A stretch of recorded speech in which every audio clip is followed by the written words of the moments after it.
Hi.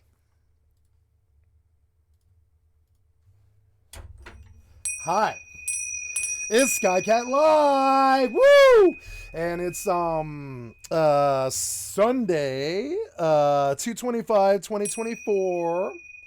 That is a Sunday, February 25th, 2024. And it is a wonderful day. How was your Sunday? Mine was wonderful. I went to bed at 7 in the morning. I slept until 5, I think. Yeah, it was about 10 hours. Woke up at 5, went walking for 2 hours, and then I came home and I ate eggplant parmesan, or yeah, eggplant lasagna, eggplant parmesan, I guess it would be. Yeah, eggplant parmesan lasagna, whatever it is. And that was really good. And I watched some YouTube videos while I was walking and stuff. And now I'm going to play some. Oh, did I put up the wrong title? Or no, I don't think I put the wrong title. But I'm just going to check and make sure I got the right title here. Yeah, I've got the right title, yeah. So, and now I'm going to play some FFXI, some Vintage Story, and some EVE Online. And I don't know if I'm going to be playing some FFXI because I don't know if my settings are going to work. But we'll see. We'll see if I can get these to work. And, oops, sorry, got a lot going on. We're going to switch off the big face now. I cut myself shaving on my chin, if you're wondering. It's like really bad. I like shaved off the damn tip of my chin 2 days ago because I was in a hurry. Um, do do do do do do do. We're gonna play Horizon FXI. We're gonna drop it off of the big face. How's that? Oh, yeah, that was kind of crazy. Now,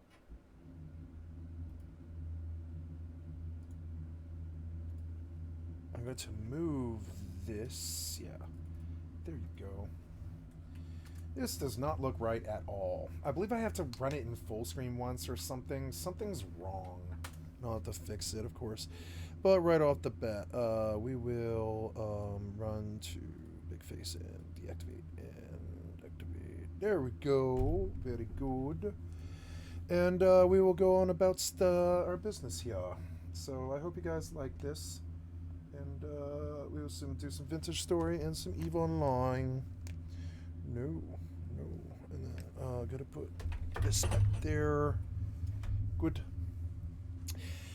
And oh yeah, look at this beautiful space station. It's so awesome. So first thing on the docket is we're gonna turn on some EVE Online music. Then we're going to go back to. Well, I don't know. I need to look at our personal assets in Destiny because what's there? Oh yeah, I have to go get the salvager, and I think my alt has a council diplomatic shuttle. That's my last bit of business in my old my old system, and so we will get in the local and we will invite. Oops, wrong one. I mean, it doesn't really matter.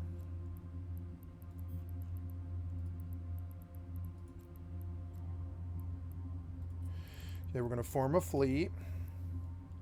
Yep, we're fleeted up. We're gonna undock. We're going back to Munery.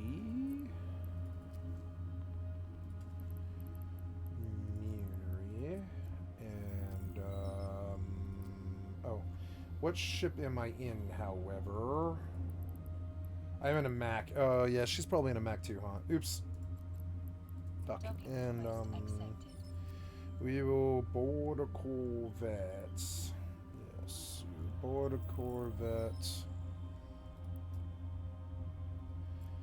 And we will board a Corvette. Yes. And, yes.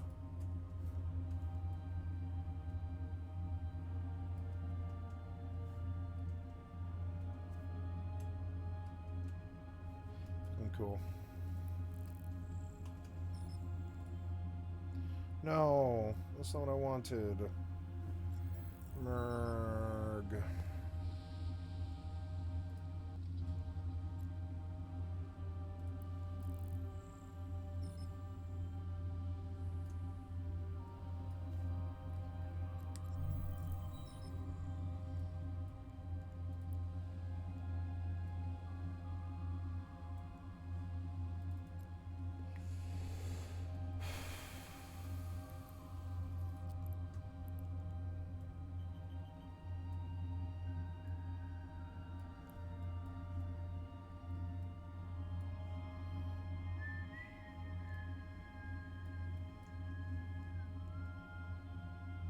Autopilot engaged.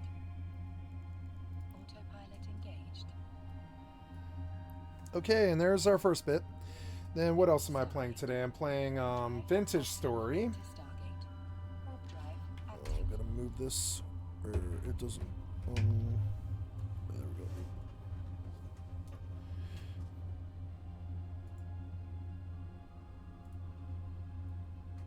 go. Okay, so next we go to Vintage Story. I need to maybe run Final Fantasy XI in full screen one time, I think.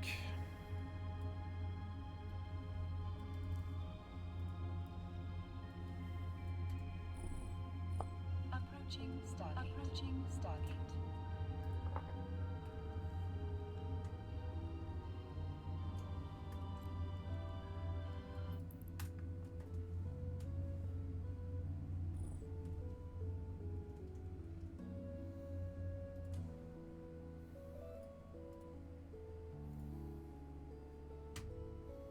Autopilot jumping. Autopilot jumping. Maybe try Borderless first, real quick, and just fire it up in that and see if it changes it. Warping to Stargate. Warp drive active to Stargate. Warp drive active. Yeah, that looks better, but I can't change it is the problem. So decline. And now I want you in windowed.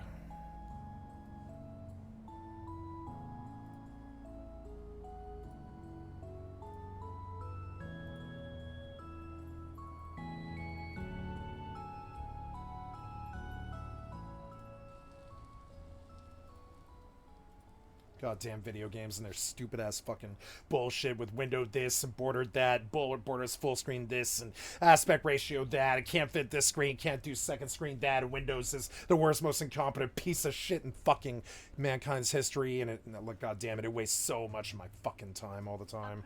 It makes me so angry sometimes. Approaching Now what? Stargate. Now. I can't move this fucking screen.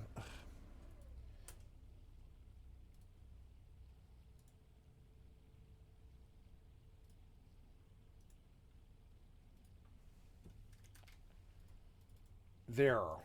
That might be better now. I think well, no, it looks the exact same. There's all these scan lines and everything. Whatever. Well, let's load it. Oh, I'm in, huh? Yeah, I'm in. Sweet. What time is it? It is 7 p.m. Ooh, beautiful, like, sunset with the clouds. And I love how the clouds look really pregnant and yellow right now. Fucking so cool. Maybe it's raining over there. Might be. So cool. This is the most advanced cloud system I've ever seen by far. And it's weird because it's like a $25 piece of shit Minecraft mod. You know? It's not a piece of shit, though. But it's, you know, it's a Minecraft mod. It has no right to look this good. Why doesn't Minecraft look this good? Because, you know, Triple Anus sucks dick. That guy wasn't Triple Anus when he started. Now he's the heart and soul and core of Triple Anus. The Natch guy. And, yeah, he's, Approaching Stargate. God, that tree looks good. It's not a tree, though. It's a bunch of bushes in the air. Ouch. You lagged when I landed. Yeah, look at...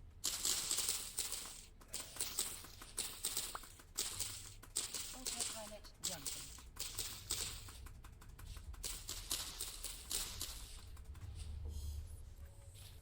Autopilot jumping.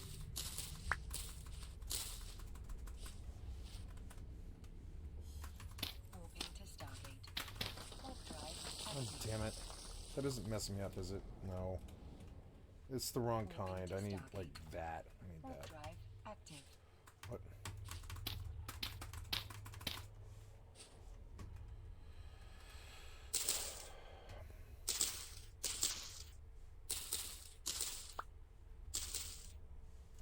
Annoying.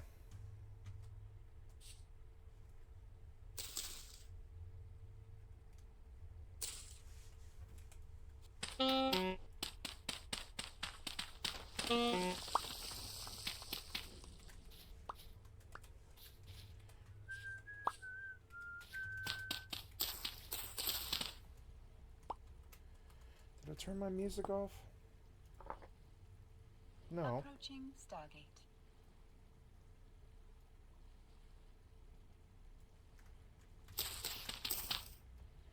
This is a hoe. Approaching Yeah. Stargate. Need a shovel.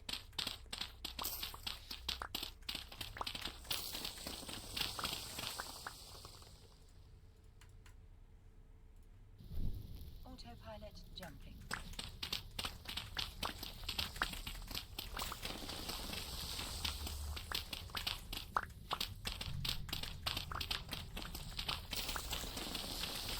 Autopilot jumping. Warp drive active.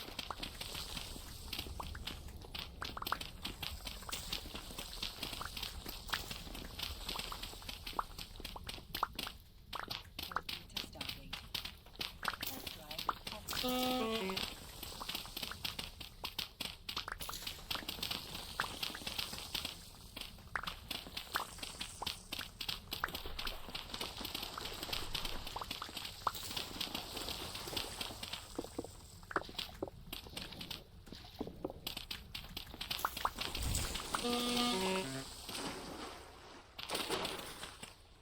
Approaching Stargate.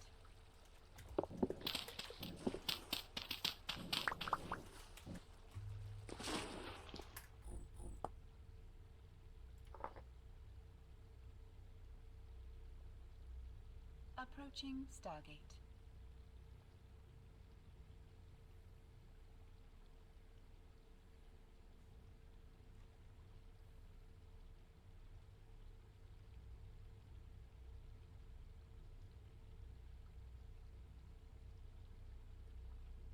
Autopilot jumping.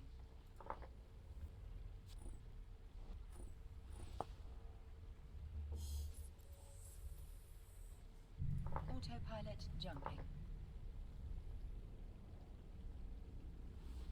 Warping to Stargate. Warp drive active.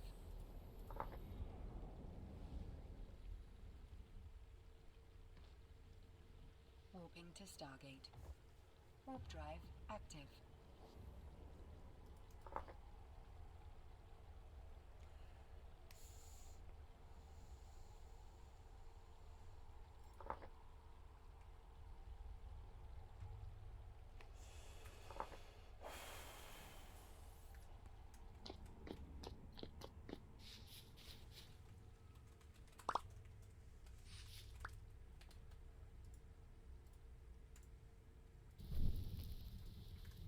Approaching Stargate.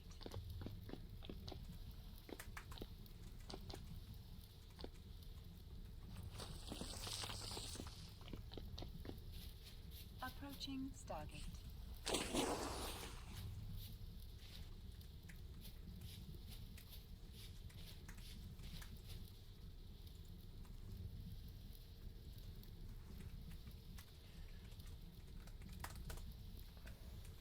Autopilot jumping. What's wrong with the fucking graphics? Maybe it has to run in full screen first. Autopilot I jumping. think that's what that causes this weird issue, but I don't know. Warping to Stargate. Warp drive active.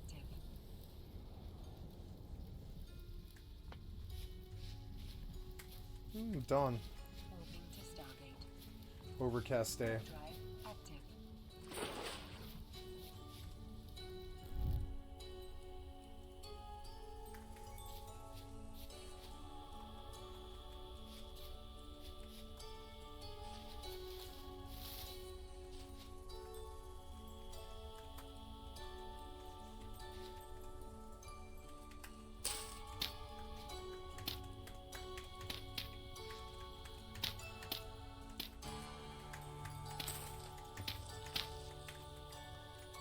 Approaching Stargate.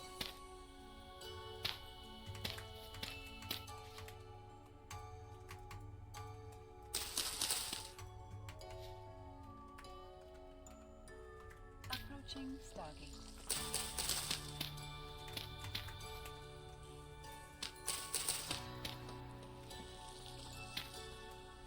Autopilot jumping.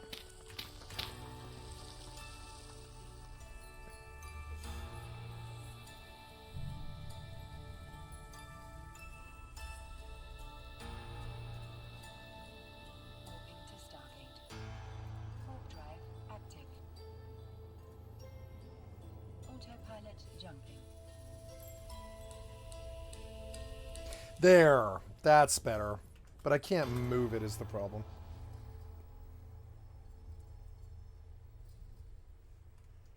Warping to Okay, Stargate. so Warp drive active. we're moving right. Yep. So gotta go.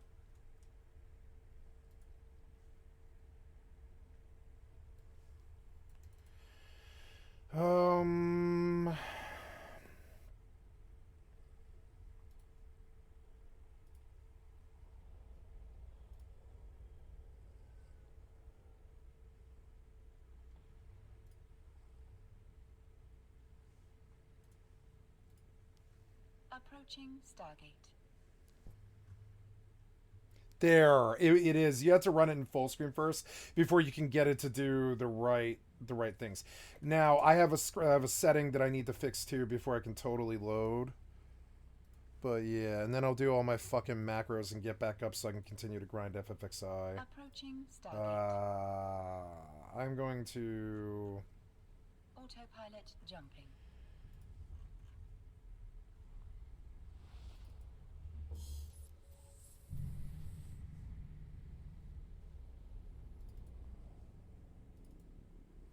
Warping to Stargate.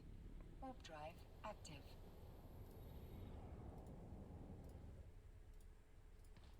Autopilot jumping.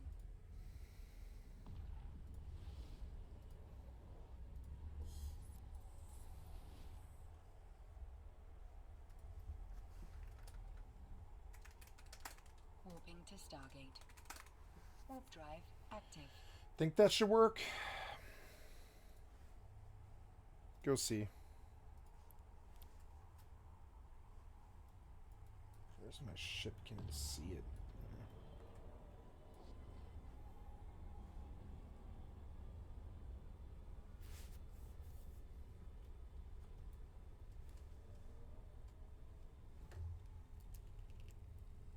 Approaching Stargate. There's some schmutz on my camera. I don't know why. It's because I sneeze onto my camera all the time. It's gross.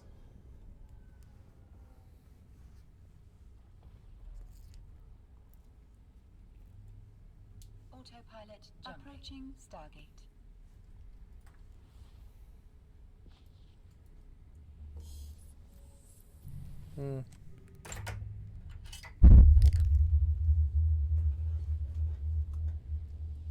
Warping to Stargate. Warp drive active.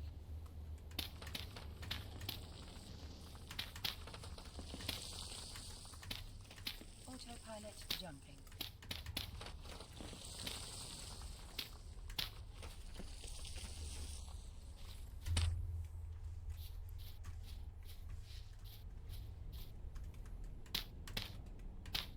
Warping to Stargate. Warp drive active.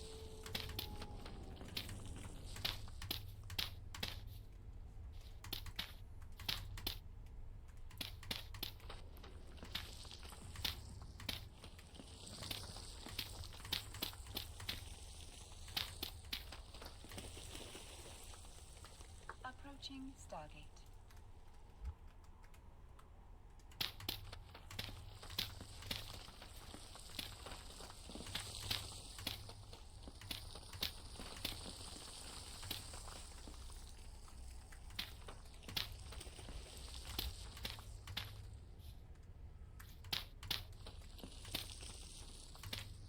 Autopilot jumping.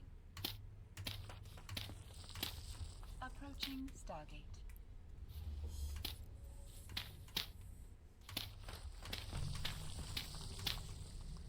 Warping to Stargate. Warp drive active.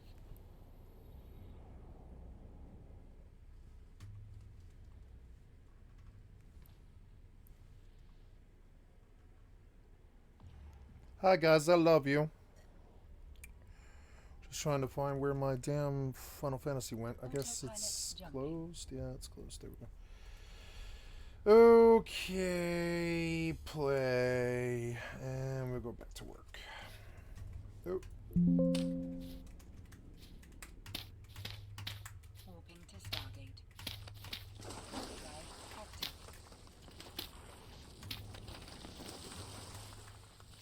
Approaching Stargate.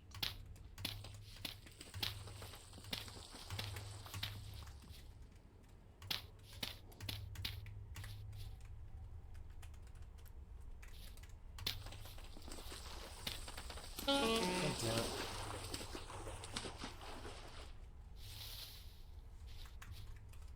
Fell off my wall. Autopilot jumping.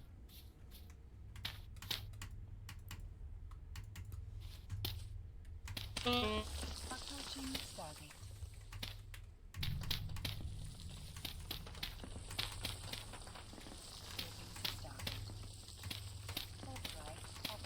I'm gonna turn on a YouTube video here. Here is Tom Dark talking about Miskiff's drama. I doubt anybody really truly cares about such vacuous, stupid shit, but these are still entertaining people, I would say. And I like their entertainment value, even if it is dumb and high school drama based around suing each other and fucking each other and all this, and you know, the whole thing reminds me of a Hollywood divorce, but I think it's still entertaining. So I'm gonna finish the whole video. It's a long one because this drama is fucking long. Yeah, we're gonna go back. In September of 2020, a series of allegations were made. Thank you, Tom Dark. I like Tom Dark more than Turkey Tom. And I think he's finally getting that the piece of shit, worthless bullshit TMZ attack artist lifestyle isn't for him.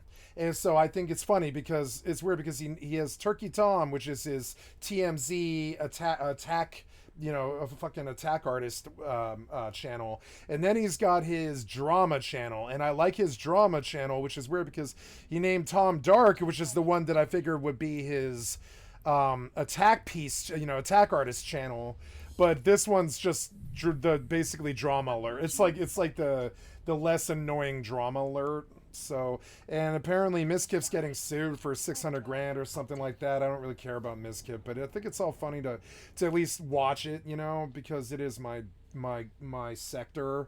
I imagine in 10, 20, 30 years, if I ever get any recognition, which I have never received ever before, I don't know why I would now. I'm not hoping for it. I don't think it ever will happen.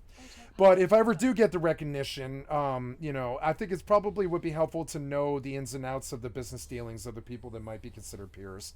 So that's why I pay attention to this stupid, vacuous shit. That, and I am a drama person. I've always thought drama is entertaining, so... But we've also got video games going. Yeah, it's looking a lot better. There it is. I guess you got to run in full screen first. Oh, yeah, it's looking really good. Yeah. And it's running in 60 frames, too, which is also good. Yeah, looking good. Nice, smooth, crisp. Yeah, cool.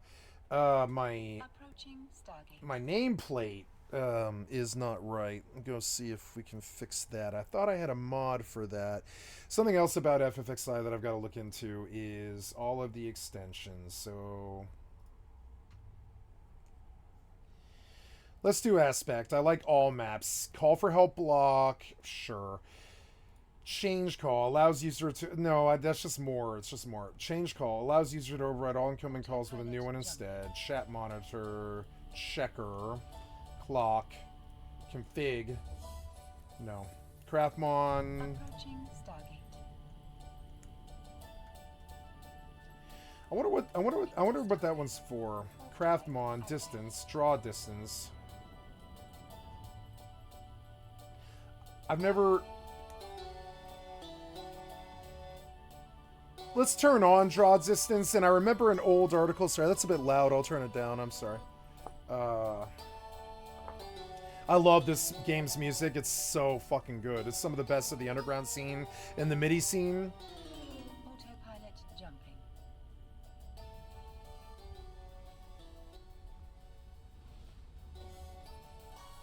There we go. 3% seems okay.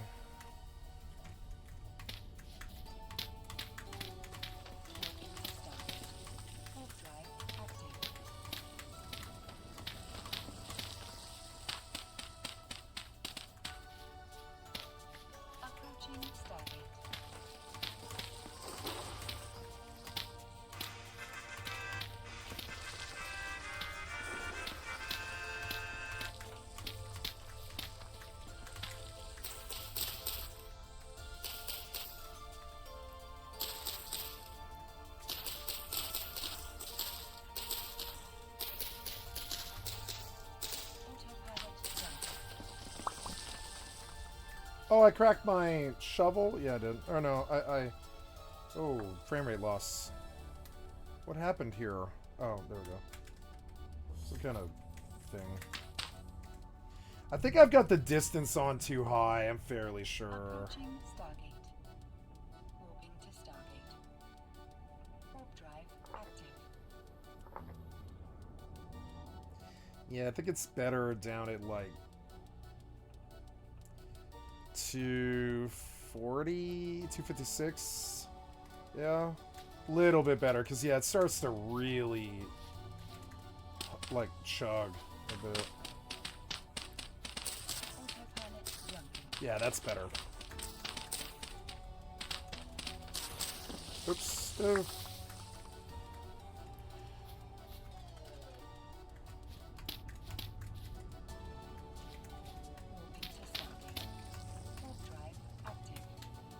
I'm gonna go put all that crap away. Approaching Stargate.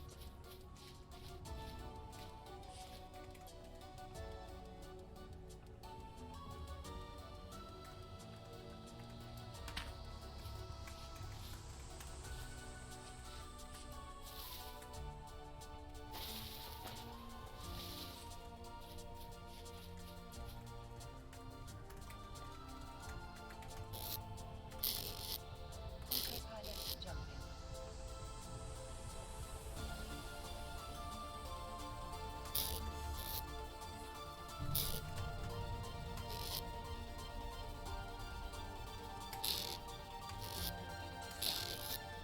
Approaching Stargate.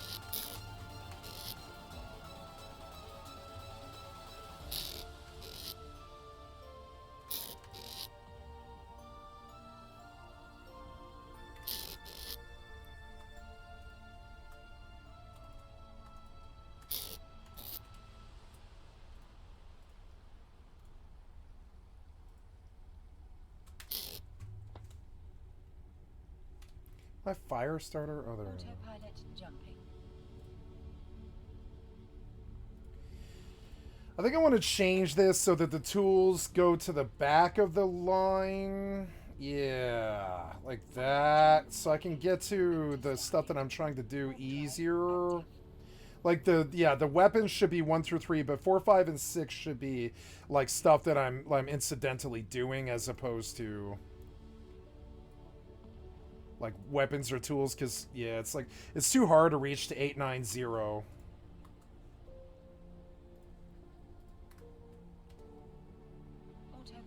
jumping. I need that on my bar. It's annoying but true.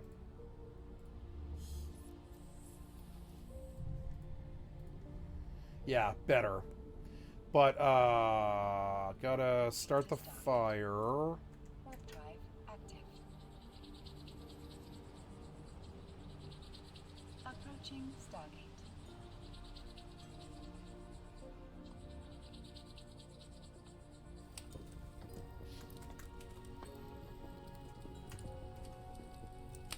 Cook some nice fish.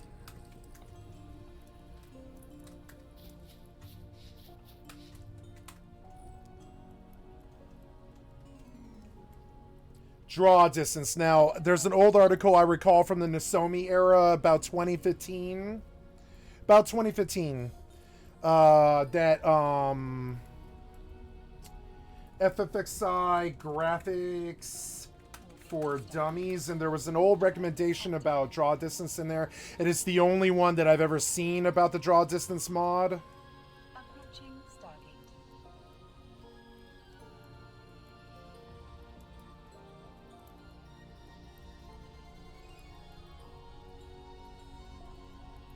There it is. Set world 20, set world mob 20. So, gotta go back into my scripts file and add this to the,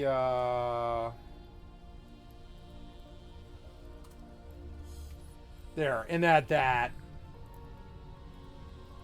Save. Exit. I believe that's everything, but I still want to see if there's anything that I'm missing. Eternity, equip monitor, no. Filter list removes the bad language chat filter by force. Filters allows players to chat filters. FPS, high console. Don't need that. IME, links, no. Logs, no. Lua Shida cast, no. Macrofix, yes. MobDB is very helpful. No lock is very good. It's like the best thing on the list. Sex change, single race, STFU, target lines, timers, timestamp, and tea party. I believe that's everything except for nameplate. It was the one that I was missing. That's what I came here looking for. Yep, packet flow is good. Shorthand, no. Minimap, no. Legacy AC is Shitacast, I don't need it. And hardware, I don't use the mouse for this game. So I believe we are good, and I can finally launch. I believe this will be the last bit of the work I need to do to get the client running. Now I've got to get the macros fixed. And I've gotten better at that. You're going to watch me slam some macros now as fast as I fucking possibly can. I'm a macro artist, you know what I'm saying? So let's see how fast I can fucking pop some macros. Yep, there's the FPS 60 dropping in at 10 seconds later. World server is messed up for some reason. Fuck, I'm going to have to wait. Yeah, I'm going to have to wait. I guess I DC'd or something. I don't remember DCing. But okay. Low window input, load add-on screenshot. These commands go to set comments. FPS capped FPS 1. FPS show removes the red FPS monitor on start, but you can renewable. But FPS show removes the red on start, but you can renewable. But talking at 12. You type in the chat box in order to enable them. Aspect ratio, in-game settings, inventory, instead of configure. Nope. Then I'm done here. Okay. Anna Lee, a female streamer, accused Crazy Slick of sexual assault. Crazy Slick, being good friends with Miskiff, then managed to get his friends. Let's start it over. Drama. Because here's the whole deal. In September of 2020, a series of allegations were made that almost broke Twitch in half. Adriana Lee, a female streamer, accused Crazy Slick of sexual assault. Crazy Slick, being good friends with Miskiff, then managed to get his friends into a major drama when Miskiff and Maya Higa were accused I'm of in. covering That's up the why. alleged incident I'm already in. order That's to why. protect their friend's career. Today, I'm going to review the court documents related to this case, wherein Adriana Lee decided to take Miskiff to court to determine There we go. if she Good has a frame case rate. or if she Good doesn't. draw distance. The nameplates didn't get loaded because I haven't finished my... We're gonna go deep on this one, deeper than I've gone on probably any stream, unironically. This is some deep. This will probably be news to the YouTube community. I think the world will be very surprised at what we found. Sorry, his mic is a bit all over the place. It was hiding in plain sight. So, Yeah. what do you guys know about Miskiff? What do you guys know about I Miz? know that the girlies like him. He's making like between $1 and $10 million a year or something like that. He's a degenerate gambler. He's he dated Emeru for a while, which makes me jealous of him, because I think he's beneath her. And he runs OTK, which is the most successful streamer organization on the planet, short of stuff like FaZe or maybe, like, I don't know. I'm sure there's cliques out there. I just don't know who they are because I haven't met them. I don't know the whole politics of the fucking game or any of that. But probably probably Mr. Beast has a crew, right? Mr. Beast's crew is probably the most successful ones. They're probably more successful than OTK, but they don't run like a corp like that the way that Mizkif does. And I know that there's been a lot of allegations of sexual misconduct around Mizkif's crew.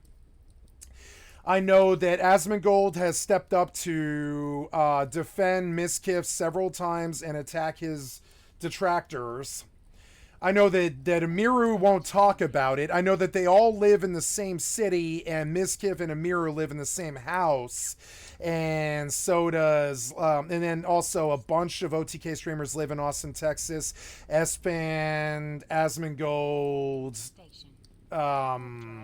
Amiru, Mizkif, Tectone. There's a whole bunch of them. And I like all of these streamers, all of them, including Mizkif. I think he's a funny WoW streamer in a way. And I think he's good. I think he's funny. I think his personality is, I don't like when I watch them on stream or on YouTube. I don't think they're very entertaining, but their personalities are the personalities that my inner circle has. They're all AAA, I'm sorry, not AAA, but they're type A personalities, and that's like the people that I generally hang around usually. Now these days I've cut them off and I've left my crews and my circles and all the fucking girls and all the fucking drama and all the fucking people. But like overall, I've always liked OTK because their personalities are very similar to my crew. And my crew, had they all been streamers, I think would have been OTK's competition. We're the hipster liberal douchebags from Denver. Almost everybody in my crew is like either bi or full blown gay, whether they're man or woman or otherwise. I've had 2 members of my inner circle commit suicide. I've had 5 people leave the group, including me. I've had crazy parties with 500 people before. Like, it's just like, and for a while we were running the party scene in Denver. And we're the North. If you want to look at it like how I look at it, like if it's a culture war in America, my hipster douchebag friends from Portland, Oregon, Seattle, and Denver, and Bellingham, Washington to a lesser extent, right? And a few other really hipster places like Boulder, Colorado, and Los Angeles, right? But overall, I would say we're like the blue leaning, liberal leaning, gay rights supporting, pot smoking, illiterate spendocrats, essentially. And we're not illiterate, but we're making fun of. That's a Simpsons joke. But we are spendocrats. We believe in spending a lot of money. We don't believe in conservatives. We don't believe in supporting them. We don't believe in their political systems. We don't believe in Trump. We don't believe in right wingers. We don't believe in the chair. We don't believe in the fucking the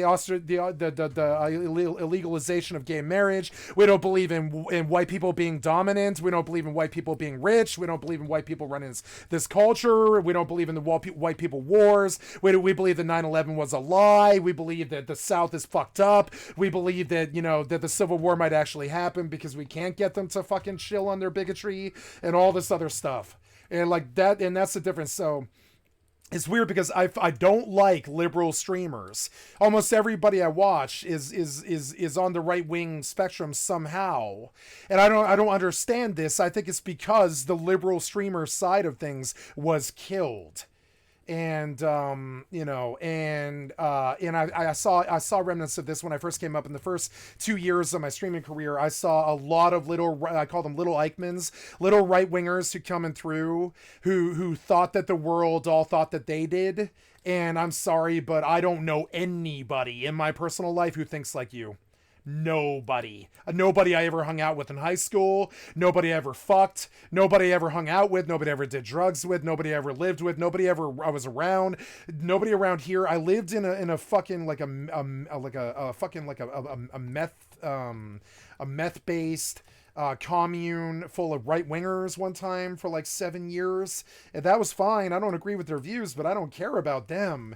I get along with them just fine, but I don't have the same views as them, and I'm more intolerant of them than they are intolerant of other other people like trans or black or anybody, you know, or gay or whatever, right? I would say they're bigots. Deep inside their hearts, they're bigots, and I'm more bigoted towards them than they are bigoted towards black people, gays, or trans. And so I'm more, and this is fucked up, but this is the actual fucking reality of it. Like, fucking, I'm more intolerant of intolerant people than intolerant people are of other races and creeds and classes and such. And so I one day hope to be OTK's competition.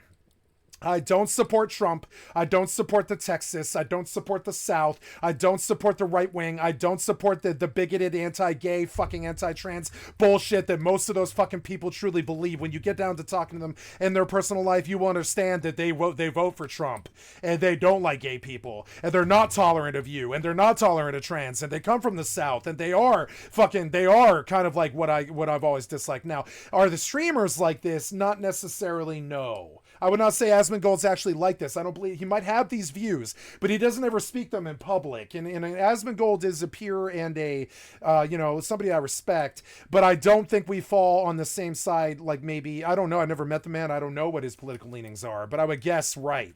I would guess right. I think OTK is very right wing. And that's weird because they're a bunch of liberal, butt sex loving, having sex with girls who go to clubs loving, like cocaine using, drinking, liberal, spendocraty, fucking totally, I would say all of OTK is like this. They all blow millions of dollars on gacha and shit like this, right? And it's weird because but they identify right, and you'll see. And Tom Dark is part of this whole. No, he's not part of OTK, but he's part of like this whole like right winger trying to point the finger at leftists on the internet and all this. Now OTK is not guilty of this, and I will not put that at Ms. Kip's feet or OTK or any of these other people, Asmongold or Amiru or Tectone or otherwise. They don't play that. They don't sit and talk about shit like that all the time. They don't identify right. They don't try to beat the drum for right or any of this stuff. I care more about that than they do, I would say. So that's what I know about OTK, though. And they make me nervous because they come from the South, they come from Texas, they come from Houston, which is one of the most liberal places you could ever go. You ever seen Dallas Buyers Club? Dallas and Houston are liberal places, believe it or not. But they're also right-wing, and they have those right-wing tendencies and stuff. And I think it's kind of weird that a lot of the super successful people on the internet, not all of them, but a bunch of them are it's not weird, but like half, like 50% of the people out there are right wing. Now that's okay, but you got to understand, I wouldn't sit in the same room as those people anymore. The division line has been drawn for me. They're okay. They're more liberal than I am now. You know what I'm saying? Like they're more willing to be in the same room with me than I am willing to be in the same room as them. I will not truck with right wingers anymore. I don't want them in my fucking channel. I don't want them talking to me. To me, those piece of shit garbage are worse than the Nazi fucking party, and guilty of more kills too. They're more guilty of they've killed more. The right wing in America has killed more people with Watergate, Vietnam, and COVID than all the world wars combined. And those are small engagements. Watergate, Vietnam, and COVID, they're like small in terms of world engagements, you know what I'm saying? But they've taken more lives than World War I and World War II combined. And I lay that at the fucking feet of the American right-wing conservative. I don't care what the fuck they say. I don't care if they threaten me or death threat or any of this other shit. I'm sure they will. And so, you know, whatever. So, and death threats are something that they like a lot. The right-wingers like death threats and doxing and scaring and sexually harassing and abusing women. That's what OTK is getting famous for. That's what this fucking video is about. I'm gonna kill this music. It's too loud. Sorry. And so that's what this fucking video is about. It's like these weird right-wingers from the South are acting right-wing and identifying right-wing and voting Trump, but they hang out in clubs, fuck club girls, or they're all like bisexual and crazy. They're all mega rich because they're streamers and stuff, and they live liberal, Great Gatsby, fucking party lifestyle straight out of the fucking liberal fucking what's the word hipster douchebag cliques. You know what I'm saying? They take my fucking lifestyle of drug abuse and banging club girls and hanging out with bi people and supporting gay rights and doing lots of fucking hard drugs and all that shit, right? And they steal that culture and they do those things, but they're right wingers, and in public they'll be like fuck a slut or fuck gay people or fuck trans people. They'll say this shit in public, right? But when you come to their personal lives, they're having butt sex with dudes and doing lines of cocaine and at the club with all the liberal hotties.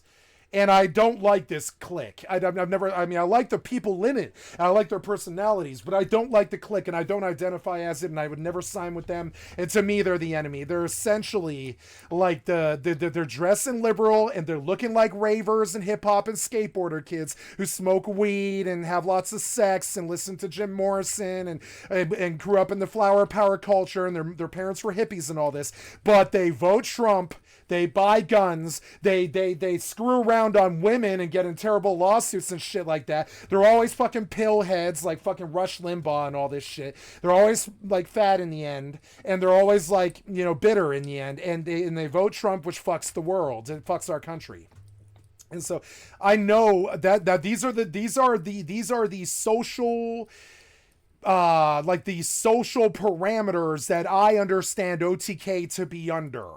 Now, they don't identify as this stuff, and I would believe that they would be immediately offended by this assumption about their politics, their lifestyle, and their beliefs. I think they would be offended by it. But the difference is they never talk about it, so we don't know. And the reason that they don't talk about it is they're rhinos, and if you don't know what rhinos are, they're Republican in name only. And if there's anything worse than Republican conservative killer cocksuckers like George Bush, it's fucking rhinos, Republicans in name only, like Trump, who hang around in clubs doing cocaine in Atlantic City, fucking strippers like fucking around on their wives and being against the family value right-wing conservative shit that they're always up to, and the fucking media and all this, but in the background they're fucking gay strippers in the ass in Atlantic City and Stormy Daniels and shit like this and blowing lines of cocaine and letting people burn inside a Trump Tower and shit like this. It's a rhino crew, OTK. They think they're fucking right-wingers, but they hang out in clubs, they gamble, they engage in leftist vices, they sleep with leftist women and leftist men, and they push like a video game culture, which I would say is kind of a liberal. I mean, it's a conservative. The gamers are generally conservative. I say not all of us, but a bunch of them are. But gaming itself is a very liberal pastime. It means sitting around and not worrying about the future while you focus on recreation instead of worrying about the future. And I've never understood why gaming attracted the conservative people that it did, beyond the fact that games have a lot of guns. I've never thought of gaming and gaming doesn't have a political fucking spectrum. It really doesn't. But I swear to God, most of the gamers that I meet are right wing, and I've never understood that, because the gamer lifestyle is not right wing. Trust me, the conservatives hate gamers. They hate gamers. They think we sit around on our discords and plot to blow up 9/11 and shit like this, and we're lazy and we don't work and we have no money and all this stuff, which is generally true. And I mean, I've never met a conservative who could stand a gamer, except for conservative gamers. You know what I'm saying? I've never met one. I tell conservatives I'm a gamer, and they're like, what the fuck are you wasting your time with that shit for? Get a job, deadbeat. That's like usually the conservative response to saying I'm a professional gamer. I've never understood why there's so many conservatives in fucking gaming. It's not a conservative art form in any way or fucking form. It's expensive. It's expensive and liberal to buy consoles. It's expensive and liberal to buy PC master race gaming PCs that'll play games like this and, you know, games like fucking EVE Online and shit like that. Like it's not a conservative bubble gaming, but it's filled with conservatives, which is so weird. I don't know why OTK got to be the most famous like streamer clique in history or whatever. You know, when I would say the majority of their audience is actually libtards like me, who actually don't like people like them. And that's very weird. We love our Pokemains and our Mr. Beasts because they don't usually politically identify. You know what I'm saying? We're liberal. We don't like you fucking setting up the tribalism and talking about it like that, you know? I do it sometimes, but, you know, but so I would say when Tom Dark asks, what do you know about OTK? You know what comes to mind, and that's I'm gonna end this spiel here, right? Is I think they're this hidden right-wing bubble in the South trying to run the streamer world, which is really weird because entertainment is almost always, and this is gonna sound racist and sexist and fucked up and ism, and it is, and I've got my own personal biases about this, but whatever. Statistically, usually, mass entertainment is usually extremely liberal, extremely Jewish and not white, like black, Jewish. I'm not saying it was like Jewish, just Jewish. It's usually any race but white. White people aren't that known for being good singers, good tap dancers, good dancers, good, you know. They are now, but they weren't coming up like, you know, 200 years ago or whatever. It wasn't really like that.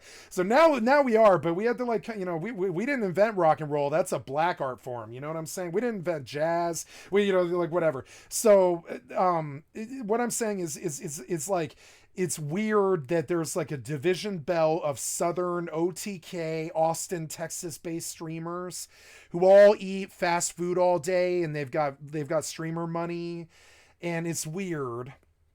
Like, I get it, but I also think that I spent most of my life growing up being the opposite of that. You know what I'm saying?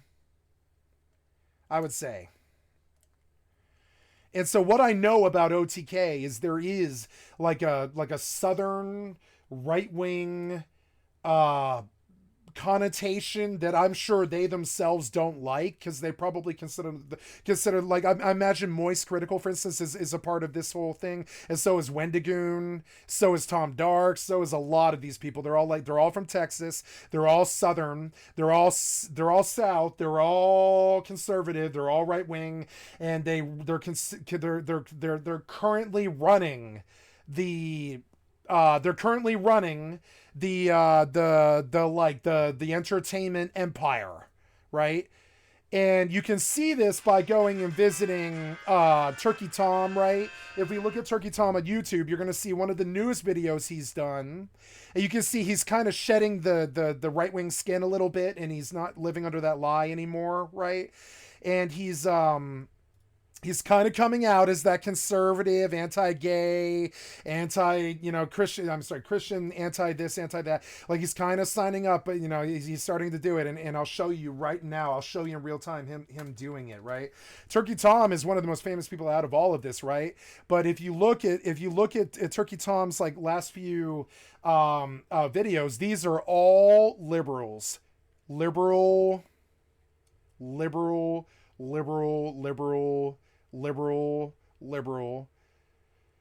And there's Turkey Tom. If we look at Tom Dark, you're gonna see that there's like kind of a cancel culture thing going. There's a liberal, right? And Miskiff is not a liberal, which is why he's being nice and supporting him by saying that the Miskiff lawsuit is failing. So he's supporting a rapist here. I hate to say it, but Miskiff, the current allegations is, Miskiff, you're about to hear it, is that Miskiff is essentially a rapist.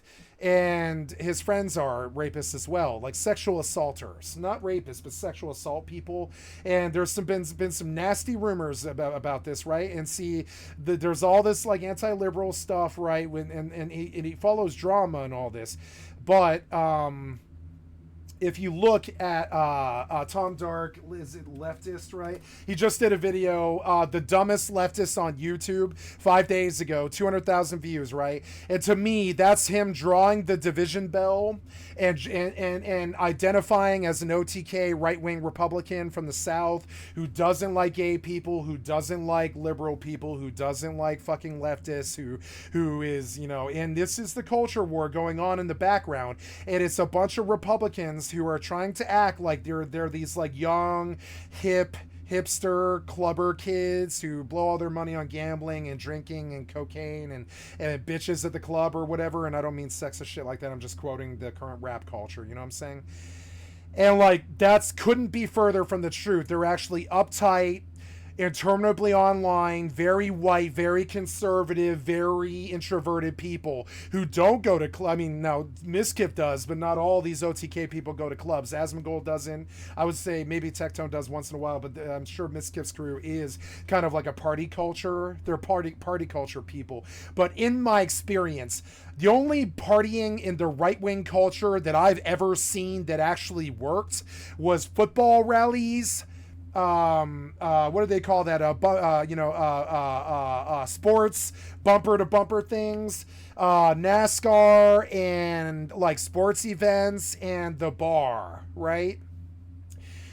I wouldn't say that the club or girls that you meet at the club or the strip club or like b-boy culture or rap culture or leftist culture is something that the conservative OTK bubble is very known for, and that's not something that conservatives are very known for, but that's what these kids are famous for. They're famous for being young, successful party people who sleep with attractive people and have a lot of money and are creating all the content on YouTube and TikTok and Twitch and all this, right?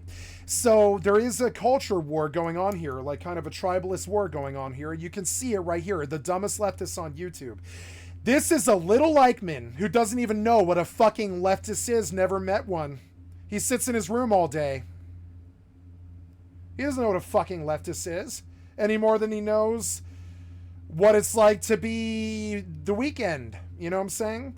This guy's so opposite from somebody like The Weeknd that, you know, he's not liberal. And so, you know, and it's weird because that's what I know about this. There's something going on in the background. There's a cultural tribal war going on in the background with this stuff about Miskif, because OTK is Southern and is sort of Southern fried a little bit. And I'm sorry, but there's a thing going on here. This hipster douchebag shit in the background with the girl repellent and the figurines and stuff, that's a liberal thing. That's a nerd liberal thing. This hat, that's b-boy culture. That's a liberal thing. This shirt, that's b-boy culture. That's a liberal thing. This body, this image, that's Drake. That's liberal. That's b-boy culture shit. The way his room looks, the way the headphones look, it's weird because I can't say, I'm sorry, but I see a biter here. I see a weird right-wing Republican dressed up like a fucking Gatsby dandy, like in a liberal culture, but he identifies right-wing and attacks leftists all the time. And I'm sorry, but it's two-faced, and I consider OTK to be the same, except for Amiru and Asmongold. I think Tectone falls to that stuff. I think Miskip falls to that stuff. I think Tom and Wendigoon fall to that stuff. I don't know anything about Wendigoon, but whatever, you know? And I'm just saying, from the outside, from somebody who didn't grow up on these people, you can see Tom, like right now in Tom's stream, Wendigoon is in this chat right now, and then the kids are all talking to him, like Tom Gooning. See it, because Wendigoon's in his chat right now. It's a Southern fried right-wing conservative streamership, and I'm sorry, but I gotta say, and I'm sorry, but I'm gonna say this very fucking clearly, and I mean this. I'm gonna go big face for this, right? Entertainment.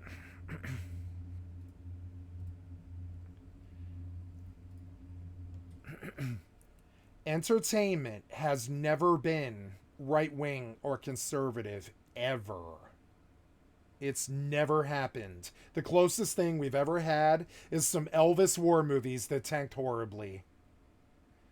Entertainment has always been gay, pot smoking, druggy, heroin, leftist, liberal, buck sex loving, menage a trois, anger god, spend too much money, liberal, Great Gatsby, let's blow $15 million on a gold cistern kind of thing, right? And I'm sorry, but entertainment, this is the most confused piece of shit. I'm not a piece of shit, but I mean, like, I don't mean piece of shit. That was a wrong. I don't mean to call him a piece of shit, but I'm just saying, this is the most confused person. This is the most confused this is the most culturally confused person I have ever fucking seen. He's a rhino. He's a Republican, but he's dressed up like a club dandy. And I'm sorry, but I don't respect it. Miskiff is the same. Wendigoon is the same. They have liberal images, liberal fucking lives, liberal sex, liberal money, liberal fucking executions, liberal fucking slanguage, liberal everything. They've been biting my shit for 20 fucking years. But then they turn around and support Trump and and I'm sorry, but you're still a rhino to me. Here's his YouTube. You have Democrat sex, you spend Democratic liberal money. You don't vote Democrat, but that's the only thing that you don't do that's Democrat. I'm sorry, but you are a confused Democrat. You are a rhino. And you're out there like a little Eichmann, trying to sound like Hitler, trying to attack leftists. You know what I'm saying? It sounded like Hitler. It does. It sounds like a little Eichmann thing to say. And that's what I know about OTK. There's an underlying theme that I think is going to tear their crew apart when they understand that they're actually liberals and that they actually have bi friends and gay friends, and they're driving the G-Wagon to the Starbucks or their Taco Bell, and they're spending liberal money, and they're going to have a wake-up call sooner or fucking later. Nothing about their fucking image, their business, their money, their audience, their fucking entertainment lives, their entertainer lives, or any of this stuff is conservative, except for what they tell themselves in their own mind. Tom Dark is definitely telling himself in his own mind that he's a right-winger that needs to attack leftists. But I'm sorry, right-wingers don't look like this. Leftist club bangers do. 50 Cent looks like this. You know what I'm saying? Dr. Dre looks like this. You know what I'm saying? Right-wing kids don't look like this. Right-wing kids are wearing jerseys.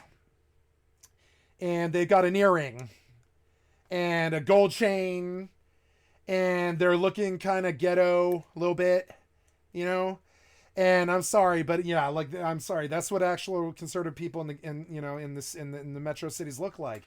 This guy, he looks like a bisexual, leftist leaning, club loving, butt sex with girl having, like totally anger god liberal to me. His goatee, his Drake and Josh haircut, his b-boy hat, his b-boy shirt, his b-boy fucking headphones, his nerd, his nerd girl repellent in the background. All of that stuff is all liberal stuff. But there he is attacking leftists on his YouTube channel. And I'm sorry, but you are a rhino. You are a rhino. You have sex with liberal people. You hang out with liberal people. You dress like liberal people. You make liberal money. You spend money liberally. You look liberal. You talk liberal. You talk like a Valley girl, Tom Dark. I don't know if you're aware of this, but if you want to know where Tom Dark got his accent from, go watch Alicia Silverstone in Clueless about West Hollywood. Kids from West Hollywood, and you'll understand where this hat came from, this look, this Drake and Josh hair, that Disney kid fucking stuff. That's all liberal. Who's the most successful entertainment in the world right now? It's an ex Mickey Mouse Club girl, Taylor Swift, the most powerful liberal in the fucking world. Who does he look like right now? Does he look like Trump in a suit dummy fucking execution or a sports jersey and a pair of blue jeans? No. No, no. He looks like Drake, who is like the king of the liberal scene. And so I see somebody here, and I think OTK is the exact same. All of them are like this. They are rhinos who are in denial. They're in denial. They wanted to, because they grew up in the South and their parents are telling them to vote for Trump. They do, right? But then they go to the club after their liberal Twitch stream and they fuck liberal girls in the ass, and they go home and they do liberal lines of cocaine, and they eat liberal food, and they spend liberal money, and they dress liberal. And I'm sorry, but the only people that would ever attract, this kind of clothes would attract, is hipster douchebags and b-boy people like me. You know what I'm saying? No right winger is gonna, no right winger is ever gonna dress like this. I'm sorry. And so you are a rhino, just like OTK, and that's the rhino thing. I'm spinning in circles now, so I'm gonna get off it. I'm not gonna get off it, but I'm gonna stop and I'm gonna play the video. That's what I know about OTK. There are a bunch of rhinos. YouTube channel. And people like them are why we had Trump and COVID. If it wasn't for them, Trump never would have had the popularity to come in and kill 1 million of my U.S. citizens with COVID. Mr. American White Hitler. Miskiff is a very popular streamer. He's one of the most popular people on Twitch. Yep. You've definitely at least Because he's a rhino. Because just like Tom Dark. Because he's a rhino. There's a bunch of fucking completely self-confused, like kids who have just been told what to think by their fucking parents, who live liberal lifestyles, who have sex with liberal people, who wear liberal clothes and spend liberal money and talk about bougie rap culture shit like broke boy shit and all this stupid ass shit, right? They're liberals. They just don't have an education because they're stupid and their conservative parents didn't teach them well. And so they don't know that their clothes, their image, their games in the background, the music that they listen to, and everything that they do is liberal. But their parents forced them to identify as conservative. And trust me, when it really came down to it, they're pro-gay rights.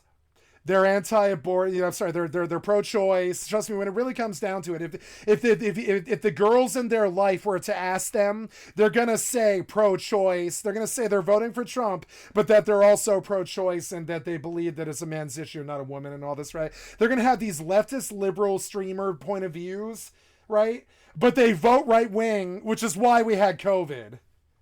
I'm serious. Like, these people, they are confusing the world. I'm sorry. If you are looking up to the Andrew Tates of the fucking world, you are a conservative. You are not. I'm sorry. You are conservative, but who are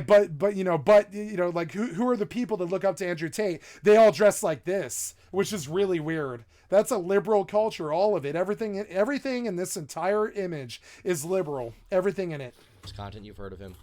He's been doing Twitch for 7-8 years, I want to say. Like, okay, if he were to take these clothes into a shit kicker bar in Texas, he would get his ass beat for being a fucking F word. You know he would. He's a rhino. He is a rhino. He's an internet rhino.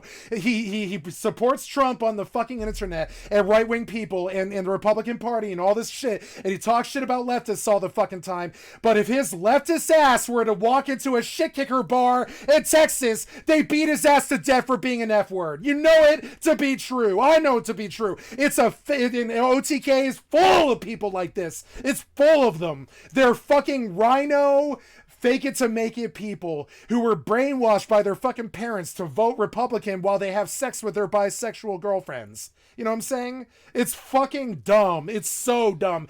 Have a wake-up call, you clueless pieces of shit. And you attack the leftist party like you're a good example of the right-wing party. Trump would never think that this is a good example of the right-wing party. Nope. Rush Limbaugh's, all that. Nah, they look at this weird conservative. I'm sorry, this weird liberal kid who identifies conservative but wears all these b-boy clothes and has sex with club girls and spends too much money. You know what I'm saying? If they were to ever actually be in the same room, the conservatives would be like, "Have a nice day, sir," and leave the room thinking, "I don't want to be in the same room as you, Tom Dark." I hate to say it, but that's the actual reality. The way he dresses, the way he talks. Valley girl, West Coast, liberal. Been doing it for a very long time. Listen to the way he talks. He's associated with people like Asmongold. He's collaborated with Moist Critical. He's quite a popular guy. But he's also a controversial one. He's a controversial person not just because So we're gonna start over. He asked about OTK, and it was a loaded question. To me, OTK represents what's wrong with the internet, the world, and the country. It's a bunch of rhinos who think that they're fucking conservative, but when it comes down to it, they dress b-boy, they have sex with their bisexual girlfriends, they do drugs and spend too much money. Like pretty much everything a conservative will absolutely die before doing. You know what I'm saying? And they're so confused. They're totally confused fucking children. And the worst part is Tom Dark is like 30 or something like that. So they're still children, but they're like, September of 2020, a series of allegations were made that almost broke Twitch in half. Adriana Lee, a female streamer, accused Crazy Slick of sexual assault. See, so like I watch this stuff for the underlying cultural war stuff underneath it, and to read what's between the lines. I could give two shits about these fucking vacuous streamers and their liberal lifestyles as they identify conservative. Crazy Slick, being good friends with Miskiff, then managed to get his Trust me, friend... dude, like, if you ever been a raver, you ever been in a fucking shower with 8 naked girls, you ever been a liberal? You know what I'm saying? I know a liberal when I fucking see one. That's a fucking liberal. He dresses, looks, talks, and acts like a fucking liberal. I think if he were to actually enter a church or a fucking shit kickers bar, they'd be like, get that F word out of here. Straight up. Into a major and it's weird. drama when Miskiff and Maya Higa It's weird. It's weird for them. It's weird for us. It's weird for the rhinos. It's really fucking weird. It's fucking weird, you know? Covering up the alleged incident in order to protect their friend's career. Today, I'm going to review the court documents related to this case, wherein Adriana Lee decided to take Miskiff to court to determine if she has a case or if she doesn't. You don't hang out with like raver girls and still be a conservative. You're pretty much the opposite of what they believe in. You want to take away the love. They want to give it. Give you guys a story, and we're gonna go deep. We're gonna go deep on this one, deeper than I've gone on probably any stream. Go deep. Ironically, this is some deep. This will probably be news to the YouTube community. I think the world will be very surprised by what we found. Yeah. And it was hiding in Not plain me. sight. Nope. It was hiding in plain sight. Yeah, you're surprised because you're confused. I'm not surprised. I know what liberals do when they have too much money and too much drugs and too many hotties around them. I know what happens. It's called the Great Gatsby. And if you didn't know, it's because you're a weird, regressed rhino who is just a product of his parents' brainwashing, who dresses like the most liberal I've ever seen. What do you guys know about Ms. Kiff? I know that there's been a lot of sexual assault allegations, and he's a egomaniacal control freak. And a degenerate gambler who will blow $100,000 on a single hand. Miskiff, sorry, 10,000. Here's his YouTube channel. Miskiff is a very popular streamer. He's one of the most popular people on Twitch. Yep. You've definitely at least heard of him. Even if you don't know his content, you've heard of him. Yep. He's been doing Twitch for 7-8 years, I want to say. He's been doing it for a very long time. He's associated with people like Asmongold. He's collaborated with Moist Critical. He's quite a popular guy. But he's also a controversial one. He's a controversial person not just because he's, you know, been edgy on stream or whatever. He's a controversial person because of some allegations that came out. Some allegations that came out regarding Miskiff, one of his friends, a girl. And it's the story of how Miskiff almost tanked his career, honestly, because of defending his friend. So, where does this come in? Well, to answer that question, we have to talk about another person, another individual. And that individual is Trainwrecks TV. Now, Trainwrecks TV is one of my personal favorite streamers on Twitch. He's not on Twitch anymore. He's now on Kick, one of the founders of that site. Yeah, like, it's weird. All these rhinos, they're like these Republican conservatives. They're like, ugh, fuck Biden and all this stupid ass shit, right? But they're like sitting up there getting blowjobs from bisexual strippers in a Vegas casino, and then going back to their hotel room, listening to their club music and blowing lines of cocaine with their bisexual girlfriends and driving off in their G-Wagons afterwards. That is a liberal fucking lifestyle if you're in fucking denial about it, you're in denial about it. But that doesn't change the fact that you're living a fucking liberal lifestyle. Don't vote for Trump. He doesn't support what you do. He doesn't like that you spend that money. Right. You know what I'm saying? But when he was on Twitch, he was really killing it. He's a very funny guy. Why, like, you guys are fucking confused. Just because you're from the South, you think you have to vote Republican while you sit in your club clothes and bang your club people and listen to your club music and all this. Yeah, you're not fucking conservative. You're just confused. You can see his YouTube channel. You're confused. You're dumb. And I've never met a conservative who would step up in a fucking like a fucking nightclub and then go blow lines of cocaine and fuck a stripper afterwards or whatever. You know, I've never met a conservative person willing to do stuff like that. That's just too far beyond them. That's not, you know, that's, I mean, sure, maybe if they're rich, I guess, but I mean, like, overall, like, that's not what they're known for. That's the lifestyles that these actual liberal streamers have. You know what I'm saying? Conservative would be going to church on Sunday, not spending too much money, not jading all of America's youth with this image that they can't live up to. I mean, I'm sorry, but I can't think of more confused. Honestly, I think it's weird. These right-wingers think that trans people are confused beyond recognition, but I think the right-wingers are confused beyond all recognition. The right-wingers are FUBAR. The trans people know who they are and what they want and what they want out of things, and, you know, etc. Right? But the right-wingers, they don't know. They're the most confused, taboo people I've ever met. They don't know. They don't know about the things that they talk about. He got really big doing gambling stuff. He was huge before then, but he kind of hit a new stride doing gambling stuff, right? He was gambling. What fucking conservative is going to get famous for fucking gambling? Only weird, twisted internet idiot culture. That's who. Trust me, no conservative is ever going to get famous for being a fucking gambler. Unless it's like old 1800s or whatever, you know? Gambling, vices, drugs, free sex, love, freedom, colors, and all that stuff, right? Nonconformity. That's liberalism. What you guys do, that's liberalism. It's not fucking conservatism. You might have told yourself it was because your parents told you to because they're scared of losing their fucking power struggle or whatever.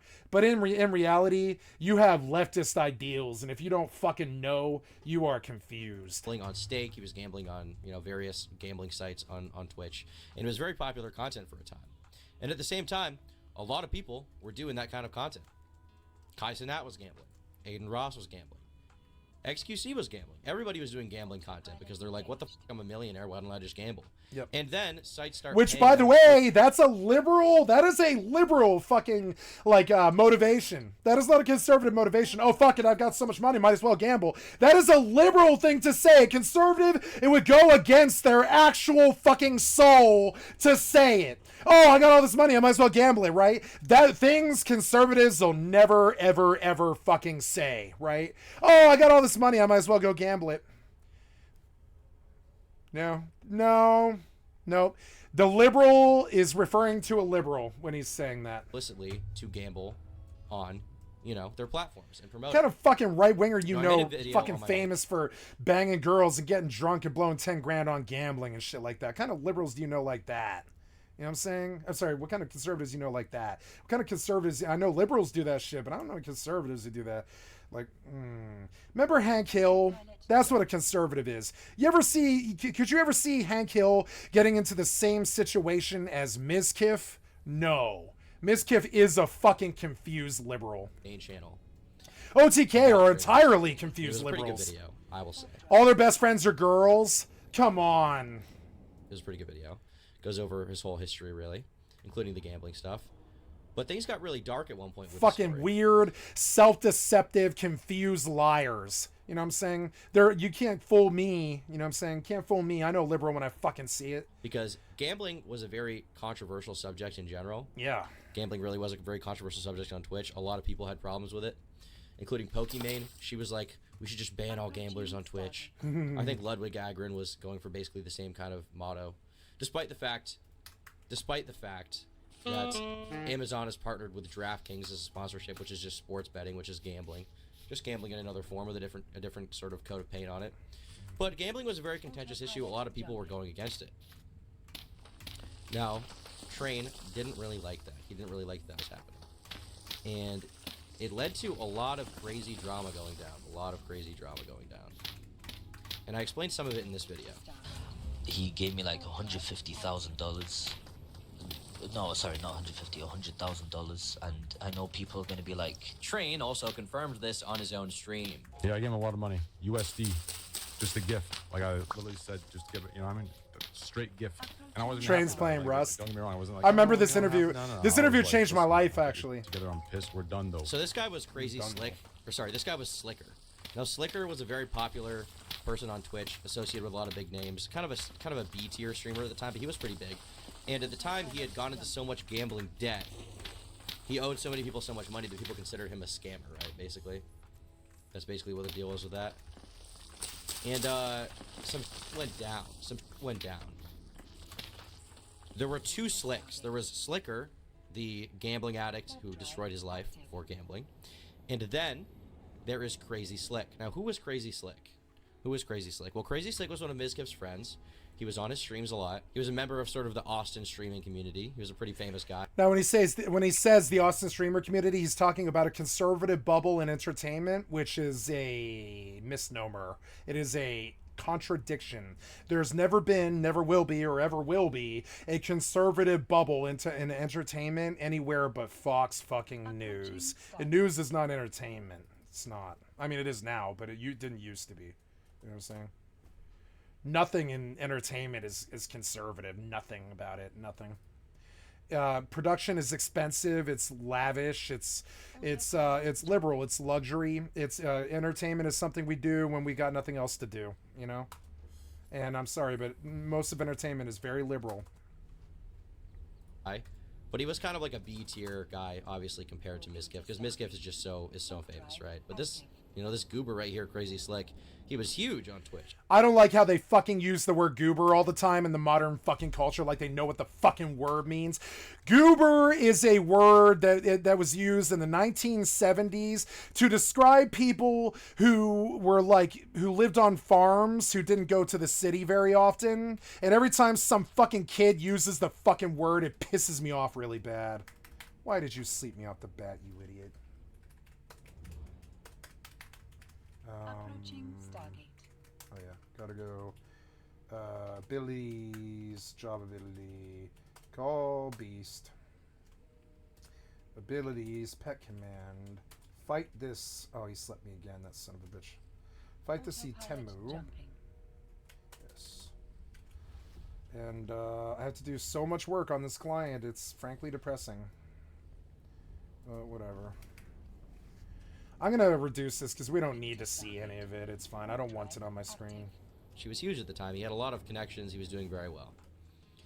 Well, apparently behind the scenes some stuff was going on, and this was all exposed because Mizkif decided to respond to Trainwreck one day. So Trainwreck was tweeting about, you know, gambling a lot. Mizkif was too, because that's the hot issue. And here Mizkif tweets, if we're going to deplatform people for scamming others, shouldn't we have banned you for Jolt coin a few years back? I guess referring to some sort of crypto scam, quote unquote, that he believed that Train had supported, right? And was kind of rugging his audience. Well, Train was not going to take this lying down. So he responds, are you going to send Maya and Mitch to Railroad and blackmail me like you did all those girls to cover up all those sexual... You scumbag piece of... You want to come at me and make up, then you better be sure you don't live in a glass house. Trainwreck goes off. He goes off and he makes an accusation that Mizkif sent two people, Maya Higa, and Mitch Jones, to cover up a sexual... All those girls. Sexual scumbag. Come at me. I've got the graphics too high. I'm going to go turn them down. Wild. It got crazy. And as a result of this tweet, all of Twitch basically unraveled within the course of a few days. Information came out. It looks pretty bad. At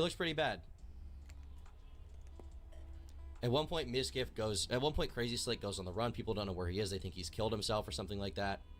Articles start coming out. Who is Crazy Slick? Twitch streamer accused of sexually fellow content creator Adriana Lee. Uh-oh. That's pretty dark. Twitch star Crazy Slick has found himself in murky waters following a string of recent events. The 23-year-old has been accused of sexual misconduct by fellow streamer Adriana Lee. Here is Adriana Lee right here. Adriana Lee is pretty popular in her own right. I actually saw her on Caleb Hammer's show, Financial Audit, where he broke down her poor use of finances, basically. Moving to Stargate. This is titled E-Girl's Going to Die in Poverty. Pretty funny title. He then did E-Girl's Going to Die in Poverty again. So he's been getting pretty crazy with those titles. According to the latter, Crazy Slick made unwelcome advances towards her in January 2020. Crazy Slick currently has over 78,000 followers on the Amazon-owned platform and is fairly close to other streamers such as Maya and Matthew Mizkiff. The drama was initiated following Twitch streamer Tyler Trainwrecks TV's claims of Mizkiff and Maya covering up for sexual. He also revealed that Matthew had even blackmailed Tyler along with other girls. After a revelatory tweet, Adriana came forward to reveal that the alleged perpetrator was Crazy Slick. Since the allegations came to light, Slick has gone on to make a public statement. In a now-deleted tweet, he denied all accusatory claims, adding that his intentions were to help Adriana and not take undue advantage of her. He exclaimed, "I've never sexually anyone and never will. I've never had any intentions of ever harming anyone. I go out of my way to check on someone and I get accused of. This is unfair. We'll be getting a lawyer ASAP, learning from Johnny Depp's situation, and think fast." For context, Adriana recounted the streamer exploiting her by touching her inappropriately while she was in an inebriated state. The story basically is that she was drunk and he went in and touched her tit, right? That's what the claim was. For context, Adriana recounted the streamer exploiting her. She further claimed that both Maya and Mizkiff had played a part in silencing her. According to the 22-year-old, "I was told, it's okay, just come out about it so we don't have to kick Slick out. We'll come to a middle ground so we don't have to kick Slick out. You'll be fine." Adriana also suggested that her initial statement was filtered by Maya due to her close ties with Crazy Slick. She shared a Twitch clip of Mizkiff's casual way of describing the entire situation. Matthew was heard defining it as sexual harassment at a low scale. Of what you can deem of it, it's sexual harassment, whatever. At a low scale, it's not really a big deal. I don't think people really gave a and really cared. I'm gonna turn this off if you're gonna be like this. I'll just turn it off. Of what you can deem of it, it's... So that was what Miz said about it. He seemed to confirm it in some way. Recounted the streamer exploiting her by touching her inappropriately while she was in an inebriated state. The story basically is that she was drunk and he went in and touched her tit, right? That's what the claim was. For context, Adriana recounted the streamer exploiting her. She further claimed that both Maya and Mizkiff had played a part in silencing her. According to the 22-year-old, "I was told, it's okay, just come out about it so we don't have to kick Slick out. We'll come to a middle ground so we don't have to kick Slick out. You'll be fine." Adriana also suggested that her initial statement was filtered by Maya due to her close ties with Crazy Slick. She shared a Twitch clip of Mizkiff's casual way of describing the entire situation. Matthew was heard defining it as sexual harassment at a low scale. Of what you can deem of it, it's sexual harassment, whatever. At a low scale, it's not really a big deal. I don't think people really gave a and really cared. I'm gonna turn this off if you're gonna be like this. I'll just turn it off. Of what you can deem of it, it's... So that was what Miz said about it. He seemed to confirm it in some way. Popular streamers and content creators have weighed in on the controversy, with One True King co-founder Zach Asmongold expressing some rather strong opinions. During a live stream on September 20th, the MMO RPG streamer went off on Crazy Slick after the latter compared his situation to that of Johnny Depp. Asmongold claimed, "You lying piece of... You never got accused of... This is unfair. I'll be getting a lawyer as soon as possible. Learn from the Johnny Depp situation and think first. Last time I checked is you still have all 10 fingers, Slick." Asmongold continued further and added, "The f*** are you doing? It's sitting around and talking about Johnny Depp. You're going to use his problem? His thing, where he lost his finger, he's got marks on him everywhere. He's got 10 years of assault charges with different witnesses and other people coming in over and over and over, and you have the audacity to go in and use this example to cover up for your slimy..." So Asmongold, not a fan of Crazy Slick. Big shock, Asmongold, not a fan of Crazy Slick. He seemed to believe the allegations to an extent. On September 29th, 2022, YouTube gaming streamer Ludwig also discussed the debacle on the Yard podcast. He claimed to have received a direct message from Crazy Slick in which the latter requested the money that the YouTuber allegedly owed. "Speaking of proof, you have something to do too. You haven't been doing your job. We need to do payouts for Multiversus tournament, and I got a DM from Crazy Slick, and he said, I think I'm going to go broke and I need money and I'm owed from this tournament you ran." So Crazy Slick gets his life destroyed. He loses all his money. He loses all his friends. Fans are upset. How does he lose all his money? Seems like a really dark thing. Did they take it from him or something? Right? And Mizkiff in present day is saying he's glad that Crazy Slick is gone. So, that's really it. In this whole thing, someone said a lot of people shit on you. Yeah, I lost a lot of friends. And I think that's pretty obvious. It sucks. I have lost a lot of friends. You know what I come to realize is I don't have it. Come to realize that pretty quickly. Yep. Someone asked about Slick. Slick's gone. I know people probably assume that Slick's gone, and I am very glad that piece of shit is out of my house. So at the time he was defending Slick. Now in retrospect, seems like he has a very different opinion, right? That's really it. Yep. I know people probably perceive that he's not out, he's gone. He seems traumatized, he seems forlorn, he seems sad. Warp drive activated. So what is the truth behind these allegations? Well, you know, they are allegations. It's important to keep that in mind. That being said, there seems to be some impression, even among his friends, that he did do this. Slick denied it. Misgift seems to be somewhat confirming it with the clip of him that, you know, we saw Adriana react to. With this clip, he says he's Asmongold seem to believe it. Everybody seems to think there's something going on here, right? Well, I've made a development in the story, okay? Ladies and gentlemen, I have obtained Approaching Stargate. court documents related to a lawsuit that I believe Adriana Lee has filed against Misgift and his little gaming group, his business. And we're going to be going over that today. I don't think this has been seen by the public, really. It may have been in some other YouTube video that I haven't seen, but I don't think it's really been gone over extensively. And I have someone helping me out here. I have a law student here today to help me out, look over it. And help me out, understanding legalese, going over this court case, and understand what's going on. He tried to argue since there was no penetration, it wasn't so bad. I haven't seen that. That's interesting, though. But yeah, so we're going to call my buddy, my quote-unquote lawyer, who's not really a lawyer. We're going to talk to him about it. We have a lot of court documents to go over. I don't think Destiny has seen this stuff. I don't think almost anyone has seen what I'm about to go over. Hello. Hi. How's it going? Going good. How are you? Good. Good. So I've informed Chad of the context clues behind the situation. From what I understand, we have a lot of legal documents to go over today. Yes. Approaching A few. Stargate. A couple. All right. Well, I guess to set up the context basically for them, there's a lawsuit. Who is suing who? Yeah, so the lawsuit is Adriana Lee suing, she's suing Autopilot a bunch of people. She's suing OTK, the company as a whole. She's suing Misgift. She's suing Misgift's company, Misgift Enterprise. And Gotcha. then she's suing Maya Higa, and then also Crazy Slick. Gotcha. And One True So, King is all of this very big group consisting of. It seems that Asmongold is a part of it. Misgift is a part of it. Emiru, I guess Jay Schlatt's a part of it. I think this is Esfon TV. Yeah, Rich Campbell is a part of it. Yeah, Rich Campbell, I remember that. Vincent Sear, Onision's former roommate. So a lot of stuff. A lot of big people are involved in this suit. Now, if they're suing the business, does that mean that these individuals are also parties of the lawsuit, or no? Unless they're shareholders. Approaching Stargate. Yeah, I mean, I guess technically if the business has to pay, they would all have to, like, it would be the business paying, so it would be all their money. Okay. But, yeah, but individually, no, not at all.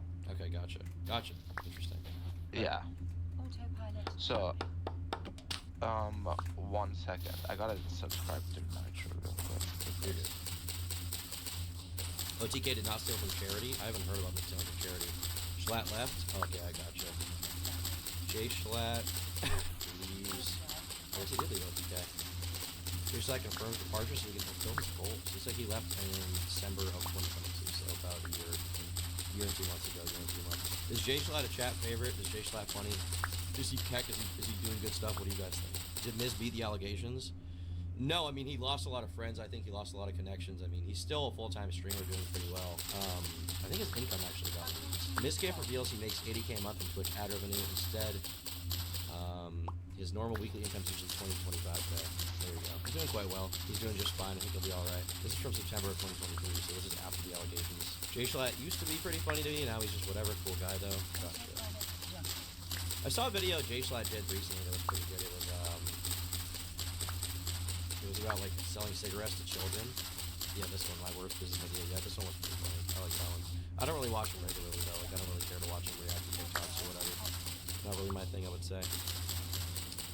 This gift didn't lose too many friends. Still collab with top streamers and Moist. Well, he must have lost a few of them. All right, so here we have. Should I pull this up on stream? Yeah, you can. All right, so here we have, and this is everything's redacted from this already. Yeah. Okay. Alright, so here we have. Oh. Well, I assume it is. If not, we can censor it. I assume. Here we have the lawsuit. Here we have first amended complaint. Got a lot of redacted names here and stuff. This is not to strip YouTube's privacy. Yeah, you can just ask me. I can tell you. Gotcha. All right, so should I just start reading from a certain page, or what should I do? So I mean, you can start. Yeah, I mean, you don't need to read the specifics too much. You can just scroll down. Mostly, you can actually where it says facts. You might want to read that. So scroll down. Gotcha. After parties. After parties. Jurisdiction, venue, facts. Here we go. All right. Facts. Twitch streamers play video games online for the enjoyment and entertainment of an audience that in turn supports their business through donations, subscriptions, paid sponsorships, and promotions. Success can be measured through various means, such as by the size of a streamer's audience, number of subscribers, volume of donations, and number of sponsorships. As audience size increases, generally the number of subscriptions, donations, and sponsorships will also increase, directly correlating to an increase in income. One of the most significant means of increasing audience size is for various streamers to stream jointly, thereby gaining access to each other's audience. A significant and important aspect of the streaming business is thus networking. Plaintiff was and had been at the time of the incidents in question an online streamer appearing primarily through the Twitch service, occasionally on YouTube. So this is Adriana Lee as the plaintiff, basically. And what they're talking about here is just the fact that Twitch is a very, I mean, I wouldn't word it as nicely. I'd say Twitch is a very incestuous culture in which the way you get famous is by collabing with other bigger streamers and just being friends with the right people. And that's always been my problem with Twitch. Just this like weird high school drama sort of aspect to it where everybody has to be like friends to kind of get famous. Yep. I'm thankful that on YouTube it's not really that way. Like you can kind of exist without anyone. You can just make content. But on these streams, especially the just chatting stuff, you know, you really, it's really kind of a necessary component to be friends with some of these guys to get big. Yeah, and it's weird because I mean, it seems like they don't take it that seriously. Like when Twitch streamers when they go out and are hanging out with each other, because I feel like it seems like all their careers, you know, hang on a dime, and if anything goes wrong, then it's like all over. So they don't, despite the fact that their business is their interpersonal relationships, they don't have any sense of professionalism around it, unfortunately. So now we get to number 13, article 13, I guess. This seems to be addressing the night that these things happen. While attending a friend's birthday party on January 19th, 2020, a party attended by a significant number of Twitch streamers who live and work in the Austin area, plaintiff was assaulted. Multiple witnesses are able to confirm that Crazy Slick, a streamer known as Crazy Slick, whatever, and then residing in blank, came up to the plaintiff while she was unconscious and proceeded to touch and fondle private areas of her person.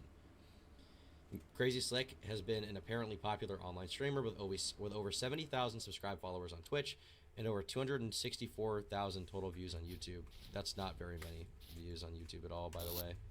260,000 on your entire channel is like nothing. So they're basically just, I mean, I don't know if this is like intentional, but they're kind of slyly calling him irrelevant on YouTube. In a way. I feel like they would want to build him up, actually. I think they're actually have the other opposite intent, where they're trying to make him look bigger than he is. Where do my so arrows get more go? money in the future. So you think this number is just being posed to like make a boomer think that's a lot? Yeah, that's definitely it. I don't think I don't think that would be like much of a dick. Gotcha. Nothing happened in the immediate aftermath of the assault. Plaintiff, concerned My about the arrows impact on her are streamer gone. career as well My as the arrows emotional are harm she feared she gone. would suffer from public knowledge of Oh, such damn event, it. decided to remain silent at the time and not publicly disclose the assault, although she did irrelevantly tell her friend, known online as Novaru. On or about July 6, 2021, Miss Powell publicly disclosed what had happened to plaintiff via an online stream on the Twitch service. Oh, my fucking arrows are gone. Later on in the day, on July 6th, plaintiff found herself confronted and ambushed by a group of online personalities who confronted her at the home of a mutual acquaintance and ignored all entreaties to leave. Blank, known online as Barry, Mitch Jones, known alone as Mitch Jones, and Maya Higa, known simply by her name. Although, Tom, what's up? Yeah, just I know because this is your first time talking about this at all, right? Yes. I was just wondering, what was your opinion on Novaru, like, because she like just talked about it without anybody, like she was just some random stranger who knew, you know, and without anybody, including Adriana Lee, wanting, she went and made it public. Like, if there's like one person who you can say that is the dickhead in the whole situation, I think you could probably say it's her. The thing I don't Adriana understand Lee is I thought that it came out because of Mrs. tweet, because because Miz tweeted and then Trainwrecks responded by talking about it, right? He was like, "Why don't you go send people to railroad and blackmail your friends again?" No, it weirdly it coincided at the stars aligned, right? Is Weird. like Novaru talks about it on stream, and they find out, Miskif finds out that this happened, and then he sends the three of them, which are about to read in a second. He sends the three of them over to Adriana Lee's house to do damage control.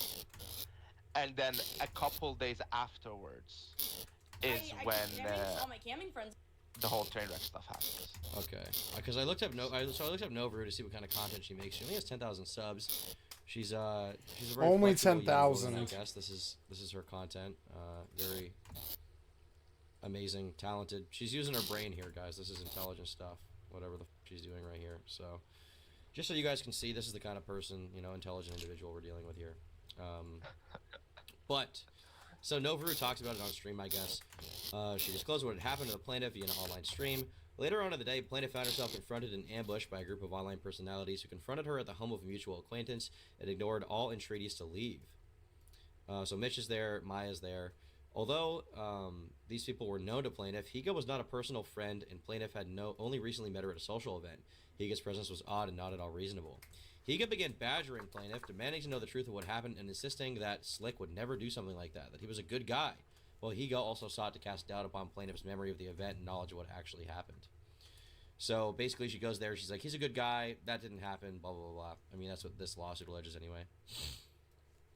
Having bedeviled plaintiff during a period of emotional distress with her personal concerns broadcast to the public at large, Higa sought to emotionally undermine and manipulate plaintiff, materially misrepresenting the plaintiff that if she were to say something on the topic that Higa knew, as a fellow woman, the plaintiff would be hated, and argue that plaintiff would become isolated in the Twitch streaming community.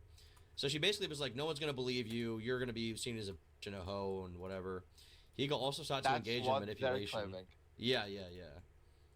Higa also sought to engage in further manipulation, telling plaintiff that Slick was her best friend and roommate, and that she could not bear to have her best friend cast out.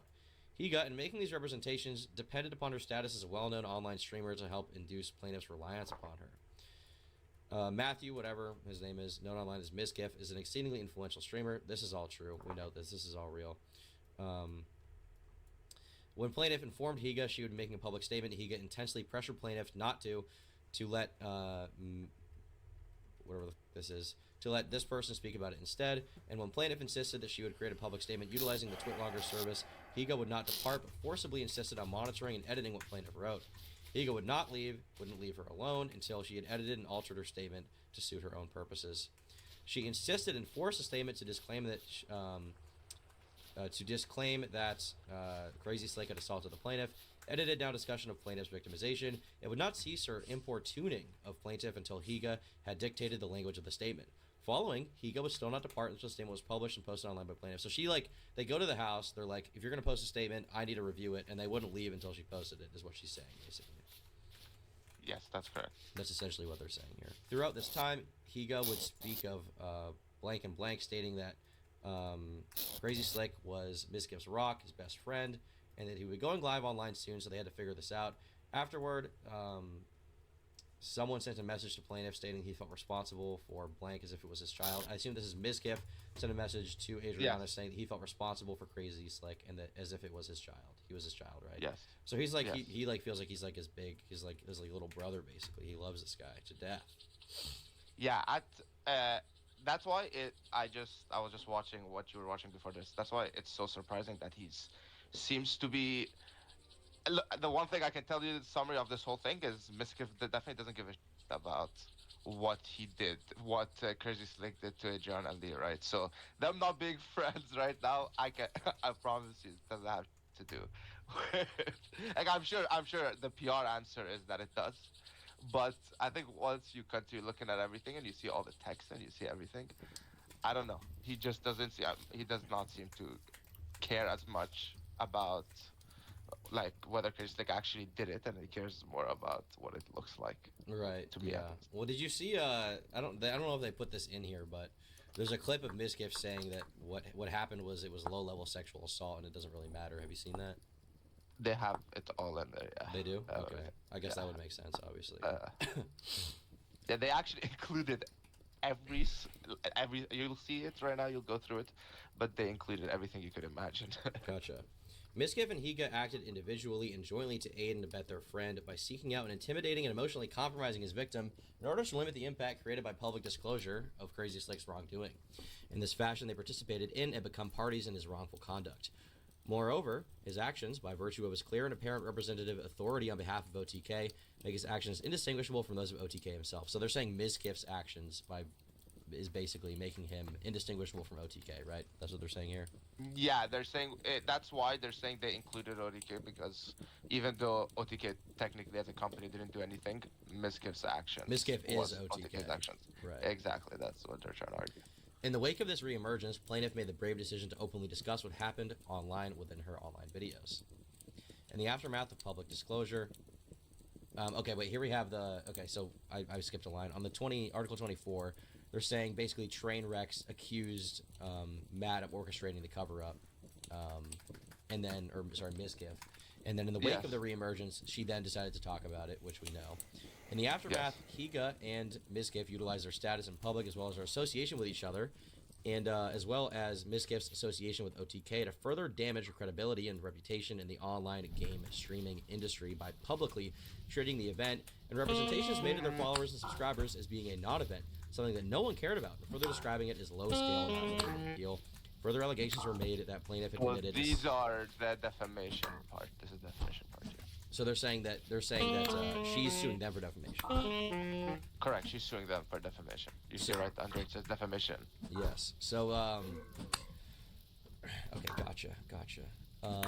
She's also saying that they hurt her credibility, reputation, business, and emotional well-being. Cumulatively, Higa and Miskiff. That's the three names is Miskiff, Higa, and Chris. Okay. Cumulatively, all of them and the companies which they control and or for which they're representatives, which is ME, LLC, and OTK, have degraded and harmed plaintiff's reputation in the online streaming community. ME, I assume, is Miskiff, right? Miskiff Enterprises. Yeah, that's her. Yes, correct. Okay. Thereby interfering with business sponsorships, interfering with her credibility and relationship with her subscribers and followers, and thereby subjecting plaintiff to economic harm and increased harassment. She's saying basically they strided to ruin her career. Attached here to and fully incorporated herein by reference is the unsworn declaration of plaintiffs and exhibited attached there too, in order to establish facts supporting each claim and cause of action as well as damages suffered. Okay, so this is where things get a lot more technical, I guess, just with specifics. Basically. No, I would just the first part, the under defamation. These two lines are the exact quotes that they're suing for. Is this one and the one below it. So the paragraph right there that starts with 90%. Gotcha. He said this in a video. I'm not sure if you can find it. I think it's, you may have already even played it. I think it's the one where he's playing WoW, but he says 90% of people look. I don't think there's a single person who used to hang out with. You can go ahead. Right. Yeah, this is the clip that I saw of him playing WoW. Was that on stream? He said that though. Yes, that was on stream when he said that. That's insane. That's insane.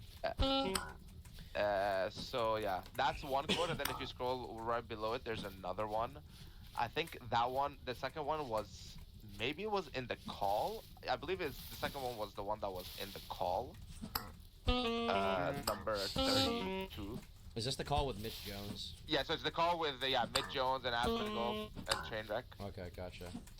Plaintiff incorporates the foregoing paragraphs 10 through 28 as it fully set forth herein.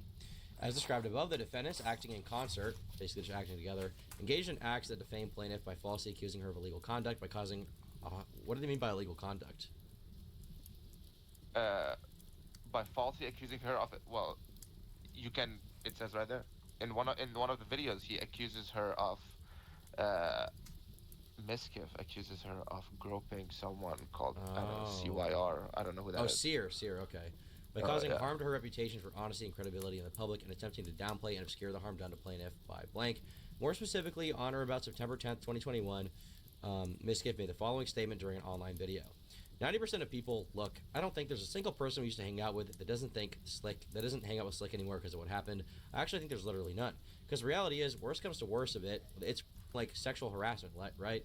I mean, like who gives like no one. But what you can deem of it as sexual harassment, whatever, at a low scale, it's not really a big deal. I don't think people really gave it or really cared. When people like to think of it, when people like think of it, they think he stuck his dick inside her without her consent, and I'm like, that's what people perceive it as. This Okay, so statement. now do you think he can stop being friends with Crazy Slick because? Well, certainly because not at the he cares time. about Certainly not at the time. It seems like now he did. It seems like maybe now he has, but I don't know if that's because he thought Slick did anything wrong or if it was because Slick caused him issues. It's hard for me Yeah. to tell how he feels, you know. This statement produced to an entire online audience falsely alleged that the wrongdoing of blank was without impact, that the status of the victim did not matter. This is Crazy Slick. Was without impact. That the status of the victim did not matter and carried it with it the implicit falsity that no significant harm was done. Thank you, Ball Fart, for the $5 dono. Don't forget to Poop Max and Bone Smash. I agree with that, and as does my my co-stars today. Are you Poop Maxing? Of course. Okay, based. How else? What else would I be doing? That's true. True. On or about September 23rd, Ms. Giff made the following statement to other online streamers: David, Mitch Jones, Asmongold, Trainwreck, XUC, and Barry. The only time ever I did not want to hang out with Adriana is we went to 6th Street and she was groping Sear and it was very weird and we stopped hanging out with her and that was it. This false statement of fact was defamation per se. It's taken in context in which it was made to multiple third parties and directly accused plaintiff of a criminal act. So she's saying that didn't happen, right? Yeah. So she even includes a screenshot as evidence of a text between them. So you'll get to that in a bit. But yeah, she definitely does. The statements made by defendant were false, were defamatory, and were made with malicious intent. The rest is useless gibberish. So you don't really gotta. Just So they're just only thing you gotta. here. They're just Yeah, saying that they slandered her, right? Yeah, it's just that it's a defamation, and then the main thing is, she asks for 600k. The conduct of defendants jointly and severally was the proximate cause of damages suffered by plaintiff in a sum of not less than $600,000, and that's the total amount she's seeking. The way I read actually the lawsuit is that she's asking because I think she asked for 600k for each count, but the others, their lawyers seem to think it's just 600k flat. Ooh, Super Meatball, Super And Meat this Boy is for forever, just, like, sweet. lost revenue. Now, the thing to me that I'm curious about is, I guess in my mind, Adriana Lee. I mean, she's not like completely irrelevant or anything. I'm not trying to on her here, you know, when we're going over her case. We can see she puts her own stream income in if you keep going right now. She does. I actually think I know what she makes because she did. Have you seen Caleb Hammer on YouTube? I've heard of the name. He does a financial audit where he goes over people's finances. Oh yes. He did videos with her where he was like, it's titled "E-Girl's Going to Die in Poverty," where he basically just called her stupid. He said she doesn't know how to spend her money, or save it rather. But okay, so where does she go over her income in this? So just keep scrolling, and you'll find it yourself if you keep going. Get to exhibit. I think you might want to read exhibit A. That is her statement to the court. Okay, gotcha. So yeah. It says unsworn. She talks a lot. Yeah, it's unsworn, but they still submit it to the court, so you can't be. Is she gonna read this in court or? It's just because she never had to. No, if it ended up mattering, she would have, but it didn't end up. Physically, are they gonna go to court together, like where she sees Ms. in her courtroom? If you don't ever have to. There's absolutely no reason. But if they want to, yeah, they could. There were a bunch of hearings, if that's what you mean. Okay, gotcha. All right. My name is Adriana Lee. I'm over 18 years of age, of sound mind, and fully competent to make this declaration. I have personal knowledge of the facts stated herein, and they are all true and correct. I have reviewed the document to which this unsworn declaration is attached, and all statements of fact contained therein are true and correct to my personal knowledge. On January 19th, I attended in Austin. A significant number of Twitch streamers who live in and work in the Austin area were also in attendance. One of the attendees was Crazy Slick, who is a streamer online known as Crazy Slick, and who at the time of the party resided in Austin. At one point during the party, I fell unconscious. Multiple attendees have confirmed to me that while I was unconscious, Crazy Slick came up to me and touched and fondled private areas of my person, including my breasts, while I lay unconscious and helpless. I was informed privately of what happened at the party shortly thereafter. Initially, I chose not to take any action. I was concerned that doing so could have a deleterious impact on my career. Deleterious? I'm gonna look this up. Deleterious. Causing harm or damage. Deleterious. Deleterious. I'm gonna dude. look it up. Right. I feel like her lawyer team helped her write it. Yeah, I would guess. I wouldn't even use that word. And I'm a genius. Oh, Deleterious impact on my career as an online streamer and subject me to all kinds of scrutiny and public commentary under which women have historically suffered when victimized. I chose to remain silent in order to limit further emotional distress and hardship as a victim of such an unwarranted and horrific act, as I believe so many women have done so over the course of time. However, on or about July 6, 2021, I became aware that Novaru, a friend whom I had spoken about my experience, had disclosed what happened to me via an online Twitch stream. The fact of my experience being disclosed without permission was deeply disconcerting. I did not want to speak with anyone. I did not want to deal with the streaming community or have it to relive the emotional turbulence those events had caused. I felt bereft and emotionally distraught. I was hurt, feeling angry, fearful, scared of what this disclosure could mean for me, and distressed that I was having to relive what happened. David Mitch Jones has made several attempts to call me after things came out, but I did not feel up to talking. I ultimately chose to visit a friend in order to ask his advice on what to do. Later that same day, while I was present at his home, 3 people showed up and confronted me about Novaru's publication. Known online as Barry, David Mitch Jones, known online as Mitch Jones, and Maya Higa. None of them had requested to speak. I don't even know who is Barry. I don't even know who Barry is. Barry streamer. Barry was streaming. Is it this guy?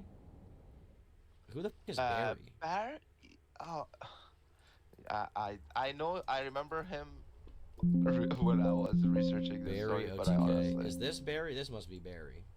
yeah, that's He kind of looks like Casey Neistat. He kind of looks like a Barry. he looks like Casey Neistat with his nose pushed in instead of pulled out, like a Dr. Seuss character. There they are, hanging out. I Dude. see what you mean.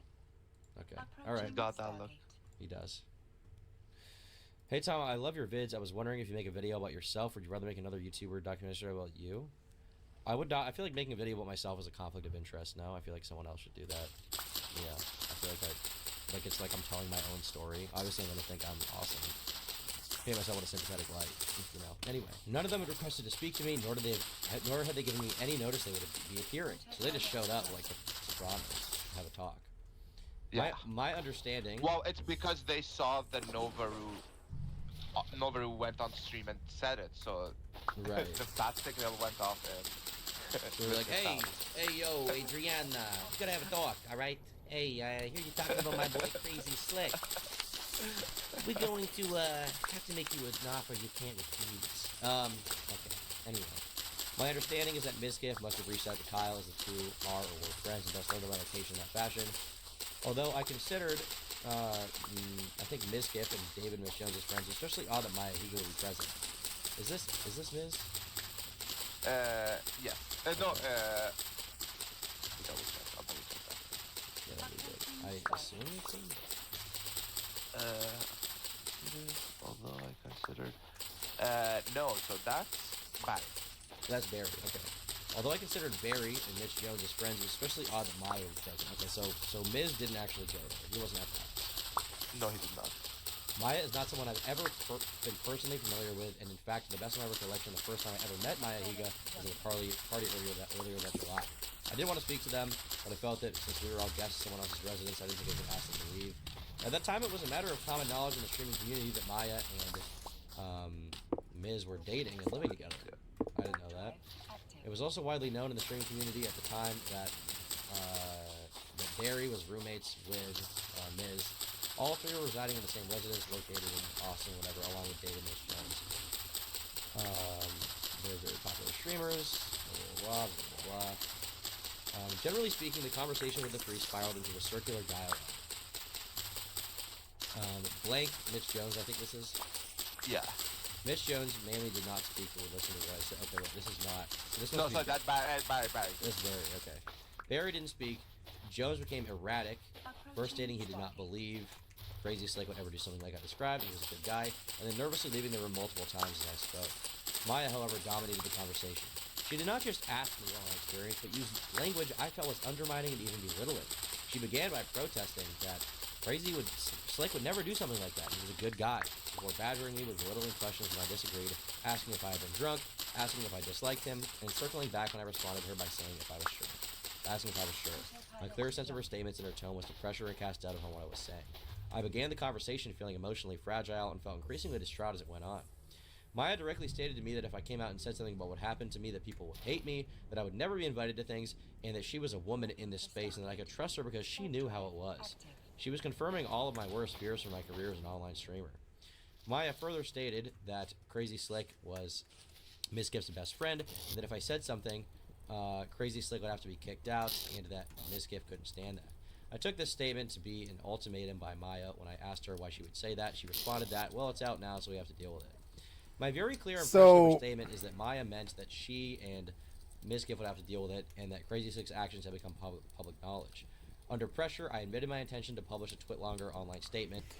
So this dude touched this girl streamer's boob when she was drunk and passed out. She's suing him for $600,000. And I don't really think it should have gone that way. I believe he should not have to pay a red cent, but he should be a sex offender.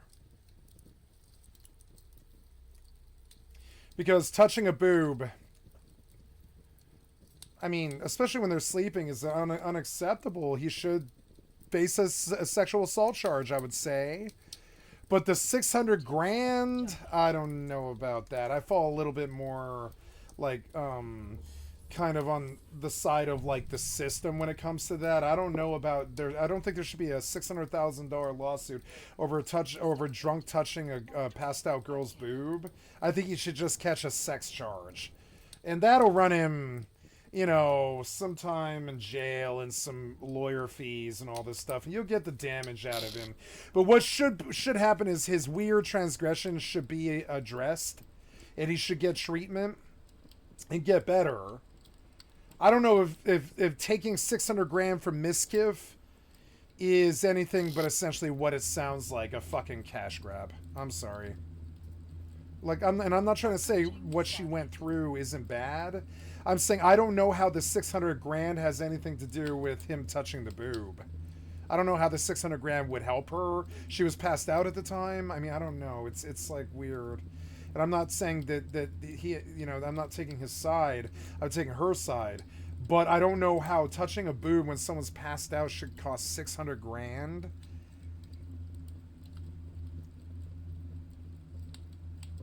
Like, if she could never have sex again or something, I guess, yeah.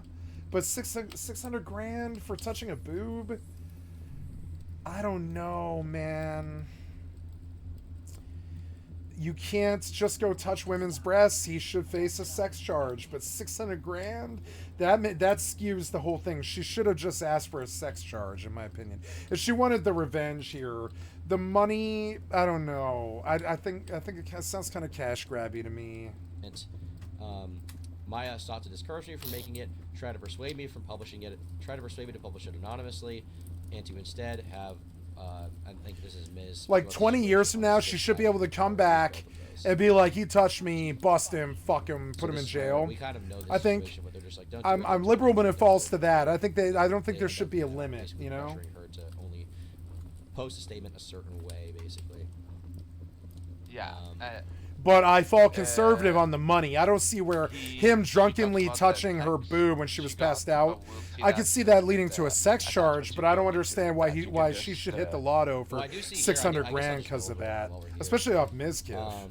I don't know what Mizkiff has to do with notice it. from an acquaintance, Blank, stating that he was at Blank's home when Blank, David Miss Jones, and Maya returned, and they described it as having failed to slick out. Afterward, I received a message from Blank. Who is this, Barry? Yeah. One moment. We're on page 18. Yeah. Yeah. So later I received from. No, actually, you know what? I don't know. He's just some guy who's a friend of theirs. Okay. This is a new name. She received a text from this guy stating, "Hey, sorry about this with Slick. Kills me, and for some reason I feel responsible because I'm like his father." In his stream immediately prior, Blank did legitimately appear to defend me for several insulting comments online. Over the aftermath, I noticed that Mitch Jones had previously stated to me that he would be inviting me to his house hunting album. No. That text that you just described, that one was from Miska. Okay, that's what I was thinking because it said. Yeah. It said the thing about his son. Yeah. That one's from Miska. Okay. In the aftermath, He just got the other person just texted her, basically saying that Barry, Mid Jones, and Maya Higa described like when they got back after talking to her, they described the incident as like, oh, we bailed Slick out, like, oh, we did Right. it. Right. Okay. So then she says basically that Mitch had previously invited her to his album release party held in the same house where he and Maya lived, and then she didn't get invited. Around 2 days later, Mitch Jones stated to me that everyone in the household was scum, that the way I was treated was disgusting, and apologized that he had tried to defend Slick previously. He indicated he would be leaving and moving to Los Angeles. After July 6th, it felt like fewer networking opportunities in the streaming industry were available to me.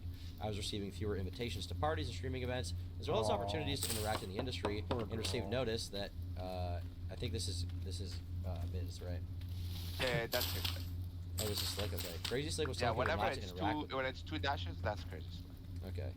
It seemed to become harder and harder to develop collaborations with different streamers, whereby different streamers would interact or appear on each other's online videos, whatever.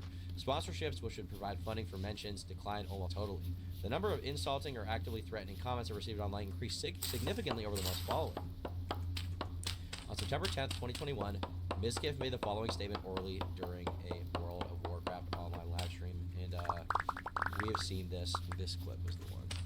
Well, what you can deem of it, it's sexual harassment, whatever. At a low scale, it's not really a big deal. I don't think people really gave a I like really the burp cared. in the middle. Really Yeah, accentuates the fact she doesn't care. What you can deem of it, it's harassment, whatever. At a low scale, it's not really a big deal. So there's that clip. I don't think that's the burp. I feel like that's probably from World of Warcraft. Right. Alright. And what I presume was a response to the statements issued on September 19th. A telephone call involving blank, is this Miz? Yeah. Involving Mizkif, Mitch Jones, Asmongold, Trainwrecks, XQC, and Barry was apparently leaked and went public on YouTube. I listened to the entire call. I'm personally familiar with Miz's voice, having met him at industry events, and from listening to his online productions, was able to hear him say the following. Approaching Alright. So that's, if you haven't played the call on stream yet, that's the relevant part, so it's worth reading. I actually haven't played it on stream. Yeah. So yeah. I woke up, I remember the whole day, it was one of the scariest days of my life. My best friend in the whole world, Slick, is getting accused of people saying he's about to get canceled. I run to his room, Maya's crying, I'm freaking the f out, I hyperventilating. Bitch is there. We're all trying to figure out what the f we can do for my best friend, right? I care about Slick, I do, I love the guy. People were telling us, mainly Barry, that, yo, Adrian Lee's about to come out with his Novaru the night before said some. I'm freaking out and I'm literally crying because I'm saying to myself, I'm going to lose my best friend, I'm going to lose my best friend in the entire world. Maya is upset, Mitch is sitting there, we're all freaking out. So what I did is I tried to get answers. I tried to get what is Adriana Lee thinking, what's going on here, what's going on with my best friend. I didn't go because you know why I didn't go? I knew that if I went, it would have looked immediately like a power play. Because it would have. If I went there and I was sitting there, you know, 30k Andy against all these people, it's going to look like a power play and it's going to look bad. The reason why I sent Maya is because Maya is much more liked, people respect her, and I feel Maya can talk to these girls because I want to know what the f went on with my best friend. I knew for a fact that Adriana was not going to give me any information because she wouldn't talk to Mitch, she wouldn't talk to either of us, and Maya is someone that is actually liked. If your best friend was possibly losing his entire life and career, right, would you not try to send somebody to try and understand what happened? I sent Maya there, and I think I did nothing wrong by sending Maya and Mitch, because there I wanted to know the situation, I wanted Slick to be okay. Now, did I tell Maya to say all that stuff? No, I don't believe Maya would say that, but if she did, I would never say that. Hey, by the way, this is going to make your career weird. You know I'm smart. I would never say to someone to do that. When your best friend's getting canceled, man, I'm sorry. You want to act. I'm sorry. You just want to act. Basically, me, Maya, and Slick were in a room, and Mitch, and we were trying to figure out what to do and how to make sure that we can, like, talk to Adriana Lee and figure out what the f is going on. We called her 12 times, but she didn't respond. But she was answering Barry. She was tiptoeing around when Mitch was calling. She wouldn't tell any of us the story of what happened. She didn't answer, so we called Barry. Yeah. In the same telephone conversation, Miz, who I'm personally familiar with, can clearly be heard to additionally say it was basically Maya gaslighting Adriana the whole time, basically saying, "Are you sure this is what Slick did to you? You were pretty drunk. You wouldn't remember it. Are you sure? Doesn't sound like something Slick would do. You know Slick," like that. And then she was like, "If you twit longer Crazy Slick, this will be good for your streaming career." And then they were telling her what to write in the twit longer so it wouldn't look bad for Crazy Slick. Okay, gotcha. So that was Barry. That quote you just heard is from Barry. Okay, that was from Barry, not Misgift. Yeah. So Barry says what actually happened. Barry at least doesn't seem comfortable with what was going on. Yeah, Barry's the one who did not seem. Barry and Mitch Jones seem to be the two not comfortable with the situation. Right. And then that's the income part. Let's see what she's making. January 2021, $3,000, $8,000, $8,000. Why is it fluctuating so much? It's going up and down. So when did the train wreck stuff happen, right? I would assume it absolutely peaked there. Good question. Miskiff, Adriana Lee, Sports Ski. It looks like September 2022. So 2022, if we look at September, she did. So in August she was doing $2,000, and then she did 8,500, and then it went down to 1,000 actually. Yeah.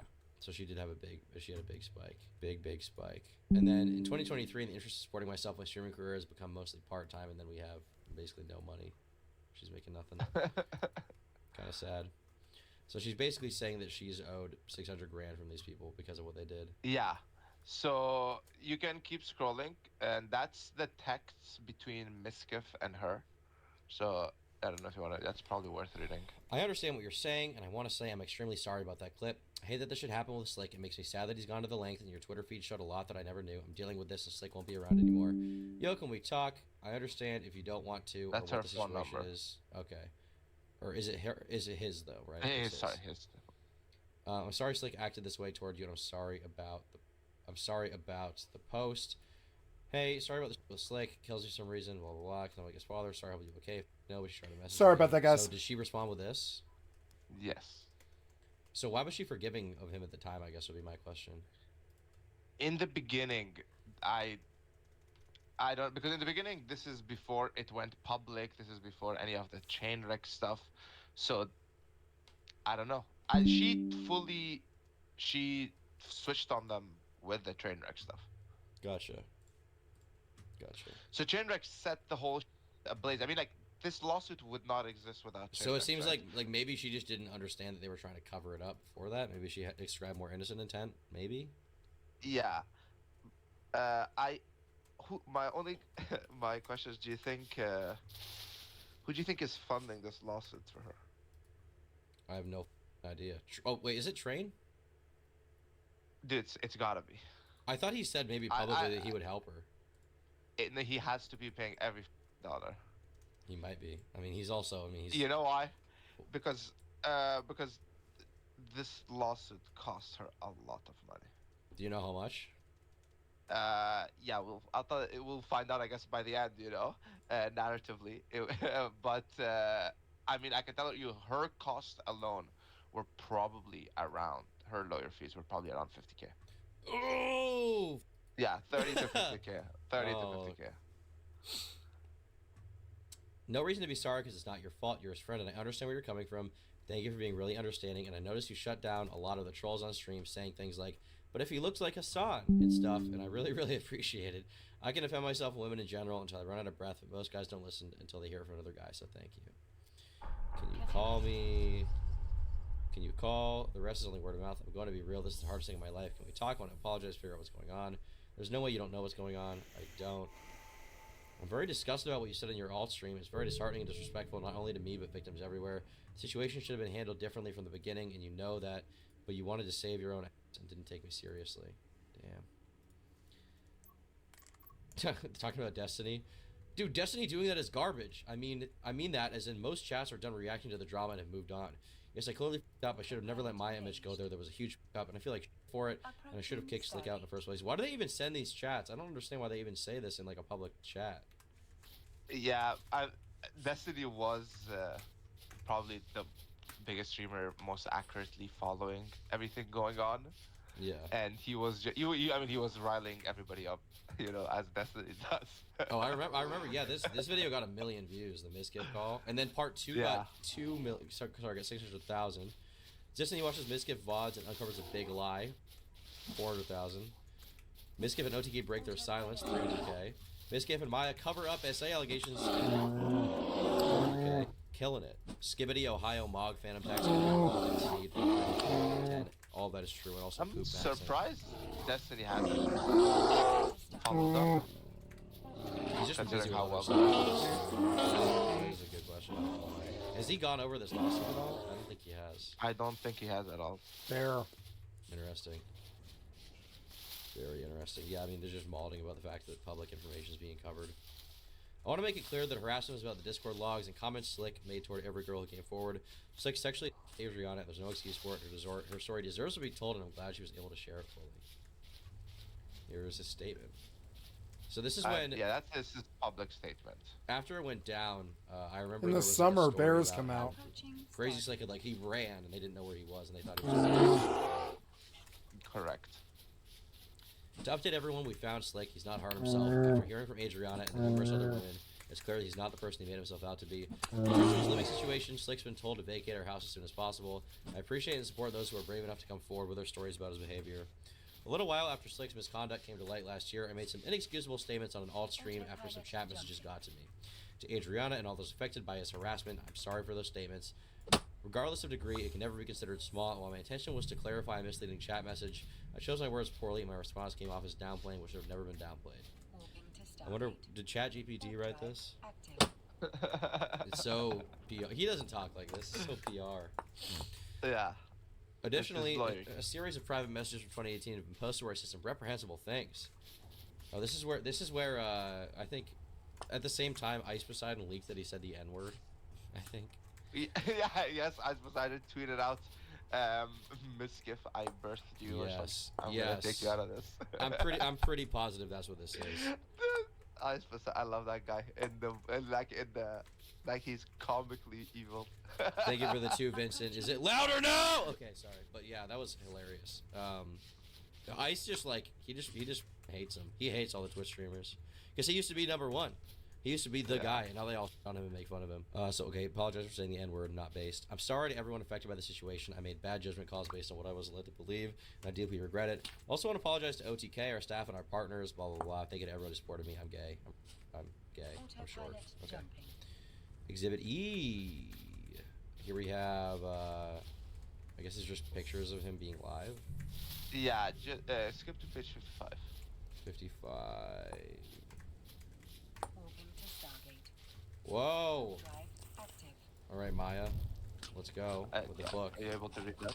Book. I know you saw my stream, but I just want to reiterate that I'm sorry. I know it wasn't my place to be there that day. I was under so much pressure and was in panic mode.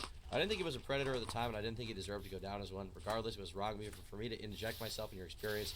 Well, you didn't want me to be involved, and I wasn't thinking about you enough. I feel like I was under so much pressure with Slick being my best friend at the time and Miz being my boyfriend. I've been distanced from that group pretty significantly since the breakup, and it's much easier to see your side of things being outside of that Misgift bubble. Genuinely sorry, too, for your exclusion from things because of all this. I didn't know Slick messaged everyone you hung out with, and that is so not okay.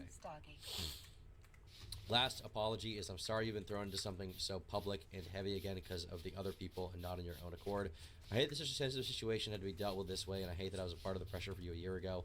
I really hope you come out of this happier and you can thrive here. And she responded with a thumbs up instead of giving a reply. I would give someone a thumbs up if I hated them, I think. Yeah, I think at this point she was probably pretty mad.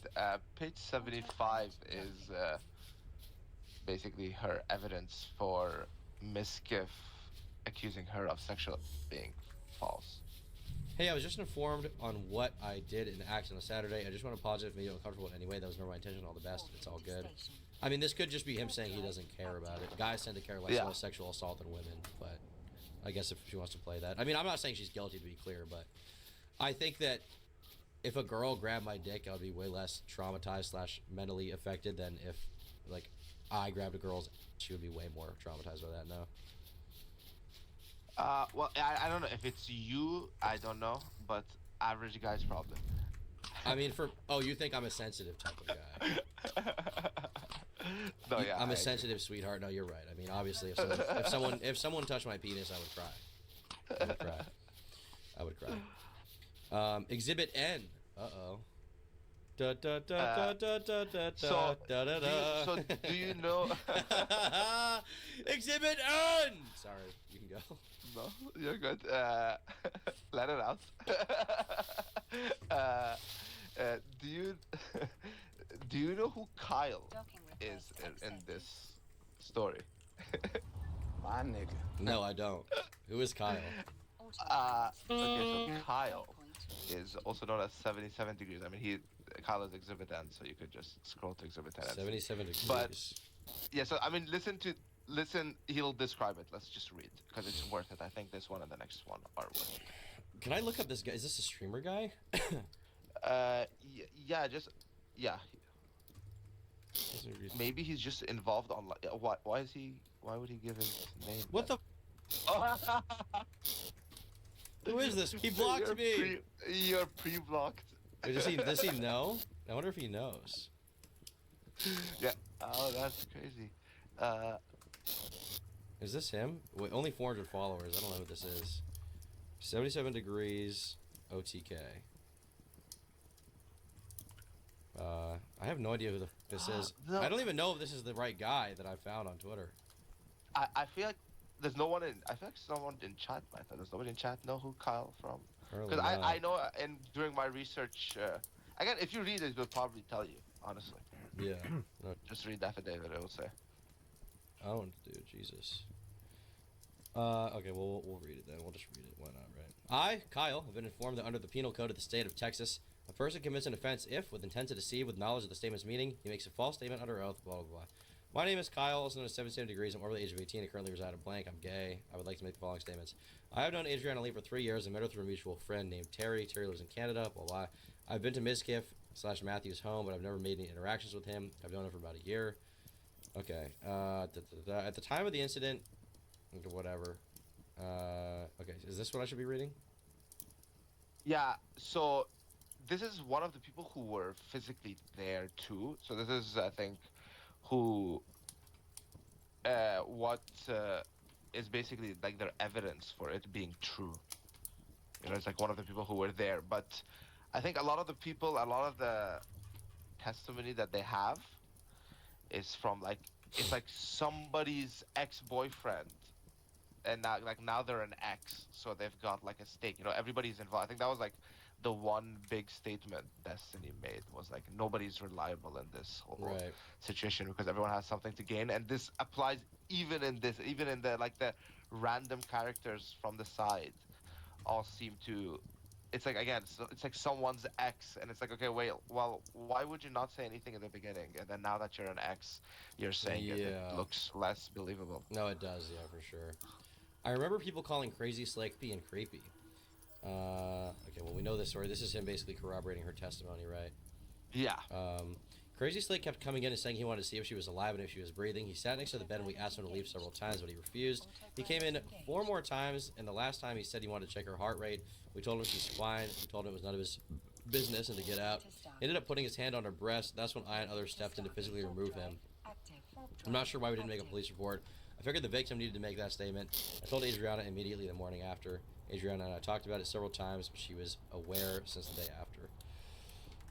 Gotcha. Gotcha. Yeah, and then the next one is an affidavit. Like I said, once again, it's from one of like it's. So do you know Ryan Reeves? Do I know Ryan Reeves? Probably not. Ryan Reeves, I think, is related to the OTK boys. Definitely not him. This guy. Yeah. So he's related. Oh, maybe not actually. I don't know. But he's one of the OTK related to the OTK group, and so this is a story. There's an affidavit from his ex. Okay. Who are all these people that are just involved in OTK? There's so many characters. Who the fuck are these people? Well, I mean, this was like, I mean, technically, Adriana Lee herself, right, was hanging out with them. So, and would you have ever thought about like her being related to OTK? Probably not. Technically, on that night she was. I've seen screenshots from Crazy Slick, including Adriana from events. All I know about Emiru is that she lives with Mizkif and went on live stream and said he would never do this. Isfahan and Asmongold are affiliated with OTK. To my knowledge, Isfahan lives next door to Mizkif / Matthew Renuado. Oh, dude. Destroyed. Oxed. Okay. Anyway. Yeah. So that's, I think, yeah, that's enough with that document. And then so immediately, once that happens, once this lawsuit basically comes across their desks, right? Yeah. So these guys all live in Texas, and this is sort of a speech-related lawsuit, right? So Well, it's all testimony because I mean there wasn't a so there's no kid. It's all just like, I mean it's he said she said quote unquote, right? Yeah, exactly. And I mean, and technically none of that even weirdly matters because it's about the defamation, right? So that's what they're suing for, is for like, it's specifically for what Miskiff said that made Adriana Lee look bad, Right. right? And so like when you like look at it from that angle, so then it's purely a speech related thing, and usually everybody responds with, oh, free speech. Right. Okay. Gotcha. And then some states have special laws that protects their freedom of speech even more, and Texas, obviously, God bless Texas, they got that. So if there's something called the TCPA, where if you get sued for a speech related thing, you could just say the TCPA protects me from basically freedom of speech. So what is your, I guess obviously we don't know what's going to happen. Has there been any response from the other legal teams that we could read? Oh no, I know what's gonna happen. We're gonna find out what's gonna happen. Okay, what's gonna happen? So I just sent you. We're gonna start off with OTK's response. Motion to dismiss. All right. Yeah. So immediately they come and say, throw that out. So this is a pretty. Let's see here. This one is. Whoa. There's 300 pages. a lot of attachments. It's just a lot of screenshots. They're trying to own her brutally. Okay, gotcha. Interesting. Yeah. So what is the big takeaway here as far as trying to get it dismissed? Big takeaway here is number one, we're OTK. What did we do? Everything you're saying it makes sense to complain against maybe Miskiff or maybe Crazy Slick, but what did we do? Number one. Another thing they argue is how come she did, if what she's saying is true, then why not sue Crazy Slick for sexual? Why are you suing us for defamation? Why are you suing us That's for quite a good point, to talking be about the honest. sexual, as opposed to suing someone for the sexual? That's That is a good point. Yeah. But then a response to that is there's statute of limitations for the sexual, right? And 7 years. according to her, she did not find out that she was sexually assaulted for almost a year and a half afterwards. No, they But said that doesn't even make sense because they said the day after. The day after she was told by the what's his name? Was it Kyle? Someone told her like the morning after what happened, right? Yeah, but she said she was like processing it, you know. And then later on when everything started like picking up a year and a half later is when she started calling it sexual. So that was her excuse. But I mean they're valid points. I think OTK definitely has a leg to stand on, because what is, at the end of the day, even if everything is absolutely true, everything she's alleging, which by the way, that's not even an even if situation. In a motion to dismiss, you assume every single thing that the plaintiff is alleging is true. So we're gonna assume everything Adriana Lee, even like we're gonna hold all her words as fact. There is still nothing to sue for, is what OTK is saying. Right. Okay. Interesting. Yeah, making they also say arrows here they takes say, forever. those are the facts. Imagine if They bullets claim were this that basically, annoying. Novaru didn't actually do anything wrong. I mean, because this she doesn't talked bother about me, what but happened. She it's used, like, her when it's talking not about annoying. these, It's just basically. time Yes. consuming. Which is interesting. Let's see here. Documentary evidence establishes plaintiff is incorrect. Not only did Novaru learn of the alleged incident from plaintiff, but Novaru only publicly discussed the alleged incident in vagaries, using no names, referring to plaintiff only as her. Yeah, let me tell you exactly where their actual points are. You know, actually, there's something very interesting I noticed while looking at this stuff. Okay. That might be even more interesting than the whole lawsuit. You know, in the first page of the whole lawsuit, if you want to go back, you don't have to. Sure. Yeah, I got it. Can you scroll down a little bit and where it says the parties exactly? You see it's listing the people, and you say where it says number 7, defendant OTK. Yeah. It says defendant OTK is a for-profit Delaware corporation doing business in Texas, and then it says registered agent for service of process. They're all from Rich Texas, I Campbell. think. Now, I was under the impression that Rich Campbell stepped down from all OTK-related activities. When was That's this what I filed? believe. When was this filed? This was filed. I know Rich in, Campbell. July. I know it sounds like fucking shit, 93? but I do. I know Rich Yeah. Campbell. Okay. I know him well. I don't like him either. Well, maybe the info is wrong. Is that possible? He was in my WoW guild for a long fucking time. Okay, Him so and that's what I him thought. and You know what? let's play along. So that's what I thought. Maybe the info's wrong because this is from her team, right? Six So maybe her dropping team thinks that. is how And I being know a him. Registered agent When I know him, his doesn't name really was even Six mean much. Dropping. You know, it just means that you just get their mail, pretty much. Yeah. Like, I don't know But these then- people to talk to them, but I mean, I've met them. Rich was in my original Final Fantasy XI server in Nozomi, and he was so annoying. And then I met another streamer there too, the Salt Factory. And then what else? And then Rich Campbell. Yeah, what he not only was he on my Nozomi server, but he was also on World of Warcraft server Frostmourne. He was like the best player on Frostmourne. I met him and been in raids with him. He was loud and outspoken the entirety of the time I've ever met or seen him. Now let's go back to the one you. I'm not one to talk. You were just on. Okay, the motion. But is- he was like obnoxiously Yeah. loud and let's skip to page outspoken. 32.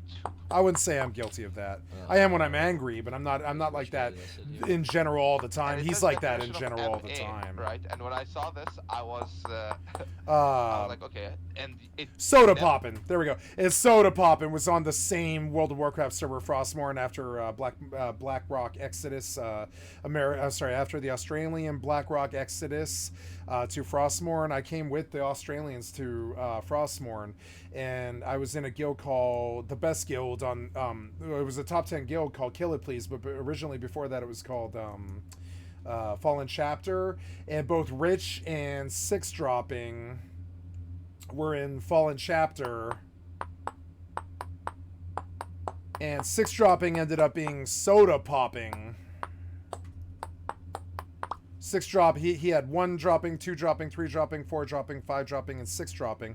That was all of 6 of his favorite classes, but he had all 18 classes capped out with max gear. And every time there was an expansion, fucking Soda Poppin', he's Soda Poppin' now, but every time there was a fucking expansion, Soda had every character max ray geared.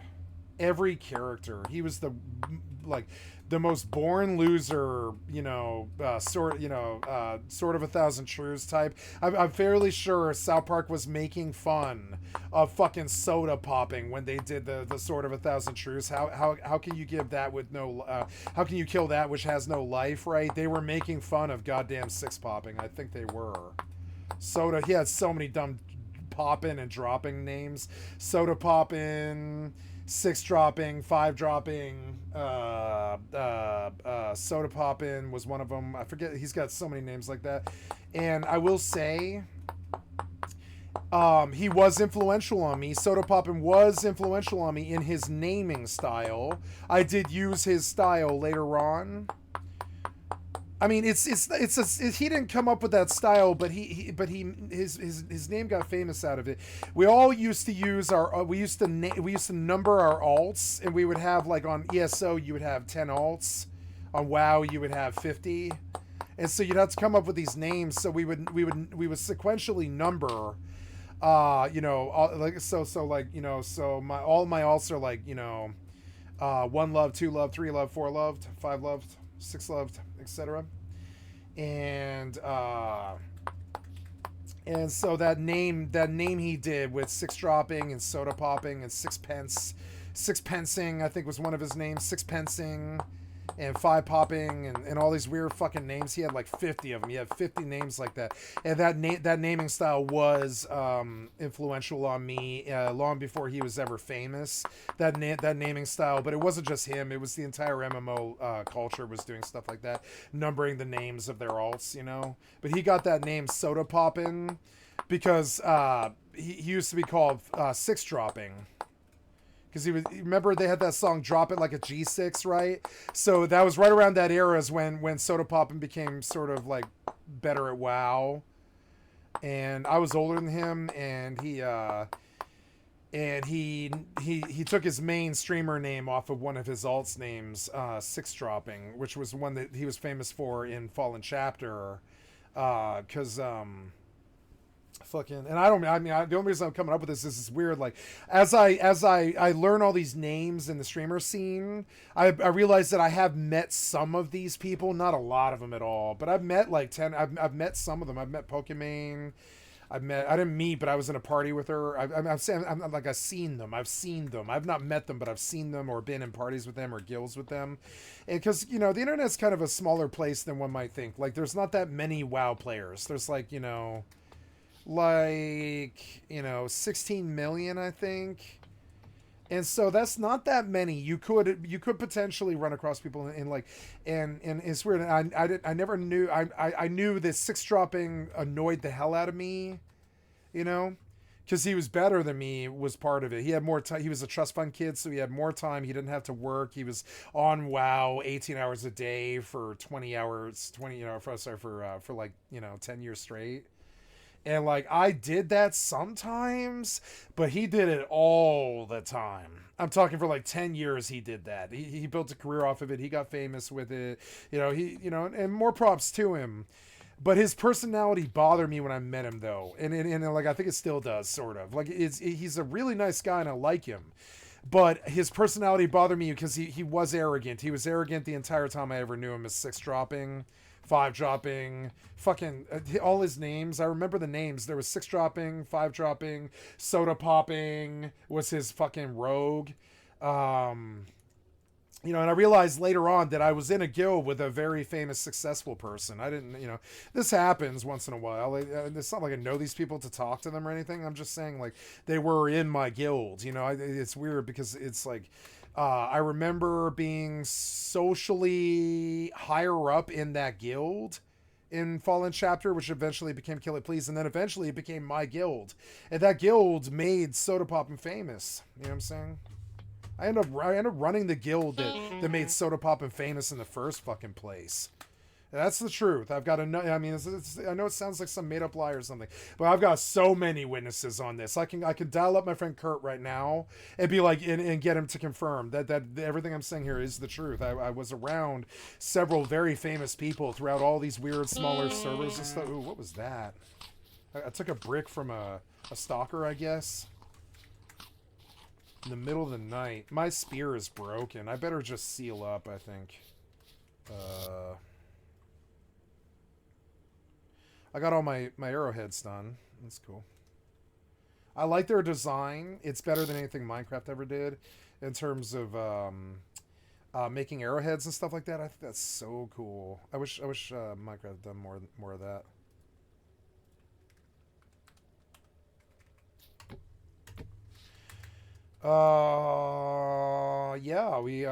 We did. We made 16 arrowheads. We're gonna do that and that and that, right? Or what's flint arrow? It's like flint arrow is feathers, sticks, and arrowhead.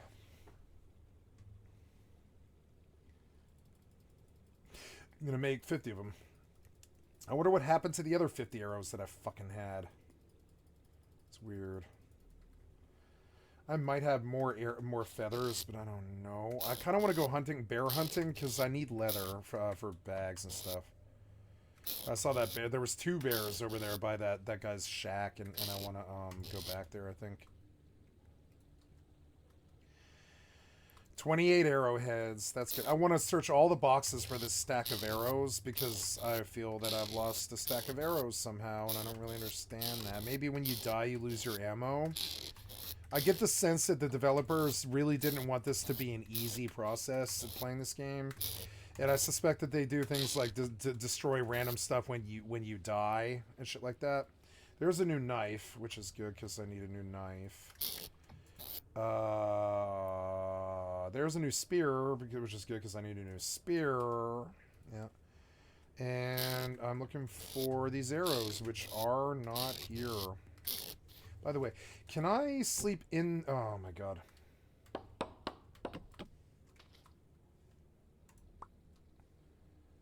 The hay bed lets you sleep for 7 hours. I don't know. I don't know what's going on. But anyways, let's turn on the video again. For everybody else in the entire lawsuit, everybody and their No one else mothers here. are Nice. named. Okay, except MA. And you can read it. Says, my name is MA. I am a co-founder and board member. Ice Palace. And the Nice. president Tyrannies. and CEO Ice Palace. of OTK. I've held the I have position. held the position. Yeah, go ahead. Is it not? Is MA initials for something? Or is it just... Yes. I don't know what it's supposed to stand for, but it just says MA. So, and it just says who they are, and then basically this is part of OTK's defense, and they're just basically saying how OTK reacted to everything, you know. So then I was like, okay, and then I realized I'm not gonna dox anyone, and I don't think this is doxing. MA's address and Richard Campbell's address are the same. So basically, Rich Campbell, is that even his name? No, not at all. I think No. Rich is a name based around being rich. He's a Rich Campbell, you know. It's like he's a Rich Campbell. It was a name. Rich was the richest guy on the server. I remember Rich was in the fucking trade chat all day long, talking about rich this and rich that, fucking, you know, like money and trades and all this stuff. He was a trader. In my opinion, in my non-legal opinion, I think MA might be Richard Campbell, because their address is the same. Okay. If you look Unless on someone this else page right lives now, where there, you I guess. Unless he lives with somebody else, that's obviously possible. And so I thought that was a little bit I thought that was interesting, because I thought, again, for Rich Campbell's supposed to have stepped down since 2022, I believe. Yeah, exactly. He's supposed to have stepped down, but I mean, maybe he stepped down as... I should look into Rich Campbell. I've never actually seen him. I've only ever spoken to him on Discord. Let's see who Rich Campbell is. I guess I really didn't know. I don't know. I've met him. I know I have. I've met Rich. Rich is a very famous name out of World of Warcraft. Look, when you type in Rich Campbell pops. Yeah, who the fuck is Rich Campbell? Reckful killed himself over Mitch Jones. That's fucked up, man. The Rich Campbell lawsuit. This is from 2 weeks ago. Rich Campbell responds to allegations legally. Yeah.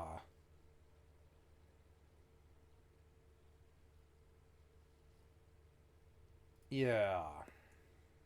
I think everybody's pretty much seen the allegations and everything against Rich.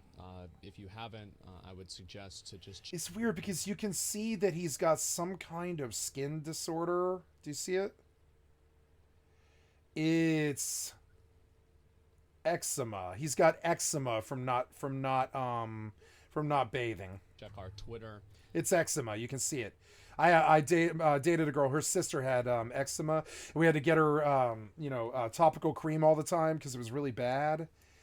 And and I know eczema when I see it. I did not know Asmongold had eczema. I think he's over it now, but he had eczema. That's eczema. And we've obviously addressed this. You can see it right on his fucking face if I make it bigger. Yeah, right underneath his eyes. It's not just eczema. It's also dirt. Ourselves. This came to our attention yesterday, and as soon as we pretty much found out, and you know, what came attention to us yesterday? I think everybody's pretty much seen the allegations and everything against Rich. If you haven't, I would suggest to just check our Twitter. Yeah, like I didn't like Rich. I didn't know but I didn't hear anything about the drama. I just didn't like it. I met him and talked to him, and I was in a guild with him, and I was like, yeah, I don't like this guy. He's cocky. He's too cocky. He was the richest person in the guild, but he was also too cocky. We've obviously addressed this ourselves. This came to our attention yesterday. And by cocky, I mean, like, if you were having a conversation with someone in the guild, he was the type to pipe up and say something crazy and dumb and not annoying, just crazy and totally not related, to try to take over the conversation. I remember really, like, genuinely disliking him, you know? And as soon as we and this is from a long time ago. I'm talking 2009. This is from... Like, it's weird. I wonder sometimes if I might actually know a lot of these people by just proxy. I don't think I know them personally. I think I just might have actually met a lot of these people. And, it's weird. You know, looked into it and saw what was going on. We had Rich resign from the org, and Rich is no longer a part of OTK, effective yesterday. Wow, so they kicked Rich out of OTK. I didn't know that. The reason I'm going to be talking about it, probably more than anybody else that is in that's in the org, is because the truth is, Rich, like he said, was, you know, my friend, and I want to talk about it on a personal level, and I want to say a couple of things that I've just really got to say something about.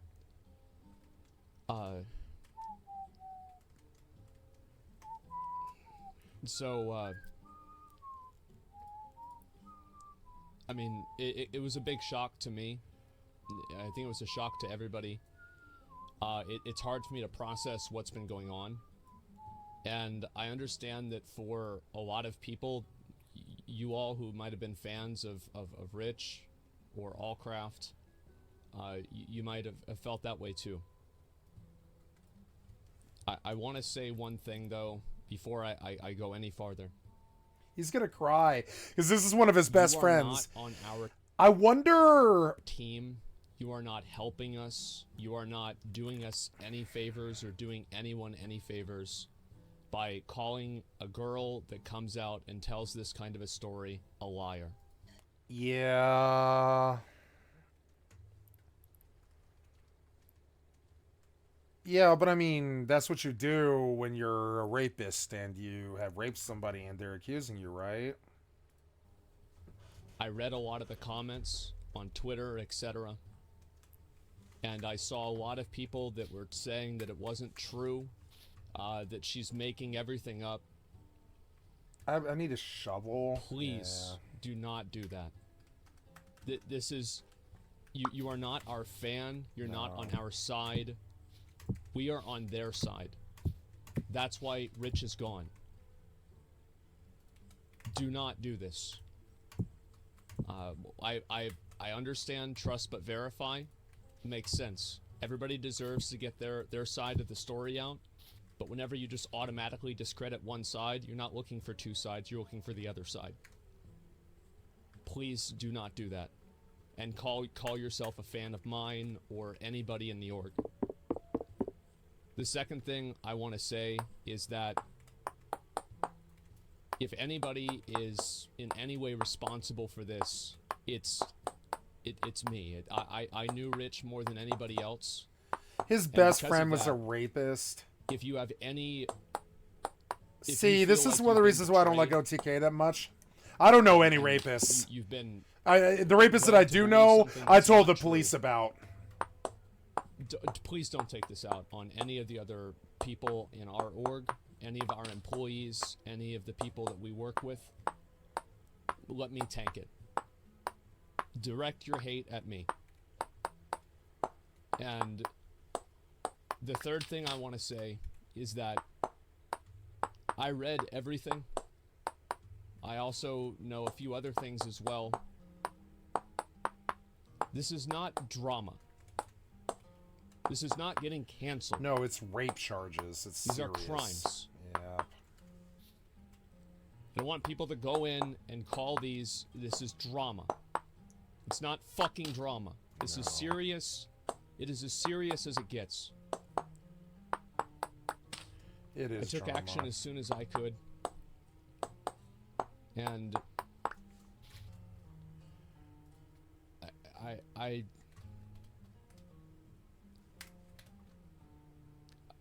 don't know. You were friends Just with a fucking rapist. Sucks, man. Yeah, you were friends with a rapist. Fucking sucks. Doesn't surprise me out of OTK. That's right I don't wingers even for wanna you. talk about how Just it's made saying. me feel, Don't know too because many I think liberal that takes rapists. Just attention saying. away from the Every actual rapist I've people ever who are met, the victims ooh, here. yeah, right wing, big time.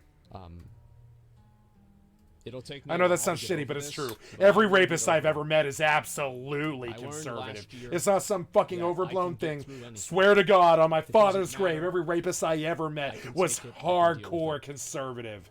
I swear to God. So if you want to give I somebody know, support, no, are all conservatives give the rapists? people No, who are no, brave not at enough all. to come out And tell they're their good people, story, you know. But every whenever fucking rapist I ever they're met was being a attacked real by people hardcore, who serious think conservative. that they're doing For some me or reason. somebody I don't else know a why. favor. Please, do not do that. Okay, shovel heads. This music is so fucking I don't know clowny what else I for can the do. fucking subject matter. If there's Why did you anything even that you include guys it? would like to see me do, I'm open for suggestions. I feel there's a part of me that feels a genuine. It feels like you might have been there when he raped her or whatever, because you feel like you're apologizing for your friend being a rapist. That's not your fault, though. That's not your fault, though. It's not your fault, though. I like that Naga Pro. How much do they charge for that?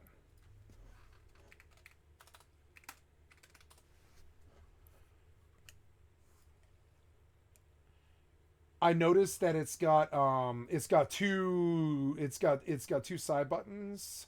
Does it?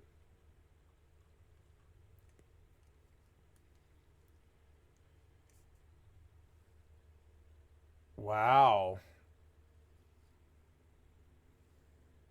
Wow. $158. I don't know. It is $99 buy new. I want this. I want this.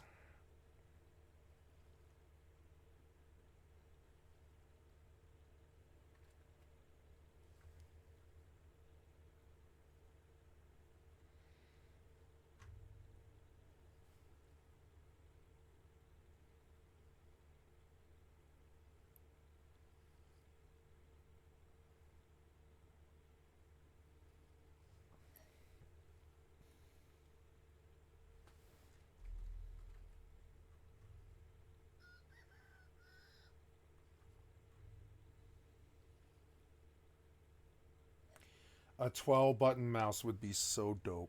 I have 6, but I want 12. Yeah, and this mouse is too big and fat. Do you see it? Only for 6 buttons too. And it's got this annoying ass thing right here. This like fucking fin. Do you see it? Now I like this. It helps me grip the mouse and ride it, but it also, I don't know. I don't think it's necessary at all. And I actually prefer the design of this the best, but it's not enough buttons. I love that mouse. That mouse has got me more wins on Fortnite than this mouse has. God damn it. But I mean, it's an MMO mouse. It's not for shooters. You know, shooters, you want about as light a mouse as you can possibly get. Really light is what you want for shooters. Very, very crouching tiger, hidden dragon sort of sweeping motions with your very light mouse, almost like a paintbrush, you know. That's what you need for shooters like this, you know. MMOs are like 12 buttons, don't move your mouse, you know. big difference. Like CEO or whatever his role was, maybe he's still part of the business technically. I feel like you capitalized off your friend being a rapist with this video, which really bothers me.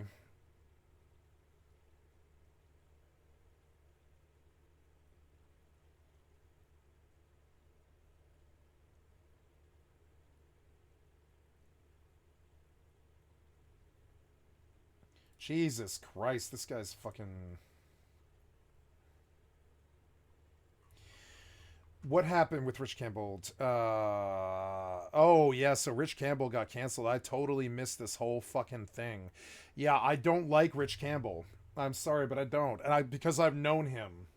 I know, I don't like Six Dropping either. Or I'm sorry, what's his name? Soda Popping. I don't like either of those fucking people. They're both OTK, and they've always bothered me, and I knew them before they were ever famous. They were in Fallen Chapter with me. And god damn it, they were both assholes. Sense of guilt. And I'd like to do something. I don't know what it is. I don't know what I can do. This video is what you're doing.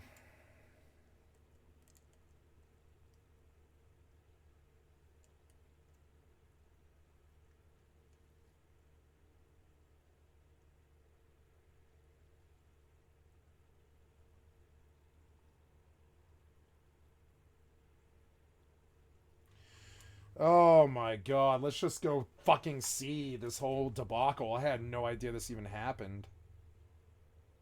I have met Rich. I'm fucking certain of it as I live and breathe. I have met and disliked Rich long before he was busted for being a rapist. It's fucking weird.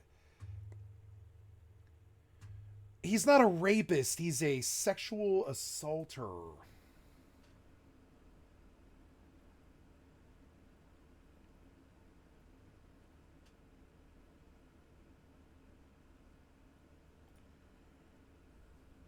Did you see that Asman address the issue with Rich today? No, I didn't. I didn't even see he was live today. Didn't he say he was just going to let OTK make the statement? It's too cold in this house, so I've got to turn the heat up. I don't know, I kind of like the cold, but I'm going to go turn it up. Did I pause it by mistake? No, he's... It's on top of LSF. It must have just happened then, because right before hopping on, I checked LSF. Sorry guys, I'm going to go to the bathroom and turn my heater up. I'll be right back. It'll be like 2 minutes.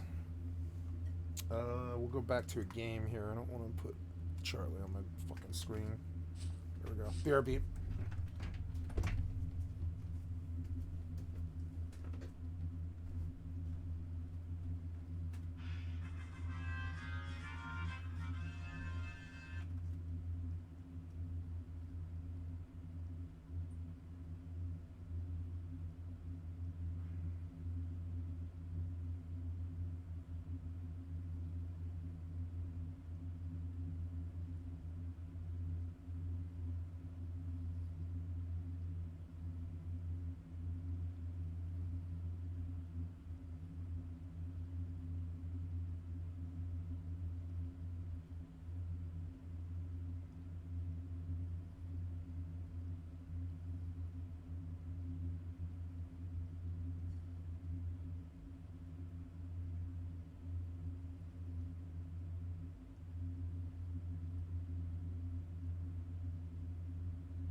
There is water. Is there water? Should be water over here. I guess not.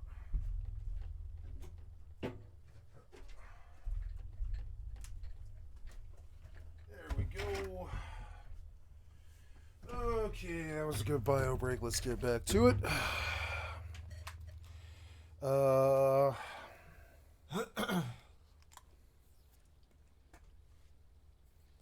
Thanks to the resub aquatic. Oh, yep, you're right. An hour ago.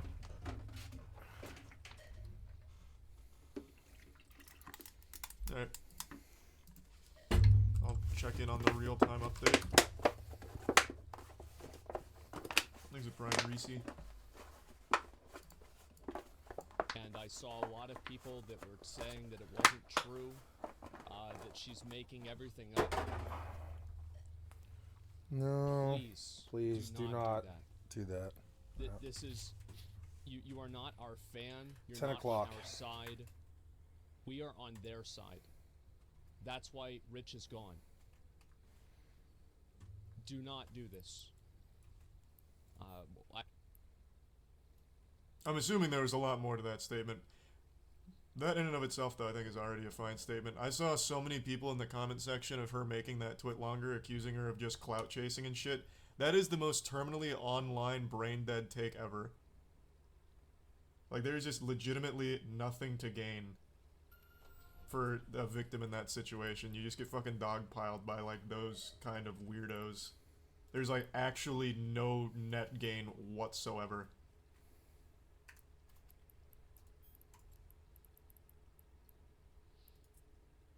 It's a pinned timestamp to his full statement. Well, how long is it? Because I'll probably just watch it on my own.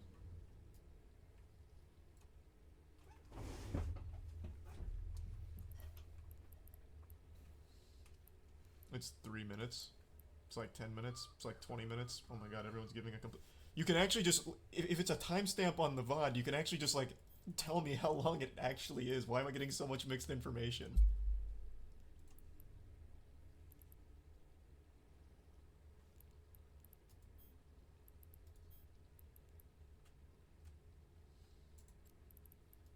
It's 10 minutes. Okay, I'm seeing 10 minutes being the most. Where was it? It's pinned where?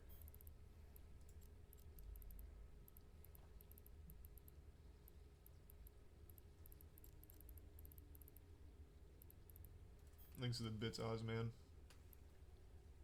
At the top of his chat in the live stream. Okay.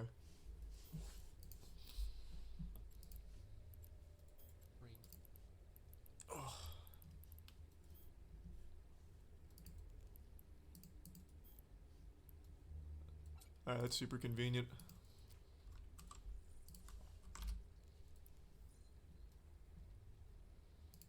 I think everybody's pretty much seen the allegations and everything against Rich. If you haven't, I would suggest to just check our Twitter.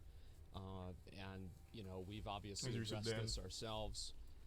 This came to our attention yesterday, and as soon as we pretty much found out and, you know, looked into it and saw what was going on, we had Rich resign from the org, and Rich is no longer a part of OTK, effective yesterday.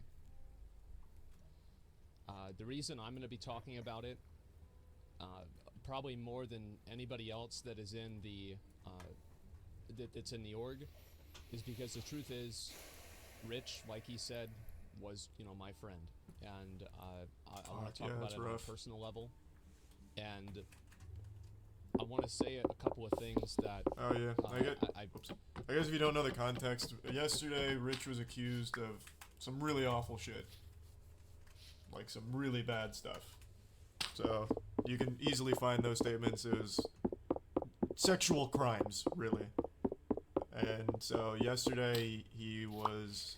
Fucking rapist. You serious? Put out there on Twitter with all the allegations. He resigned from OTK like an hour later, and he apparently has a statement coming out at some point. I'm not really sure,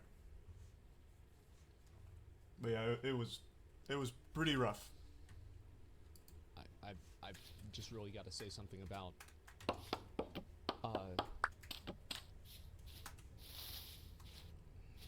So, I mean, it was a big shock to me. I think it was a shock to everybody. It's hard for me to process what's been going on. And I understand that for a lot of people, you all who might have been fans of Rich or Allcraft, you might have felt that way too. I want to say one thing though, before I go any farther. You are not on our team. You are not helping us. You are not doing us any favors or doing anyone any favors by calling a girl that comes out and tells this kind of a story a liar.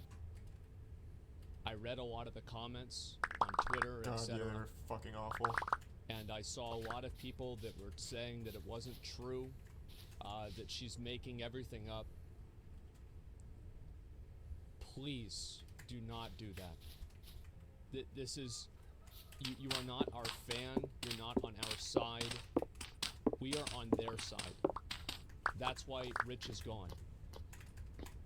Did he do it? Right now they're all allegations. It's not like proven or anything yet, but the allegations are pretty serious. And I'm assuming with the OTK making a statement and him resigning, they must have done at least some level of investigation themselves already and concluded that there's some pretty substantial evidence here. But yeah, it's not like fully put in the books 100%. Here's the video evidence, Rich did all this, but the allegations seem pretty watertight at the moment. But still have to wait for like the full investigation and Rich's side. So yeah, right now it's still all alleged, but the attacking of the girl and all of that shit in the comments was absolutely unhinged. Like absolutely unhinged. Fucking misogynist piece of shit. Happens all the time. Fucking people who hate women, the gender that gave them life. Pieces of shit. Do not do this. I understand trust but verify. Makes sense. Everybody Don't needs to trust. get Do their side of the verify. story out. But whenever you just automatically discredit one side, you're not looking for two sides, you're looking for the other side. Please do not do that. And call yourself a fan of mine or anybody in the org. The second thing I want to say is that if anybody is in any way responsible for this, it's me. I knew Rich more than anybody else, and because of that, if you feel like you've been betrayed and you've been led to believe something that's not true, please don't take this out on any of the other people in our org, any of our employees, any of the people that we work with. Let me tank it. Direct your hate at me. And the third thing I want to say is that I read everything. I also know a few other things as well. This is not drama. This is not getting cancer. These are crimes. I don't want people to go in and call this is drama. It's not fucking drama. This is serious. It is as serious as it gets. I took action as soon as I could. So you mentioned I think that's an important thing right there. He said he knows more as well. So yeah, I'm assuming they've already done some kind of investigation and determined that there's not a whole lot of wiggle room for any kind of like deeper explanation where it wasn't some kind of sexual crime. Literally wrote massive drama in the title. Oh, I think this is an older title. Because this is just clipped from a longer VOD, but yeah. I had no idea Rich Yeah, Campbell was a rapist. That's unlucky. Fucking no idea. I can't. Sorry, I bumped my camera. I had no fucking idea. I actually know that person. I don't know them. I've never really talked to them. But I met him and talked to him. That is a bit a bit sad that happened. I wish I didn't. I wish I didn't know Rich. I do though. I've met him and talked to him a lot. I know Rich, and I know fucking fucking soda popping, and I wish I didn't, honestly. In there, I guess. Things are the tier 1 mellow and the prime based. And the bits geo.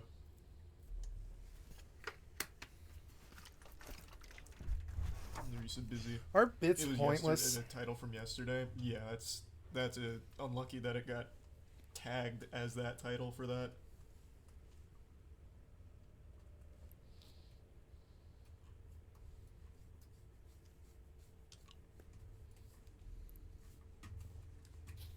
And you can't change that either. Well, yeah, because it's a timestamp. It's not like a video, or well, it's not like a clip or anything you can title.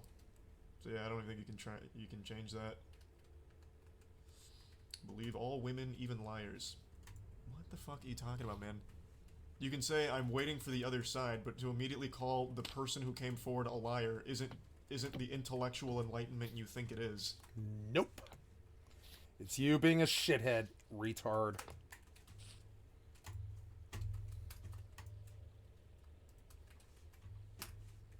Sorry for the language.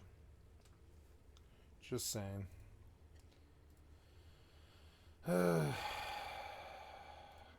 Boss, look at Mitch Jones. Mitch Jones is just crazy. Mitch Jones. He's a psycho. Stop. Mitch is a great guy. This is Wreckful, right? And he's about to talk about Mitch Jones, or their friendship and how Mitch conducts himself. And let's just hear it from Wreckful. It would stress my life so much unnecessarily. Anything that happens in my life, he would just purposely leak on stream for people to watch his clips. That's actually how he lives his life, and then pretend it was an accident. Don't want to do that, Rat Jones, guys. Rat Jones. Like, I get it when you're a streamer and you popular, and certain things you probably do want to keep private, and you think you could trust someone with a secret, and they just expose your shit. And you're like, bro, what the f? It's not fun. It's not a fun lifestyle. It's fun for you guys to watch. It's not fun to live through it. I'm not exaggerating. When I was dating Becca, we were trying to think if we wanted to make it public, and we saw him in Vegas. Of course, the next day we tell him, please don't say anything. We're still trying to think about it. Of course, the very next day he goes on stream and says, I was hanging out with Byron and his girlfriend Becca right after I was trying to make friends with him again. Damn. Hey, they just stabbed you in the back end. Rumor has it that Mitch Jones recently got his main partnered again after a 6-year side-eye from Twitch. Made partner, and you know Miz is cool with Twitch CEOs and shit. He might have to tombstone that partnership. He might have to. So that was the last straw for me. And if he didn't fuck up there, I would have been his friend. I would have tried. But that was the last straw. And then it put so much unnecessary stress on me and Becca's relationship, and then he just said, dude, people are gonna find out anyway, they knew already. But, you can't just say shit like that. It's not okay. Yeah, it's the equivalent. What he did was take away. It's like let's just say someone is in the closet and you out them. You took away their moment. You basically exposed them before they got a chance to basically expose themselves. Maybe they wasn't ready. Maybe they. I wonder if a bunch of bad stuff is about to come out that might really hurt all these YouTube, all these content providers. I wonder especially if it's like OTK. I wonder if OTK is about to implode. I don't know. And sometimes when you put a person's relationship in the public eye, now if they break up, they got to break up publicly and shit. We could have just figured out what we wanted to do. Like, hey, maybe we don't want to say we're dating yet because we just started dating the fucking day before. And, see if this is going to last before we, announce it to the public and add more stress. But then it was announced for us by Mitch Jones. We have all this extra stress for no reason. It actually made my life hell for that month, which is why I ended up deleting my Twitch channel. Because it was, it's too much stress on my life. And I was, a stupid, crazy bipolar person. Damn, man, you That's a think cranberry a lot of people bush in the spotlight could take the Cranberry heat because bush. hey, you've been in the spotlight, but some people are like, nah, man, I know I'm in the spotlight. Didn't plan on being in the spotlight, but it's just something I got to navigate now. And that was, from my understanding, from Wreckful. Someone just said he didn't do it on purpose. Maybe he really didn't. No, he did that shit. Regardless, He did that whether shit it's on purpose or not, I can't really do anything. It's just not a great friend to have. Nope. And Mizkiff is like, bruh, it's donezo for Mitch, yo. I think they gave Mitch so many chances especially when he was waffling with the Adriana Lee stuff. I think it's done. He about to be hanging with Adriana Lee now. Now he might want to join forces and shit. You know, either way, if it's on purpose or not, he never really takes the blame for it. He's like, yeah, dude, I'm sorry. And then the next day, he'll be on stream. He'll be like, yeah, everyone was gonna find out anyway. You know, like. This seems to be his common routine, if you will. And people are starting to catch on, or maybe they have caught on to how he gets down. And we just saw Alinity talk about it. I know Canute, he watched it, and we do have his take on it. Sounds like a scam. Sounds like a scam. And most likely it's a scam when it's Mitch Jones. Can guarantee you he has done several things. Yeah, he has lied over and over again. So then we don't care. We support Miski on this. Of course I would have done it. Even if it beat him up, it would have been well deserved almost. I'm just kidding. Sorry for that joke. Good joke. He watched the clip. Is this the Lindy one? Because then he does shit like this, right? And then months later, he comes to me, and he cries, and he tells me, Alinity, I don't know what to do, everybody hates me, I'm depressed, I don't want to live, like all this shit, to try and like gather sympathy or whatever, right? Because I heard that he had gotten in a fight with some other person that I'm not gonna get involved in this, but I know that there was another person that he was fighting with, and there was someone else that he almost got in a fight with a few days after that. Mitch was just fighting people. Like, he was just fighting everyone, showing up to places where nobody wanted him. What is that? Oh shit, what is that? It's like a never-ending cycle, right? And what people do is when they shoot themselves in the foot, they be like, I'm gonna delete myself. I'm feeling like I should do something. I should hurt myself. And some people call him Victim Jones. That's actually a good one. Victim Jones. But shout out to Alinity. She was in the chat at some point. Now look, I know this video. This is an old video. Someone's like, look, Mizkif has a violent past. Like, you know, some Mitch Jones sympathizer or whatever was like, now guys, I typically am not the biggest Miz fan, but I kind of gotta look. I've been defending Miz like 2 times. I done defended him twice. So make sure y'all keep track. Mix, I'll pay you $100 to slap Sam. Miz said I'll pay you $100 to slap Sam. Look, this is a young Miz. This is before the millions. This is rags to riches, guys. When you go from this to, you know, $1 million home, you know, making millions every year, this is back in the day. This is when he was young, dumb, and full of allegations. But we not gonna show violence. We're not gonna show violence. Hey, how the hell you watching all my videos but you ain't subbed? Come on, man. Thank you, Henry Resilience. I'd like to sub to your channel. Hit that sub button. And one thing you can't forget about Mitch Jones is there is a streamer who actually took his life, Wreckful, and we'll get to that after. But even Melina, like, look, he had to tell her like, hey, be quiet. Look, he had to check his girl or whatever. You know what I'm saying? You don't have ADHD. Yeah. It was an ADHD moment. No one with 12 GLAD titles has ADHD. That is yeah. false. Look at Mitch Jones. Mitch Jones is crazy. Titles has Look, he had to tell her like, hey, be quiet. Look, he had to check his girl or whatever. You know what I'm saying? You don't have ADHD, Yeah. dude. It was an ADHD moment. No one with 12 GLAD titles has ADHD. That is false. Look at Mitch Jones. Mitch Jones is crazy. He's a psycho. Stop. Look. Mitch is a great guy. You see, he was like, hey, chill. He was like, shut up, bitch. Like, shut up. Let's go to the video right here. I need to talk about something pretty serious.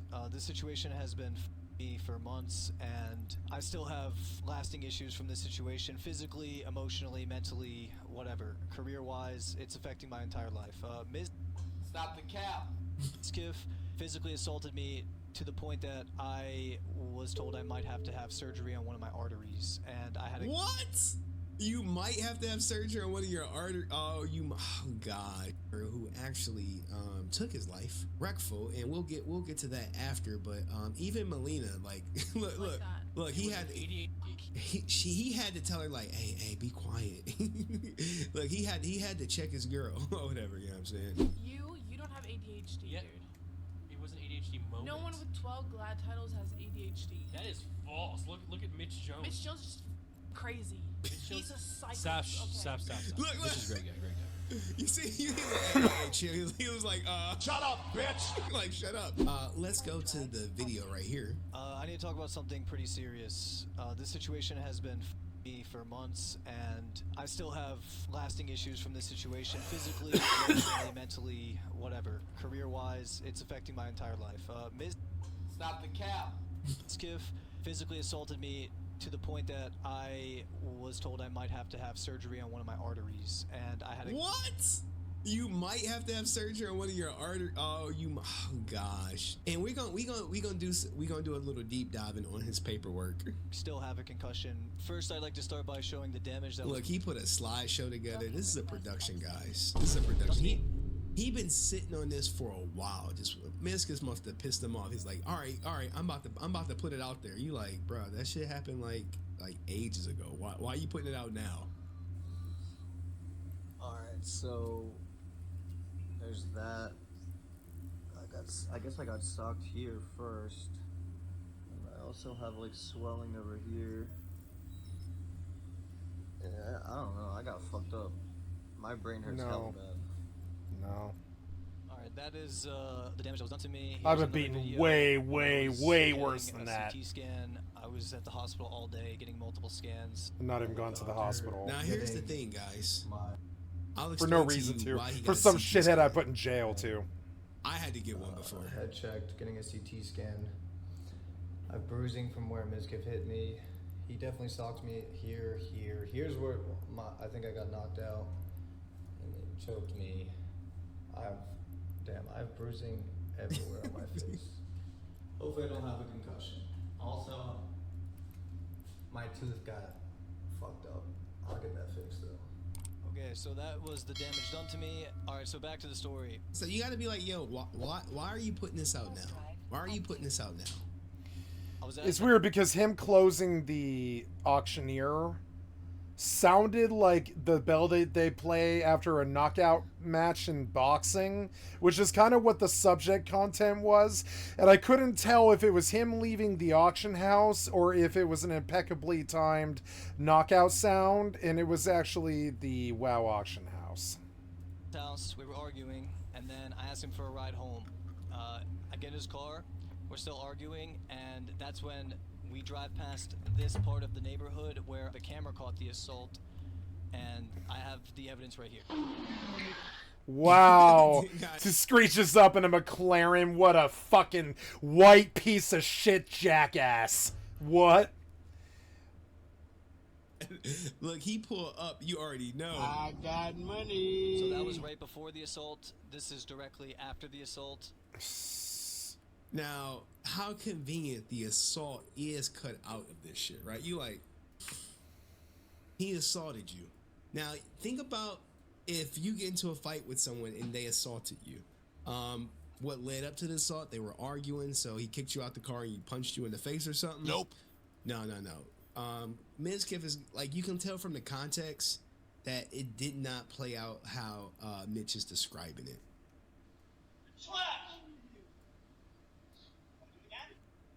Here, let's slow this down. Let's slow it down a little bit. Mizkiff, let's go back for a second. Mitch, what's wrong with you? Mizkiff, you're trash. He come back over there, and is he just wearing? Oh, he wearing socks and shit, bro. Do you want to do it again? As in, like, hey, you want to go again? This is a cocky ass position right here. Like, he's already dominated him at this point.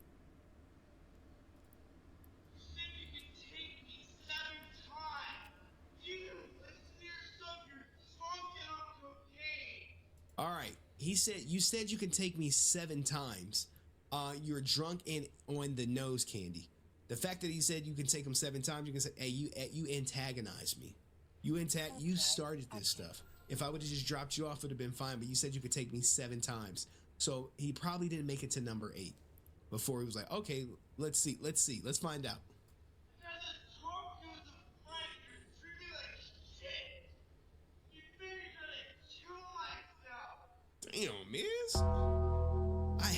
people weaponize the self deletion, man. Like your actions are going to lead to me unaliving myself, and it's just like that's probably one of the only issues I have with the tape. But you're treating me like that's trash. the only issue Come on, that you've got with the both these guys are tape. millionaires, right? No. I'm not taking you home, man. I'll order you an Uber. Get the fuck out of my face. But he took him home.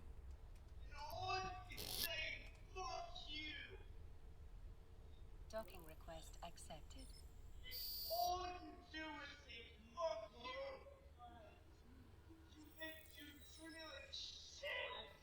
It sounds like a relationship, right? You know, like the girl, like I've been done I bet they were together. for you for so long, and this Only is that, yeah, only that kind of shit leads to this sort of shit. things I get. Fuck you! Why you treat me like this? You made me beat you up. Well, he probably, you know, he probably did though, right?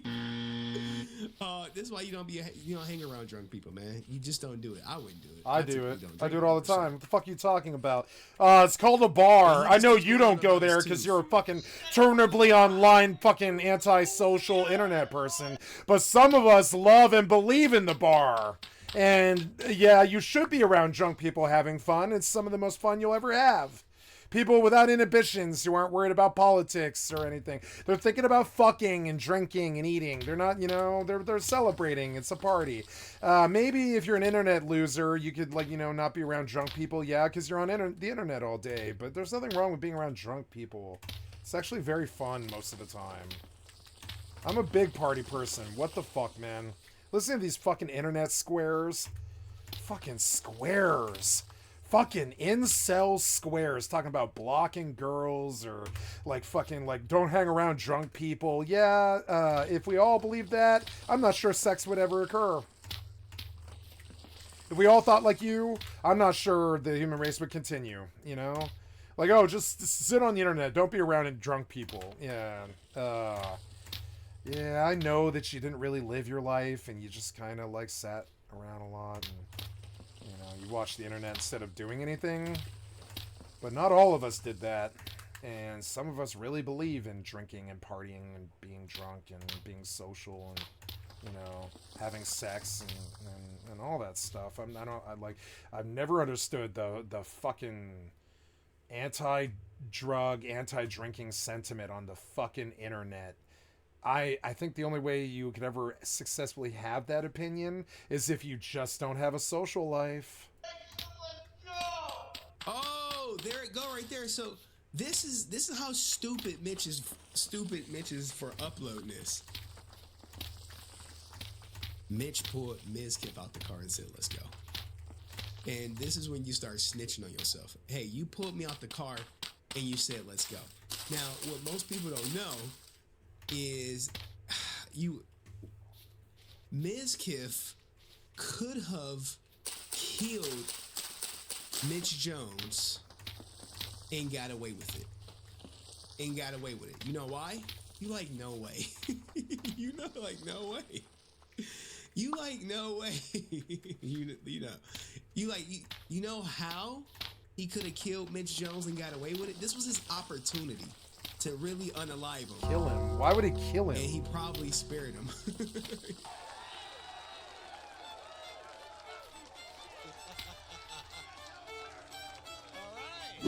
And someone got in the chat. That's right. That's right. The good state of Texas. You know, all my exes are in Texas. I used to have somebody say, "It's only steers and queers in Texas, boy. Now I don't see no horns." Anyway. Mutual combat is still allowed in Texas, okay? Still allowed in Texas. I didn't like the homophobic content, and I am going to take the unsubscribe. I'm going to unsubscribe, unfortunately. I'm sorry. Yeah, it's really easy to make fun of Texas without taking a fucking jab at our wonderful homosexual community or whatever the fuck. And by our, I don't mean I'm a member of it. I mean, like, our country and, like, you know, our people. And I don't really need you to take shots at gay people when you're making fun of Texas. Texas is easily made fun of without making fun of gay people. And I'm going to get off this video. Just saying. I can tell you right now, Rich Campbell is this. he's the CEO, he's the president, he's a member of the board of directors, and he's a co-founder, according to this. Right now? So, yeah, it says as of December 6th. Who the fuck is Mitch Jones? Okay, Miskiff Mitch Jones fight. Okay, let's go to that because I haven't seen it, I guess. I really don't care. I don't care about this stuff. I'm just a historian that likes to record that this stupid shit happened.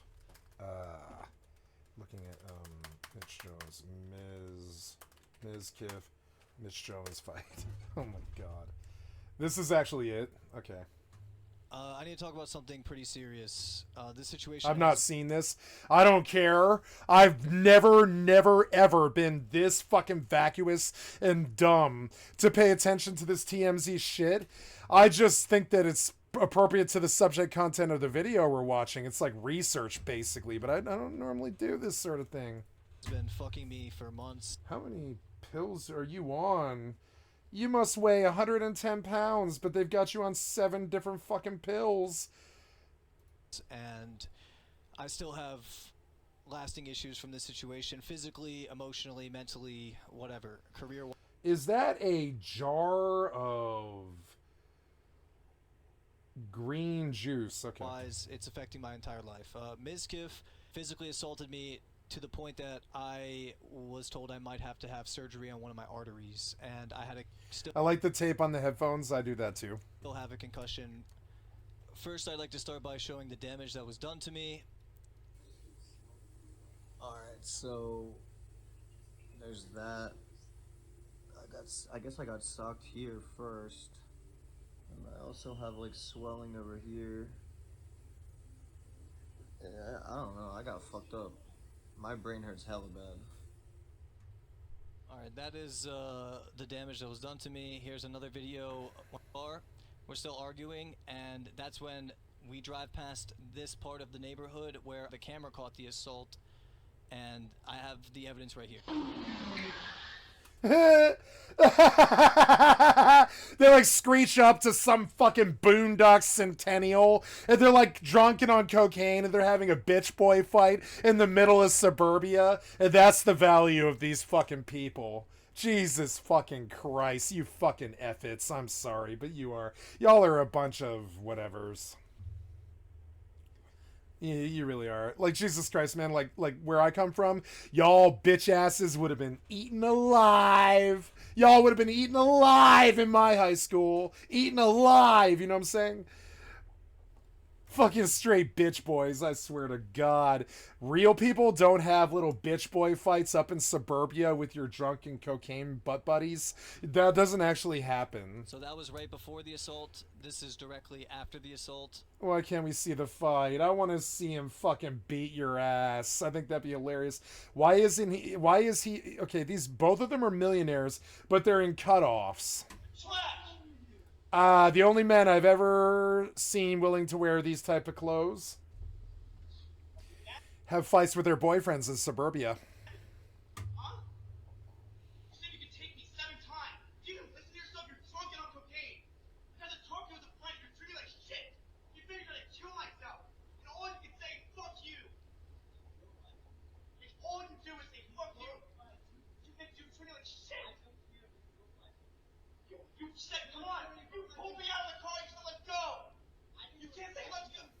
So I got knocked out cold, and a major issue with this is that he... You got knocked out cold by fucking Miskiff? Let's see, if I was fighting Miskiff, I think it'd take him about 120 blows. And I'm talking full, 120, you got knocked out probably second or third hit, because you're straight bitch made. He continued to beat on me. You got your ass beat by fucking Miskiff? That's gotta be the most effeminate man on YouTube. Like, what? Face so badly that my tooth became just... Yeah, you got in a fist fight. You've never been in one, apparently. You never been in one before, apparently, huh? Never had a fist fight in your whole life, ever? No, you straight seem bitch made to me. Yeah, probably not, no. Lodged, and then strangled. I've never fucking swung a fist in anger, but I've been beaten the fuck out of by angry motherfuckers, me. Who went to jail? Not me. Them. Not me. I didn't go to jail. Fuck them. They went to jail. To the point, You know, like Ricky. where I still have the scars on my neck now, and I was so majorly concussed that Yeah, you had a fist fight. Usually there's scars and shit afterwards. Yeah, it's not I'll have symptoms to this. It's not usually like, oh man, I was fine. I was fine the next day. No, usually there's blood, maybe a broken nose, some bruises, cops. It's never like, oh man. Day. Yeah, I have all the evidence right here. This happened on September 26, 2023. I have the doctor's note right here when I went to the hospital and got multiple CT scans. I have post-concussion syndrome, and I've You went to the hospital. sprained to my ligaments of my cervical spine. It's all right there in the paperwork. 2 days later, I tried to stream because at the time my stream was doing really well. This was during the hardcore era of my stream, right after my subathon, and I was getting record viewership, and I was actually just having a great time with friends in the guild.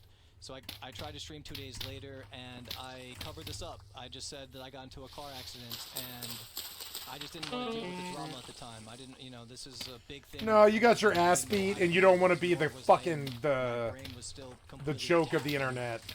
You got your ass beat by Miskiff. I might sound a little shitty today. I got in a car accident yesterday, and my throat is completely fucked. Like, as you can see, the seatbelt kind of wrangled me. I have like a black eye. Like, I got fucked. I was in a car accident yesterday. Yeah, no, you got your ass beat by fucking Miskiff. I can't say it with a straight face. You got your ass beat by Miskiff. This isn't some dude who's catching like a 2.5-year charge like with me, you know? Who's like, you know, like fucking like catching like 5 felonies and shit.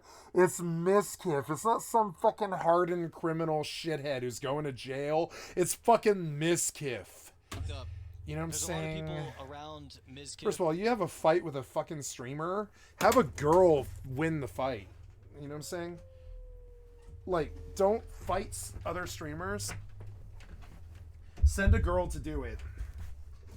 And it sounds sexist, but I mean, like, women are a lot better at this. Like a lot of things, women are a lot better at things, and a lot better at some things than us. A lot of men just won't fucking, they'll refuse to say it. One of the things the women are really fucking good at is getting to the bottom of a social fuck up and solving it. Or sometimes they make it worse. But I mean, overall, generally, like, you know, I would say I'm not going to get in some fist fight with my friend who's drunk and on cocaine in the middle of Centennial or whatever the fuck equivalent that is in fucking Texas and fucking rich Texas or whatever. I'm not doing that. I'm gonna hand him a phone, and on the phone is gonna be a girl, and the girl is going to talk to him about our problem. I'm not gonna fucking swing a fist on him like bitch ass Miskiff. What? Fuck your fucking violence. You know, fuck Will Smith for swinging on fucking Chris Rock in public. Jesus Christ, that set my gender back a while. You know what I'm saying? I don't care if it was warranted or whatever. We don't swing on motherfuckers in public. We didn't build this country on that. I have a lot of Yeah, what did you do there? You assaulted another American. This helped us how? Did it resolve your problem? Did it lead to good places in your personal life? Were the cops and the people involved respectful? Were the people who made fun of you afterwards very nice about it? Like, I mean, like, did this add anything to your life? No, violence didn't add anything to your fucking life, you fucking idiot.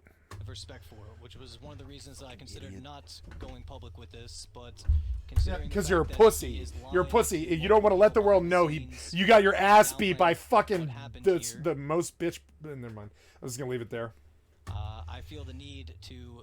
You got your ass beat by a bitch boy. I'm so sorry, but that's like I'm straight enough to say you got your ass beat by a bitch boy. Like straight up, there's no way I'm losing to Miskiff. I could be half his size. I'm still not losing. Like what? Myself. I don't know. You guys come from the fucking suburbs. I mean, I guess I did come from there when I was like 13. But since then, no. Isolated completely from like not suburbs, no. Either inner city or straight up ghetto, whichever. Everything. Whatever you want to call Platt Park. It's either inner city or it's not a oh, what's this? No, don't kill me. Oh jeez. Oh. Yeah, you want to fight, huh? Alright, we can do that. Yeah, you want to fucking fight? I'll fight you on my wall. What happened here? What happened there? Why did you disarm my shit? Like, what? Why am I frozen? Are you gonna kill me while I'm fucking frames are dropped? Yes, you are. Where do my arrows go and all my shit? All my shit. Fuck this shit, man. Can't see with the fucking fire in my face. It's hard to shoot bow and arrow at night. Are you gonna fire or?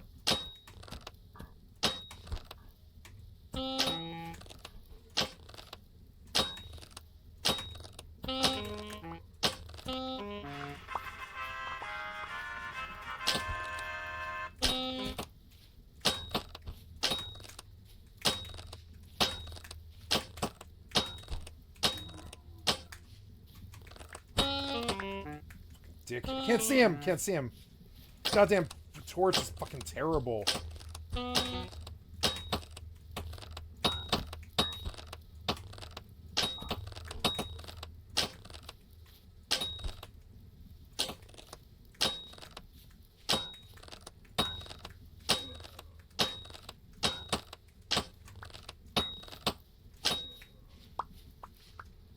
bitches.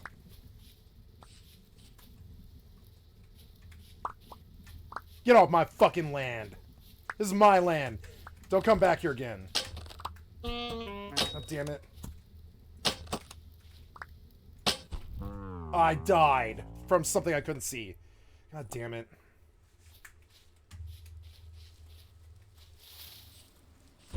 Ouch. Oh. That was me filling up. Yeah. We're just gonna stick this in here and keep going. I am low health for some reason because I have blood engravers on me. We will drop and dock, or undock, I mean.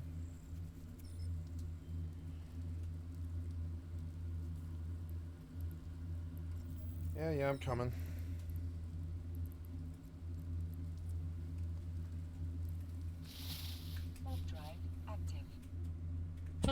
Ouch. Oh. Fuck, man. Ouch. Come on, man. Piece of shit.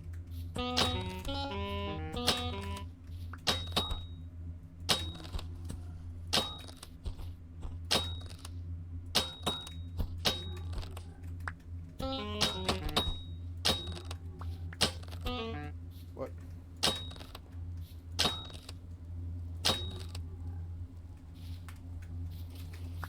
Fucking annoying. What? Ah! Ah!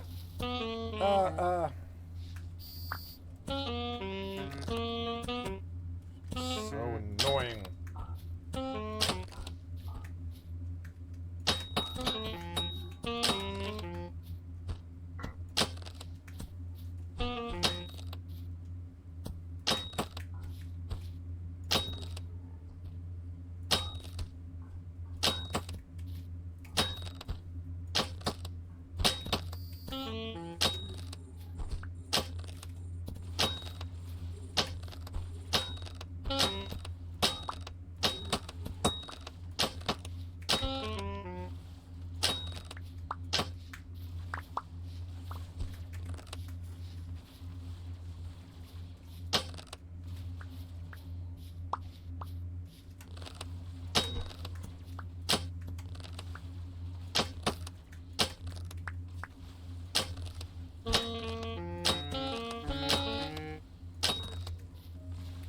Damn it, so annoying. This isn't gonna end, is it? No, I killed so many. I better just get inside. Oh, my torches went away. Why are my torches gone? See, you lose loot when you die. Some loot. And it's bad. It's like really bad, actually. Yeah, I don't want to die again, I'll lose more. Damn it, I'm out of torches. Ah. This was a bad situation. I don't have,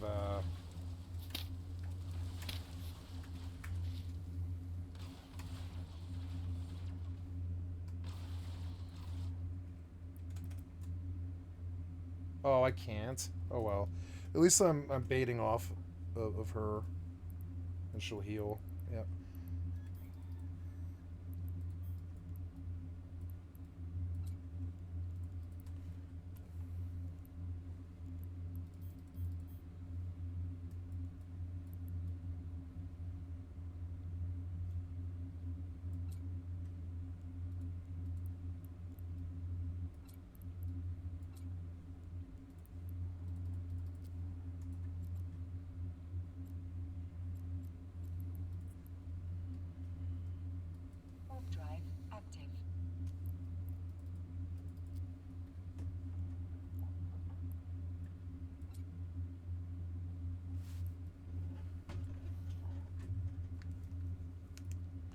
I'll go get my hauler.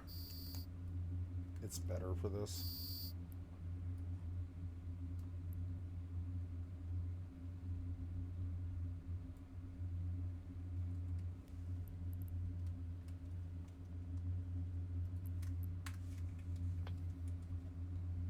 $8:30 in the morning. I healed a bit. I lost some stuff there, which sucks. I mean, there's nothing I can do about that, but I did. I lost some stuff there.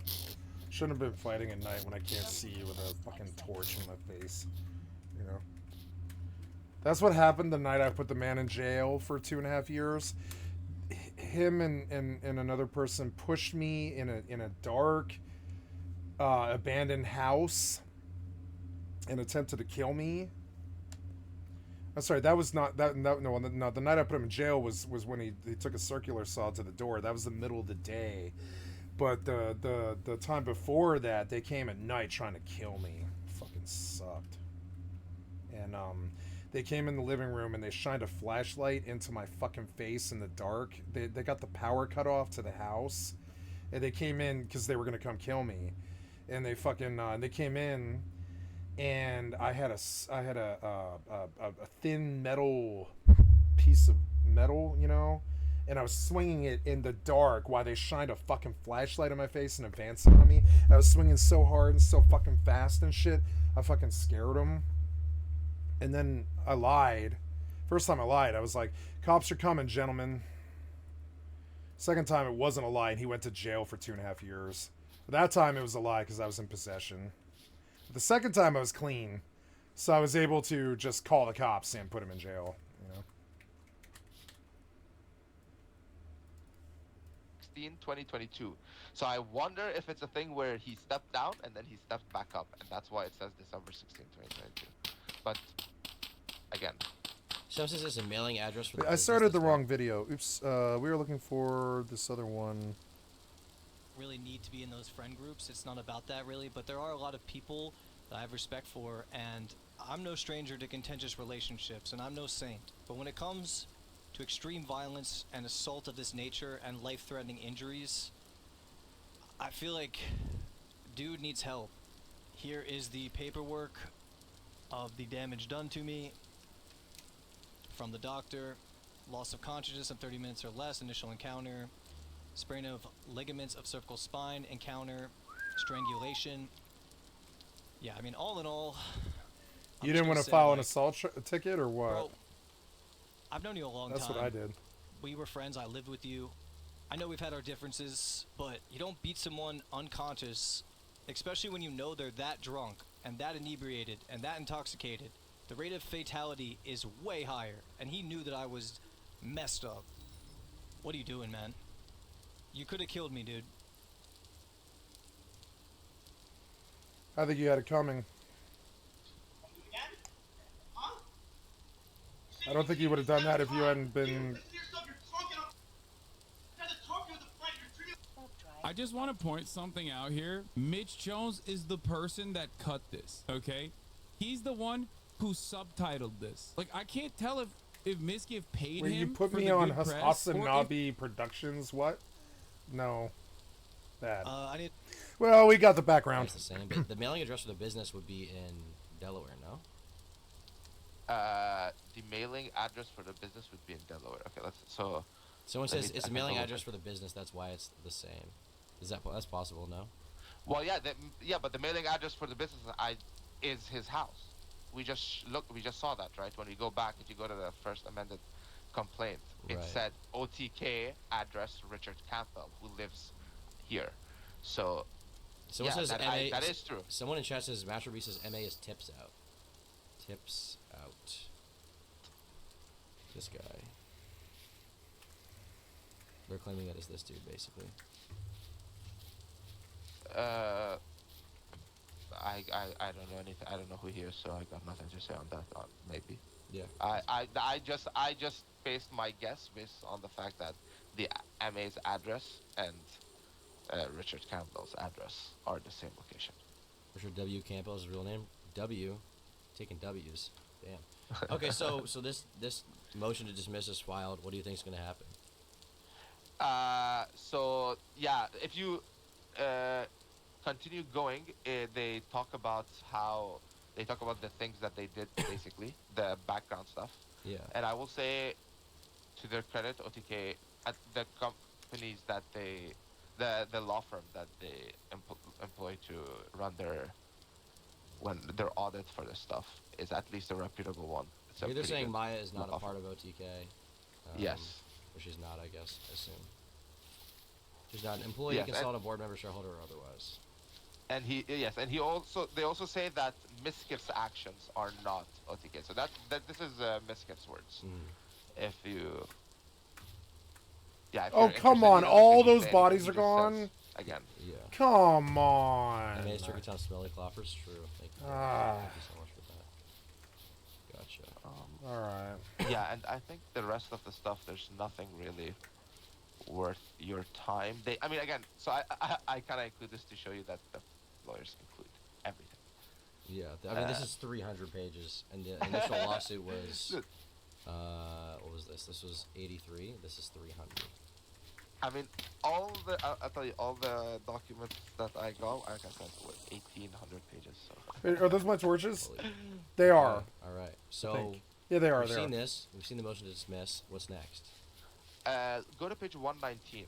That's one screenshot that might be worth taking a look at. 119. All right. You survived. You feeling okay? I'm still drunk. I can see that. Where'd you wake up? Back on Airbnb. Oh, you were passed out in the bed, and we're like guarding you from that one dude who was stalking you. Who passed the fuck out on the bed.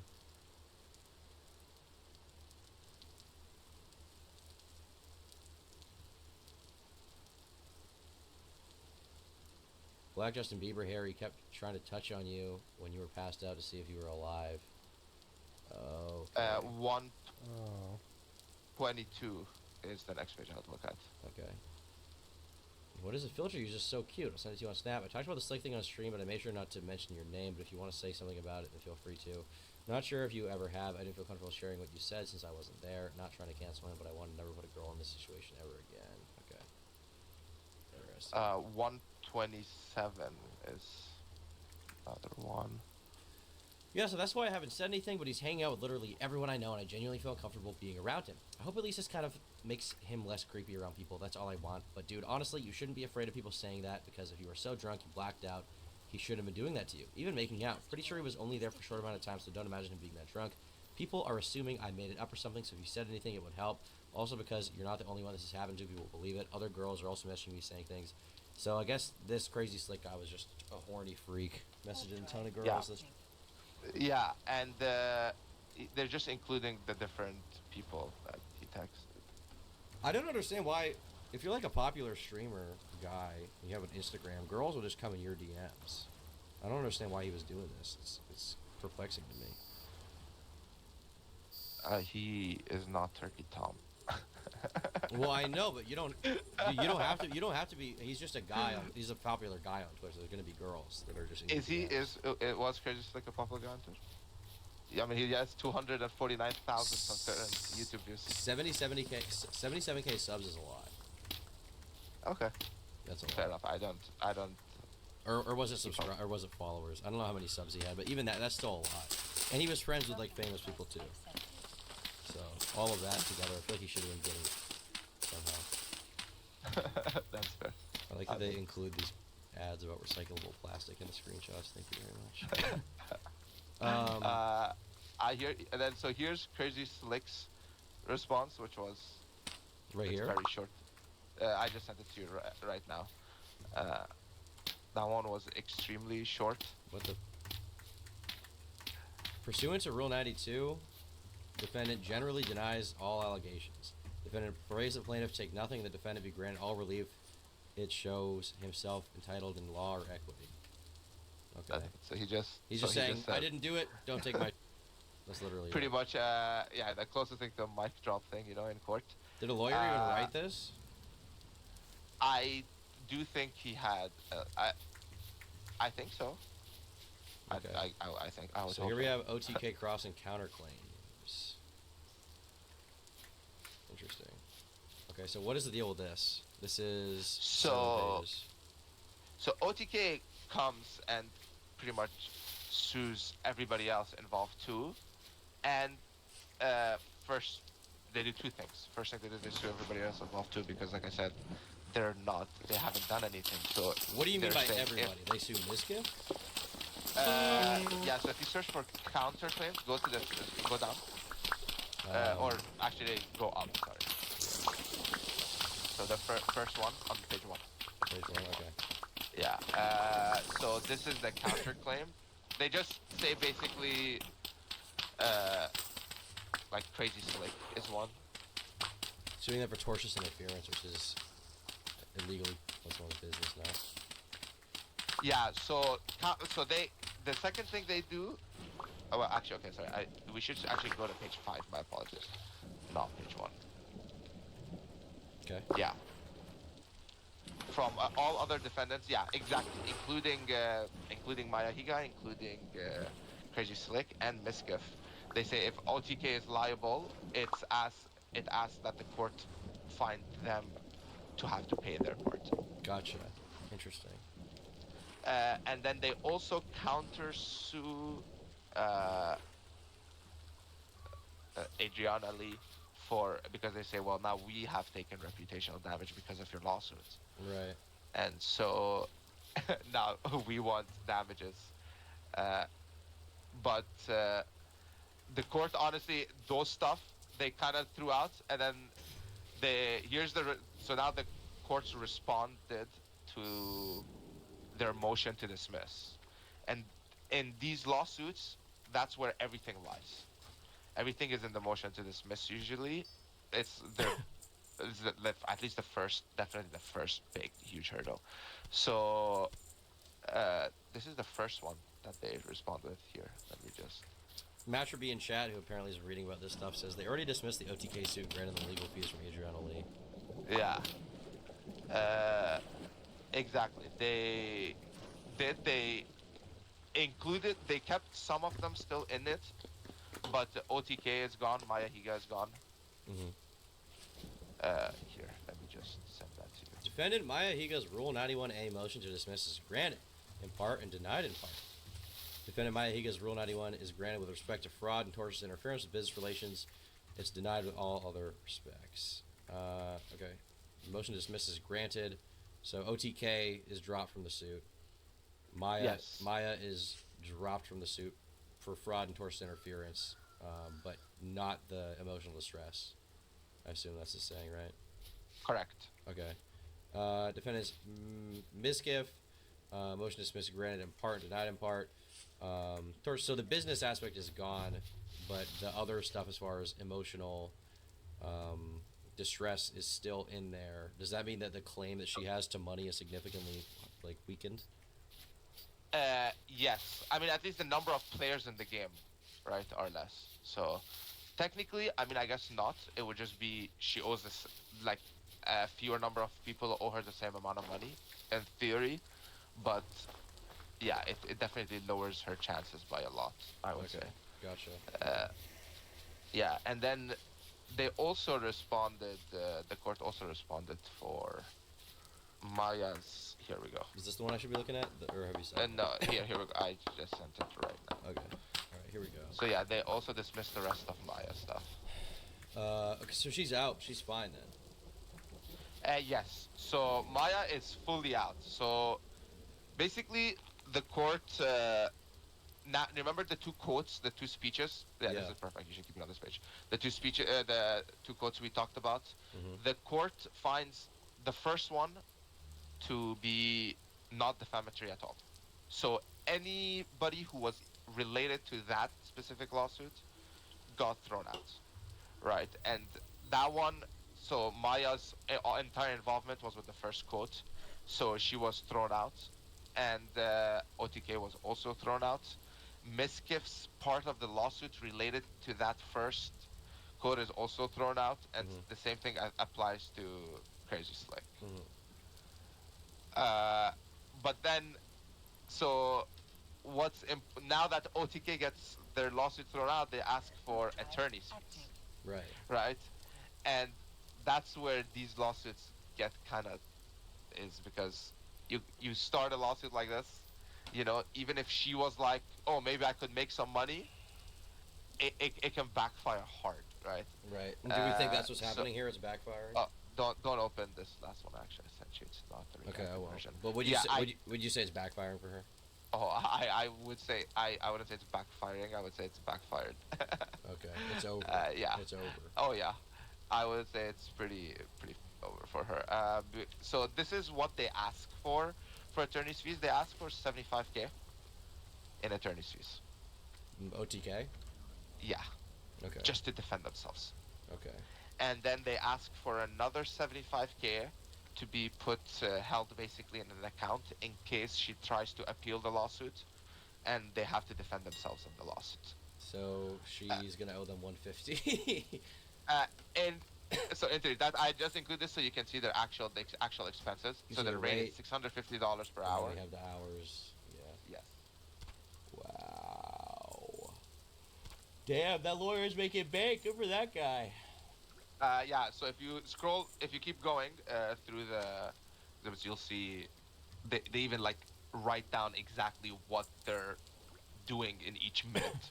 Something like if they pick up a phone call to talk to you for 10 minutes or whatever, how long it takes, you're gonna have to pay for it too. Right. So they ask for it and they get it, and they don't get all of it, but they get 50K. Jeez. They get 53K. They're gonna get 50K from Adriana. Correct. Which 53K. she can't pay for, so whoever's funding the lawsuit really is paying for. So that's why I asked you in the beginning who you think is funding the lawsuit. Because I feel like I have some memory hidden in my mind of Trainwreck saying he would help her, but I don't know if that happened. I could be. This could be it's complete. gotta be. Yeah. He sues, and so they get the 53K. But then also now you gotta also account for. I mean, if one of the parties defending themselves it costs them 53K, how much do you think it's costing her? In theory, I would assume it's cost her even a little bit more. Yeah, if not, Right. I mean at least probably 50, right? At least the same amount. So now it's right, 100 So we're at deep. 100K. Yeah. So, and it's like, and this all happened because Chainrex responded to Miskif's attorney. I mean, look, as somebody looking to practice law, I think you guys should keep talking forever. I think you should never shut your mouth. I think So it seems well, yeah, because you're gonna make money, you little scumbag. I don't really even blame you. 150K is not that bad. That's definitely horrible. I make a lot of money. I would not want to pay. I don't want to give anyone any of it. I don't want to give anyone $10.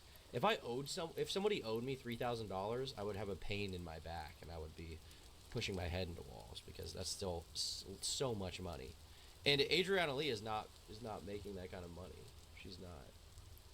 Adriana Lee is making maybe a few $1,000s a month. So yeah. Aaron, I do make quite a bit. I actually think I made $1 million last year, which is a pretty good feeling. But I still don't want to give that money away to anyone. And you know, it's so in this situation because you are course you literally not giving that You're money away conservative. to anyone because it's not even like OTK is getting it, right? It's Yeah. their lawyer fees. Yeah. Like they just had like OTK just had a headache and they're the winners and they just had a headache. Yeah. And then Adriana Lee is 100K in debt, you know. Technically the lawsuit's still ongoing. The case is open. Yeah. And that second court against Crazy Slick and against Miskiff, I think particularly Miskiff, she could like on the technicality whether that statement was defamatory and whether he defamed her. Maybe he did. But then now think about you're still racking up more and more lawyer fees. Right now we're at the 50K point, right? Every single document you file past now, you're racking up more. And how much do you think you're gonna prove your damages was related to Miskiff accusing you of sexually, whatever, CYR or CR? So what is the end of this gonna look like? What is the end of this lawsuit gonna I look think like? I think this is what the end of this looks like. She loses. She owes a bunch of money. That's it. I think I think this is it. I think there's no more. I think if you're smart, you, cut your losses sounds like a weird statement saying 100k in, but you cut your losses and then that's it. Vizzy says she streams to 50 people now. I don't know if she makes thousands. Well, she was. I was saying she was making like a few thousand a month at her peak of streaming. Really, I think the best she made was like $8 grand in a month. So yeah, I mean, she might be making some money from other stuff, but I mean, she's probably making a few thousand just in total a month, just from whatever other income sources she has. But yeah, she kind of got owned, dude. No, Vincent, you cannot have $60 for Clash of Clans. So thank you for the two. I'm not funding your mobile game addiction. If you show me pictures of you right now and you're skinny and then or fat and then in a year you're jacked, I'll reimburse you for your gym membership. I'll do that. But yeah, damn. Well, that was a pretty interesting story. Kind of feel bad for her a little bit, but I don't know. Play the cards. Oh well, play the cards that I'm given, kind of thing. She kind of. She played the cards. Is the I was also surprised it took her so long. Right? Why wait so long then do it? And I genuinely do think her numbers dropped. Like I think she was damaged. Right? I think it was. Well, it seems like it seems like she started the lawsuit in response to public pressure. You think? Is that maybe? You know, I mean. Well, because once it became a huge story, then she decided to sue them, right? Well, once it became a huge story, she decided to sue them, but she decided to sue them after the story already died down. I mean, the lawsuit was filed 6 months after ish. Yeah, it was sued. Yeah, exactly. Maybe she just needed money. Yeah, no, I think so. I think she, like you said. I mean, how many viewers is she getting right now? What does she average? 50, like 50. I mean, 50 is not. Is 50 a livable? No. Wage? It's not a livable. Under no circumstances that a livable wage, though. Yeah, and so I mean, I think she does have like OnlyFans and all that stuff, so maybe it like helps. But I think she genuinely, she a young girl. You know, I think she was born in. She's like now. I think she's like 24, if I'm not wrong. Young girl.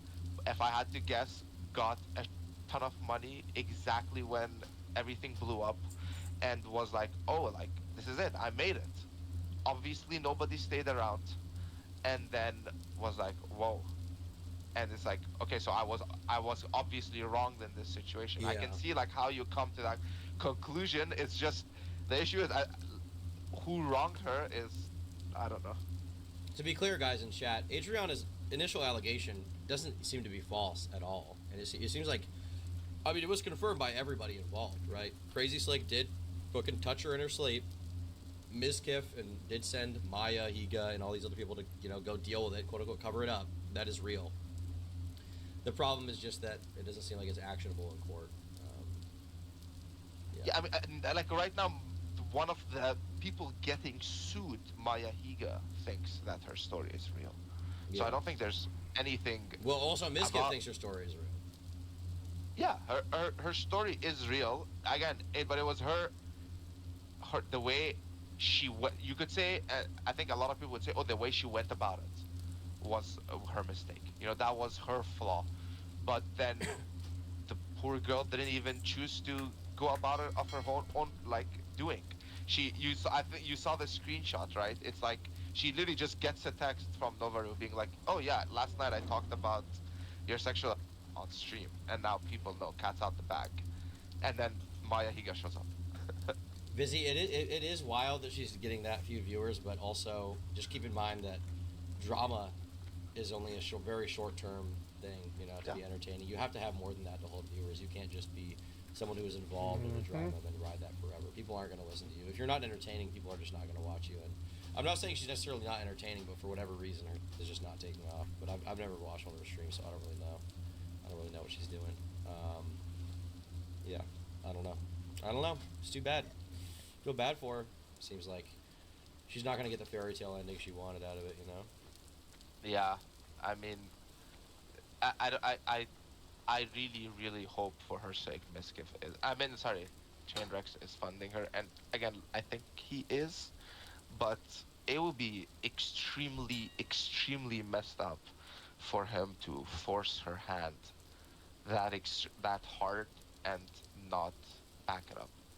Yeah, I mean, once again, I assume, I guess, that Train is funding it, but I just don't. I could be wrong.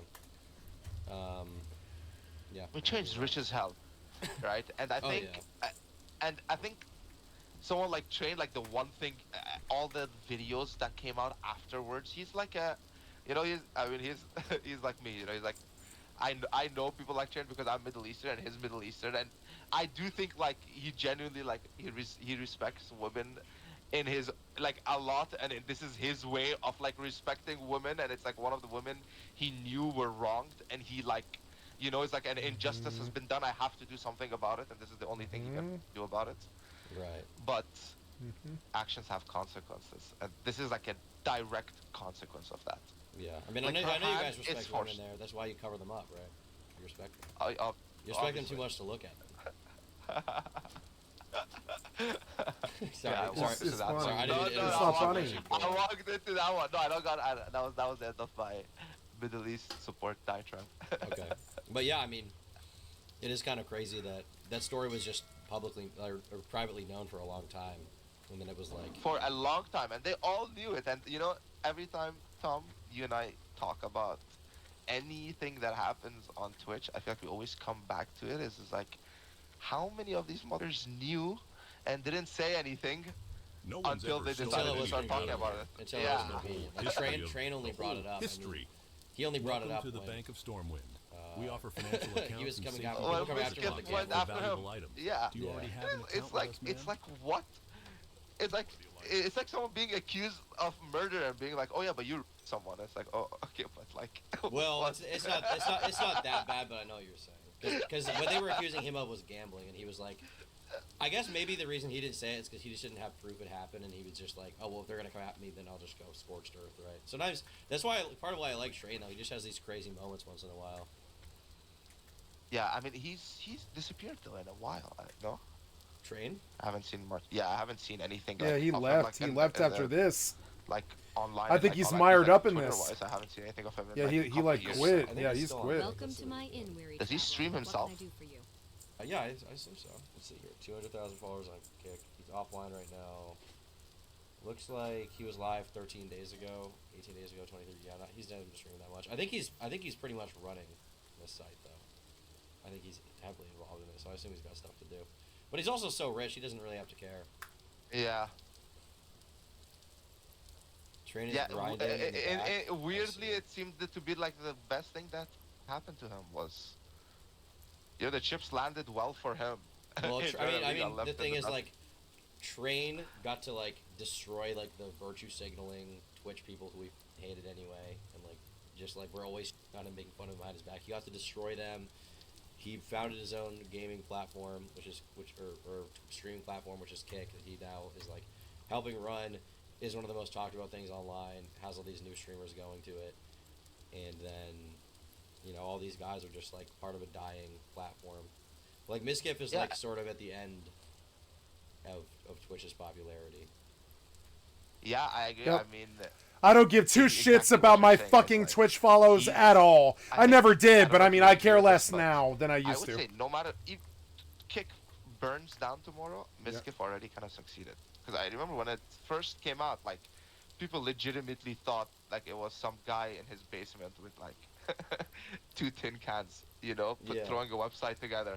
Nobody had any, like, he was getting trolled so hard online. And then like now, like the biggest thing that people were talking about on the internet yesterday or the past couple days, which is like the whole like that happened on stream, was like Aiden Ross and 21 Savage. Aiden Ross and and those both on Kick. Yeah. And it's like they're competing with Twitch. The future is now, kids. It's happening. And what's funny about that is that the way I found out about that was from Ludwig, who used to be the biggest person on Twitch and is now on YouTube talking about Kick. Isn't that funny? Yeah. Like, I think this is a good byproduct though of all three platforms kind of understanding that they can only help each other.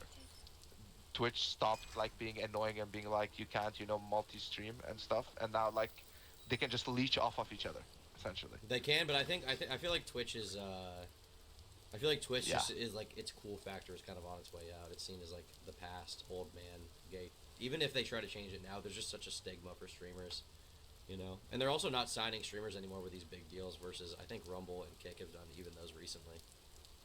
But do you think like the future of streaming is like another big singular website like a Twitch would pop up again, or you think it's split up and it's gonna stay split up forever? I don't know. It's hard to say. I mean, I think people really like having one app. They like having one thing to go to watch. Like with video sites, right? Like it's just YouTube. If you want to see pictures of girls shake like butt clap videos, Instagram. If you want to sext, it's Snapchat. If you want to see Elon Musk and Alex Jones interacting, it's Twitter, right? And all these sites do like what they do very well. For streaming, the problem is just that Twitch did what it did very poorly for a long time, but it was just the biggest one. And now it's disseminated among these other platforms. I think for the foreseeable future, there will be a few other platforms, but I wouldn't be surprised if eventually it'll be like Rumble or Kick that kind of gets chosen. You know what I mean? Yeah, that makes sense. Welcome I mean, to so the you Bank you of like Stormwind. you We like offer the, financial like the accounts and CCP safety style where deposit they have boxes everything for on valuable one items. website. Do you I already don't- have an Like they're account? texting YouTube. I don't No like one's it. ever stolen anything out of here. I would like it to be Not in more the whole disseminated, history honestly. of I would like the it to be whole more history. decentralized because then that allows less censorship and more competition and opportunity for improvement. But it seems like the way people actually like it in reality, like the way the average consumer likes it, is like the least amount of things possible to access. You know. Be careful. Yeah, I mean, I definitely think it being split up is healthier. I mean, back in the day, there was like Blog TV where Keemstar had his hands up. There was like Livestream.me. There was all these other sites, and then there was also Twitch, and Twitch was the one that was the best out of all of those. But we might be going through another period of like different little sites figuring it out. And there were the thing is, along the way that Twitch was like the biggest, there were other sites that tried to come up and take their spot. Like DLive was one of them that kind of died. I think literally the only people that were using DLive were PewDiePie for like a few streams, and then Nick Fuentes was like the biggest person there for a while. And I guess Ethan Ralph was there for a bit. But the problem with those sites for the longest time was that the only people that would go were like banned right-wingers who couldn't be racist on YouTube anymore. So that was their problem. Yeah. The nice thing about the current stuff going on is Rumble does have some, but Kick especially has like a more mainstream audience that isn't there for politics or like just because they're. But you think that's because they start with a ton of money? I think that's the biggest reason. That's, right? I mean, that's they were able to throw money at it. They had a perfect situation though too. They came at a time when Twitch was hated. A lot of people wanted to leave. Trainwrecks personally had left Twitch because of the gambling thing, and people could not gamble on Twitch anymore. So they had a perfect storm of like, gambling is controversial, but it's not as controversial as like right-wing extremism, right? And so that's part of why that site was able to get so big so fast, is because they had a wider net to cast. Gambling, and then all these other streamers who do gambling content. It's not like all that Aiden Ross does is gambling. He does other too, and the same applies for XQC or all these other guys. So, and even like people like Destiny. I mean, he does the show Kick or Keep on Kick. He's signed there to do certain content there. So yeah, I think Kick need to make their stock public. I don't think they want to do that because they have so much money they don't need that because they're gambling. Do you think do you think any other streamer, I guess if you had to guess, and which other streamers would you say would be able to pull off something similar to what Trainwrecks did? Do you think like I don't know, do you think like Keem would have been able to? Yeah, turn my heat up, I forgot. Either streaming or I guess YouTube. Keemstar would not. Keemstar doesn't have, he's rich, he doesn't have that kind of money. And he also is not really in the cultural zeitgeist anymore. Like people don't like, think of Keemstar as like the guy to watch. They really just don't. And he knows that. Yeah. I mean, I think like, I think iShow Speed's probably pretty, but he could probably do it. Kai Cenat could probably do it. All these guys, yeah. Yeah, I think, yeah, Trainwrecks had like the stake engine behind it, which helped. Yes, he did. I mean, that it helps to this day. They have so much money, right? Disgusting. I mean, yeah. Yeah. So, which is nice because they don't have to actually. They don't have to rely on anything. They can just dump money. I don't know anybody gambling in this current climate. I don't know a single gambler. So they can just I used to build know a it. They lot can of them. just build it. Not anymore. The casinos are dead. Anybody gambling is a fucking idiot. All the money's gone. The rich people stole it all. I don't think gambling's very popular with anybody but kids. Dumb kids. I literally watched You know? both of them. Dumb kids who don't know better. They were good videos. It was I don't know any adult gamblers anymore. I Yeah, used to. I mean, you know, Used to know a bunch of them, no but matter not what, anymore. that- I'm sure they're I think about that around. $2 million and see, like, I think it probably already paid for itself in terms of exposure. You know, even though he got quote scammed, even if it was $2 million, like just him getting scammed ended up going so viral. You know, that you could argue was worth it for him. I mean, yes, but I mean, these rappers are such scumbags. I hate these people. Yeah. That's not surprising. That was... 12 Sleep Yeah. says Aiden was a great addition to Kick. W community is so new that they aren't dedicated to a platform like These Twitch great Frogs are. beasts That's know really true. paths that you can't Ludwig, find I on feel foot. just They'll based on get you connections there and knowing what fast people and want from maybe a show you platform. something Yeah, I new mean, at he's the doing same pretty time. good. Do you like ASMR? No. I'm not a...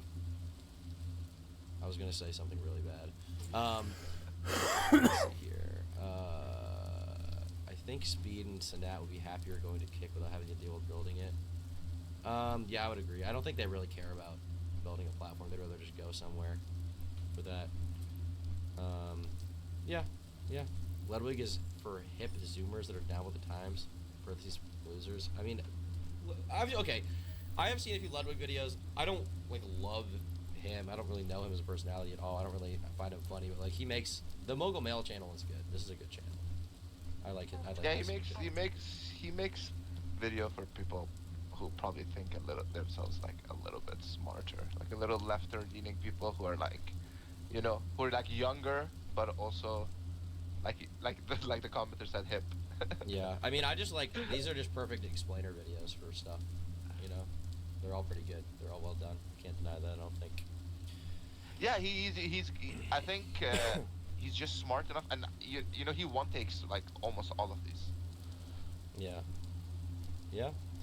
Thoughts on XQC and Ludwig apologizing to Miz and being friends with them again? I have no idea. I don't know why they did that. Can you get this guy to say Primo's Pickles? Primo's Pickles? There you go, guys. All right. Thank you for coming on, bro. Appreciate it. Is there anything you want to say before I kick you out? No. Thank you for having me. No worries. Yeah. Thanks for coming on. Appreciate it. Good content. All right.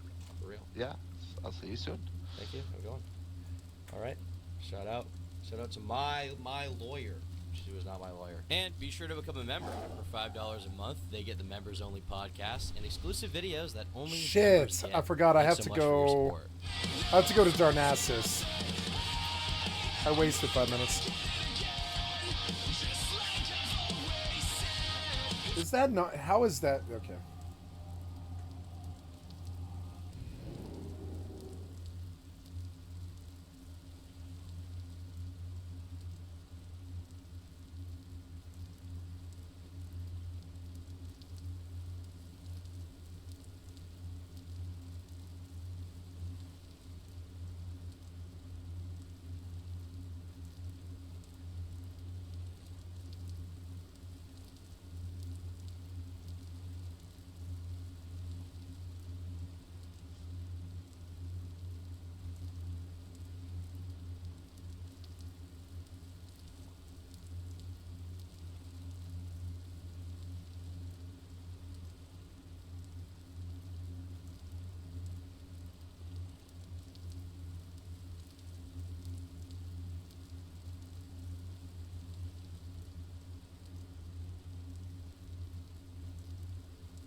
Oh no, A's family drama.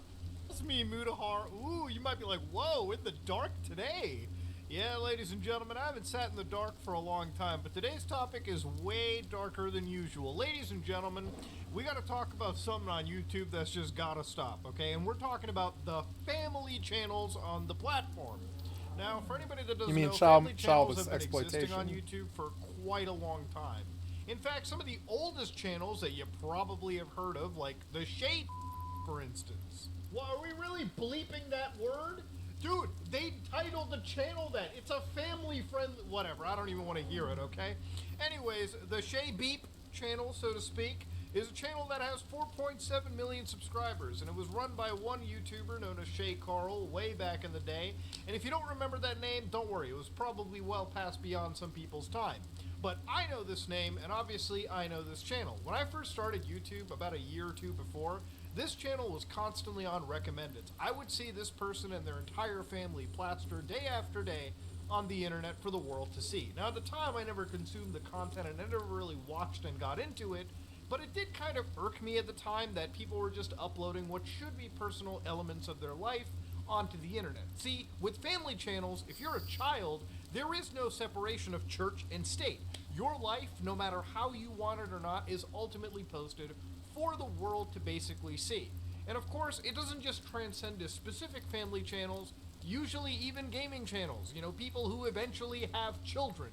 Put them into videos. And I'm not here to say that you can't, or whatever, have your children in videos or whatnot, but usually I think it's a little bit weird. Some people who really don't understand what it is to be on the internet probably should have a bit more of a say, in my personal opinion. The Ace family is quite possibly one of the most popular families on YouTube. In fact, I don't even think it's much of a family anymore. Last I checked, these people were getting a divorce.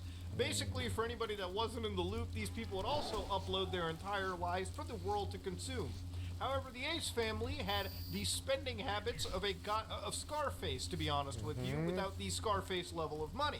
We're talking about people that bought some of the fanciest vehicles, apparently had a $10 million Thank you, some mansion, ordinary which from my gamers, for the excellent content for my stream. I've liked and subbed to your channel. Thank you, Tom Dark, for that good hour-and-a-half video about all that drama.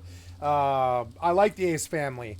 I don't like that they exploited the little girl, or I think there's like 2 of them now. I don't know. There's like 2 babies now, I think, or 2 kids now. I don't like that they kind of exploited the kid, but when I watched the Ace family, I didn't see a lot of exploitation of that kid. So, I mean, it happened, but she was on camera, and it was enough where she's probably considered to be a child star, I would say. She's probably famous. Probably more famous than they are. She'll probably be a big idol in like 10 years, I bet. But I don't think... I saw a lot of exploitation. I just saw a child actor, which we've always done. As long as there's been television, there's been child actors. So I don't know. Like, it's debatable. I would say her life was probably better than Macaulay Culkin's. Wrong, was actually 2 big mansions, but that they combined together. And of course, the house apparently was purchased on investment loans. Actually, my podcast co-host Spoopaville has a pretty great video covering that specific topic. Wow. This is quite possibly a family run by the most compulsive, stupid, financially brain-dead individuals that you could find. And apparently, it even seems like their $10 million mansion appears... It is weird because they seem so smart and savvy. They seem so smart. But yeah, I think their whole... I would say, when I see those two people, I forget their names now. But I like them. I like the Ace family. But I don't know why they thought that they didn't have to run it themselves. I think they probably felt they should delegate while they just kept creating content all the time. That is a mistake. If you don't think you have to handle all of it, you have bit off too much of it. If you have to have lawyers and accountants and, you know, fucking people and agents and drug dealers and drug keeper awares and all that stuff, right? I think that you have lost control of your life and you are essentially like you're just a meal ticket. Would you like a flight to Ruttheron Village, courtesy of the Cenarian Circle? And I liked that family. I did. I thought they were actually really good. I didn't like their content very much because it was just sort of like not my content. You know, I'm a gamer. I like gamer stuff, tech, music, drama, and the arts, right? and politics, but I was never that into like vacuous middle class to upwardly mobile upper class like like bedding in and nesting down and doing family and home improvement and like family content and all that.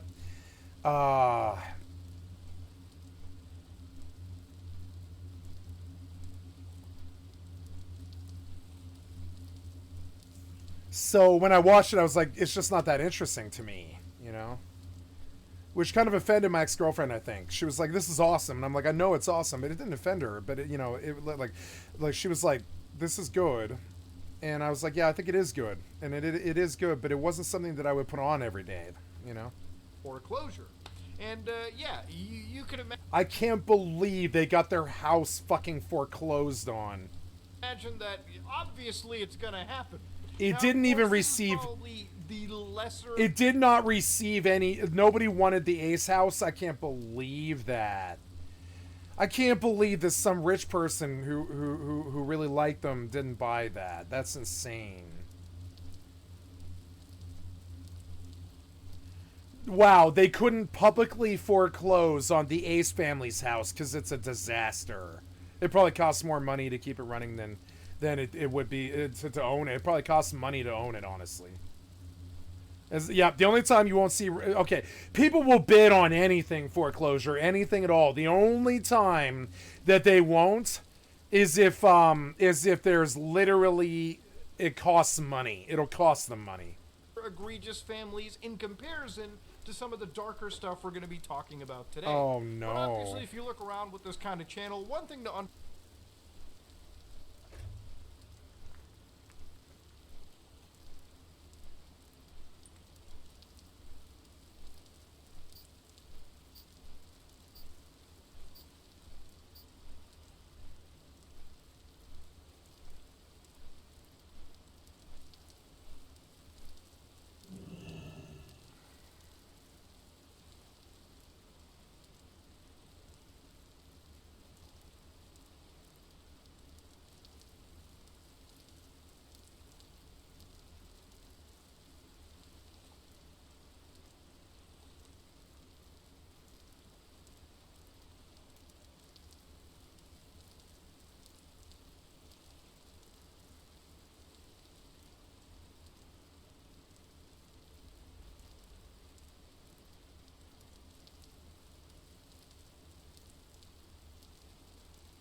Sorry. These people obviously have a bit of a trend. Usually when I wanted to look at something about Ace Family. usually when the views are down and you gotta come up with... You know, it's funny, I knew this was gonna be about Ace Family when I saw the title, and it was, and I'm sad that I was accurate. Icy, what do you do as a family channel? You fuck! You make sure that one of you gets pregnant, okay?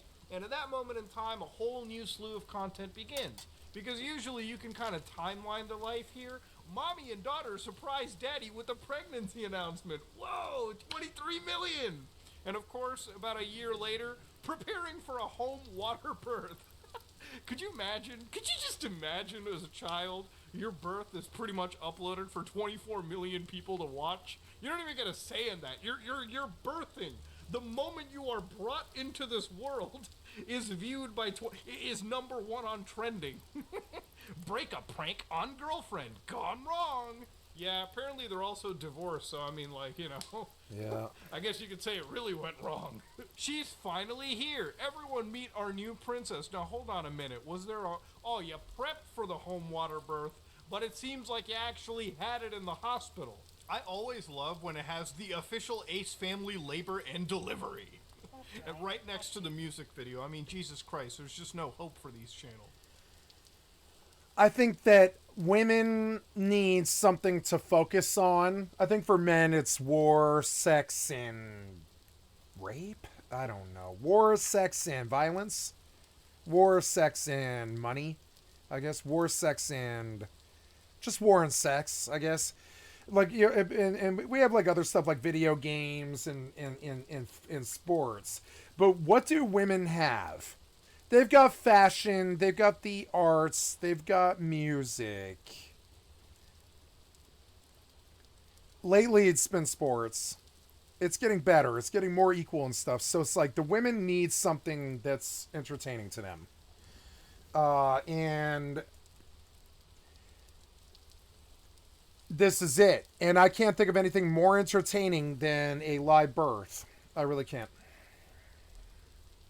Types of channels that I ended up finding too was this one right here. And I'm going to play a clip for you, and you've probably already seen this, but it just hurts me to witness. Let's listen to this one. And be part of our family. So if you could pray for us, we appreciate it. I love you guys. Bye.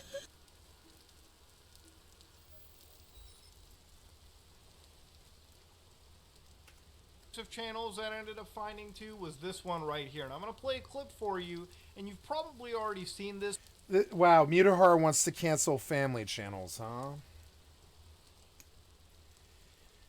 I don't know. I think family is a very driving force in this world. I think I disagree. I just don't like the exploitation of kids. I don't give a fuck about them exploiting their lives. I don't care about anything that they show about their lives.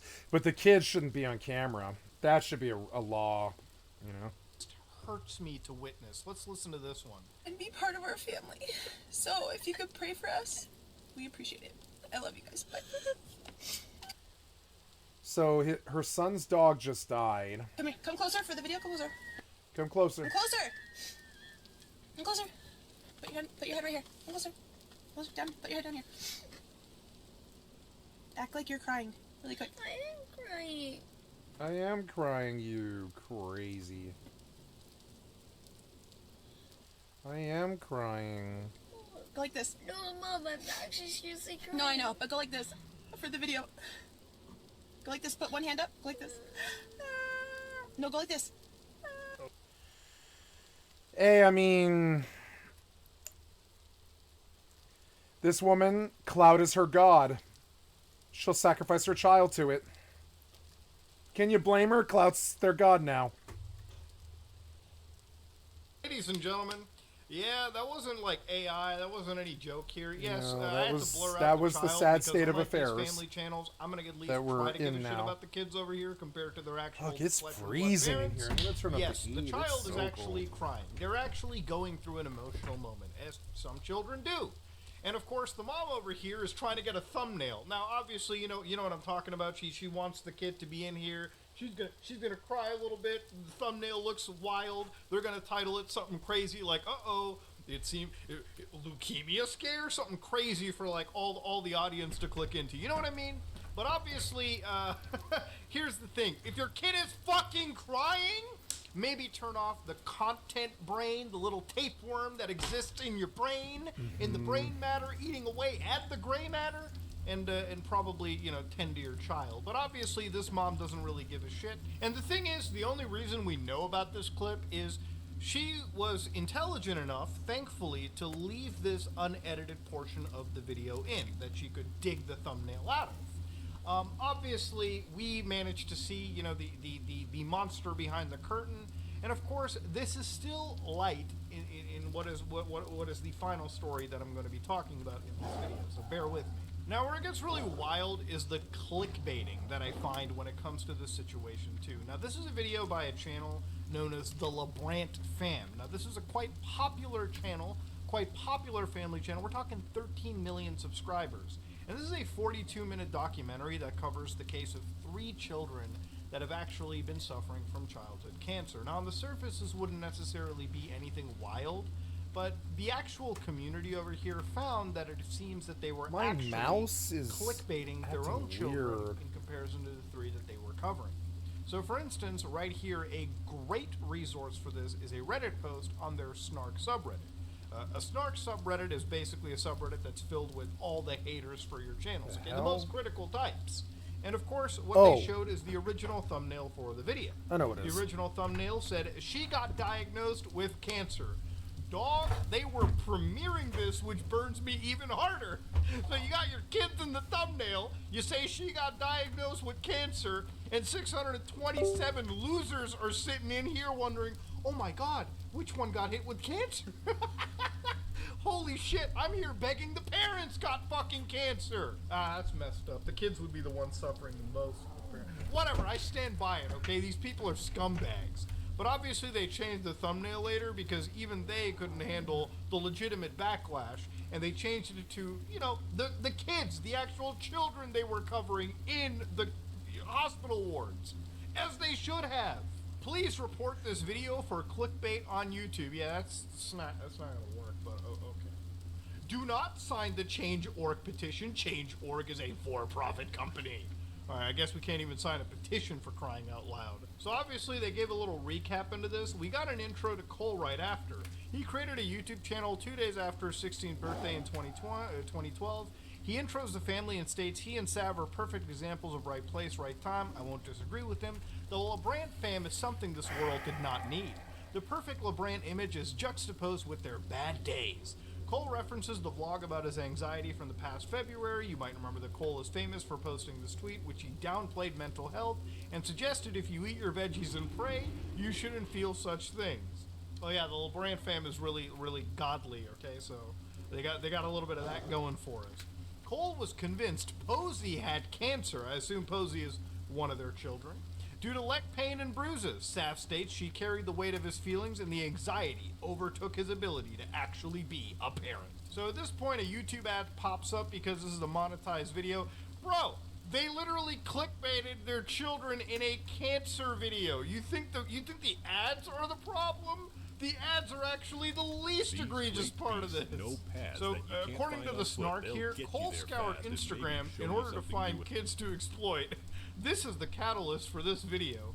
Cole claims he wants to give these people a bigger platform to tell their stories on, but what he's missing is that he used his own family for clickbait, downplayed mental health, and is profiting off of this active charity. You know, I'm gonna say it. If he was just covering children with cancer and giving them like a little bit of a highlight or a little bit of like, if they had just shown this situation and basically raised awareness, then I don't really think there would be that much of an issue. But obviously the way that they originally showed it, I'm gonna look at this and I'm gonna be very questionable of this entire situation. But obviously it's another family channel that uploads basically every single thing from their entire children's life to the internet.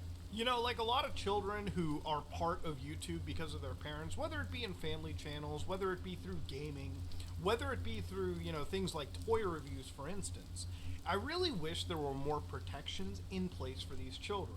Much like things like the California Child Actors Bill, also known as the Coogan Act or the Coogan Bill, there have been similar bills that have popped up recently in states like Illinois, where children who are basically part of social media without their basic consent are at least given some protections, or at least offered something.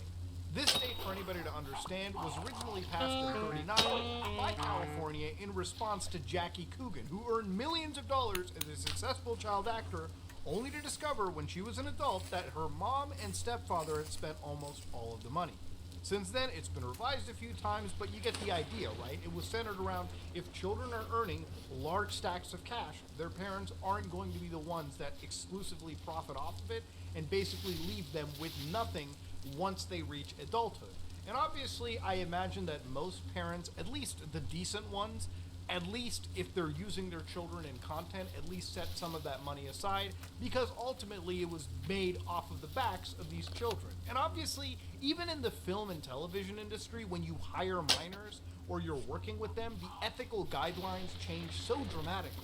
And it's kind of weird to see that juxtaposition between what is corporate filmography, what is the world of big business, and what is social media influence. At the end of the day, YouTube channels are big business. And I really wish that these children, who are unfortunately unwilling participants, at least get some protections out of it. But of course, I'm only looking at this from the money and the exposure angle. What happens when children go through actual serious abusive situations? Well, we're going to touch upon this slightly, and we're going to start with one of the most famous situations imaginable. Now, you might remember years ago there was a channel known as Daddy05. since now it's actually been terminated, but this was a channel like literally way back, I would say in the year 2015, 2017. There were prank channels that were uploaded by the actual, you know, parents. Daddy05, who would be known as Michael Martin, and obviously Mommy05, who would, you know, be Heather Martin. Both parents would be in the situation. The dad basically was, in one case, it appeared, abusing one of the children. And not just, you know, verbally, but it got to the point where it was physically bad too. Now, the only remaining clip that I saw here was one uploaded by Philip DeFranco, and obviously I'm not going to show anything, but he threw one of the children into a shelf, which physically is actually assaulting this child. No matter how you want to cut it. Throwing a child at a wall where you physically can possibly lead them to an injury is not good. That shouldn't be me saying it. That should just be generally accepted. Now, obviously, the community looked at this, and when they started looking through more and more videos, it became readily apparent that this scumbag wasn't necessarily here to care for his children, but look at each of them, and specifically the pain of one as a paycheck. Now, obviously, this channel got terminated by YouTube because clearly it wasn't following YouTube's TOS very well. For instance, according to YouTube right now, if you're posting anything with harmful or dangerous acts involving minors, such as stunts, challenges, dares, or pranks in this case, that is content that is not going to be allowed on YouTube. It can be taken down. But family channels are such a big part of YouTube that honestly, I feel like we're looking mostly at a gray area at this point. It's not as if YouTube can outright remove them. The amount of family channels that literally exist is just asinine. Now, honestly, the channels that I've talked about have been the tip of the iceberg. There's so many family channels that I feel like we're looking at mostly a gray area of the industry of YouTube.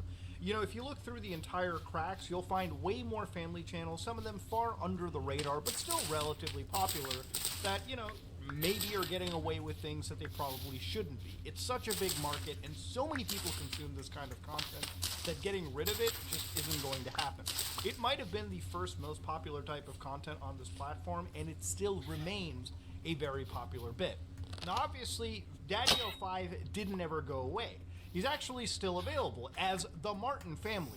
Yes, we are the Daddy05 kids, but we aren't kids anymore. We are now known as the Martin family, okay? This channel is still owned by our Nana. The content is edited and uploaded by us, the Martin sons. So the 3 kids that still remain, because according to the situation, 2 of the children out of the 5 were actually taken away. And of course, our parents were wrongfully accused of things they did not do, but made the best choices they could for all of us at the time. Our parents have turned over all the rights of our website and our Daddy05, Family05 archives to us. Of course, our parents are in our videos. They are our parents. And they have given us permission to use any footage they record as we see fit. Now, I'm looking at this, and I'm thinking, damn, motherfucker, this sounds like ban evasion. Obviously, their channel isn't doing numbers like it used to, but obviously, you can still see that old Martin is still very much active on the entire internet. And of course, he's still vlogging away as if nothing had happened. And unfortunately, no matter what, no matter how canceled you are, there will still be people that support you. Obviously, not the same level of support that they once got, but unfortunately, these scumbags still have some actual dedicated fans. Makes no sense to me. And at one point, they were actually trying to like have a subscription service to their website too. Again, if you look at their website, you live and you learn. We have learned. If you don't actually know us, your negative opinion does not matter. Yeah, well, you don't matter to me either. But it is what it is. There was one situation where even like a family channel. Oh, wow. Actually ended up like giving up a adopted child because it got. All I did was tough. pick up They some ended sticks. up having to rehome this child because again, it got way Cool. too tough for them. Again, imagine giving a child a home and then giving them up because. That was so cool. That was one of the coolest things I've seen in video gaming ever. I like picked up some sticks off of some soil, and it all just caved in. Jesus Christ! Like, I really should not go in here. I might not make it back out again. I don't even have like a way to get back up again, really. But yeah, this was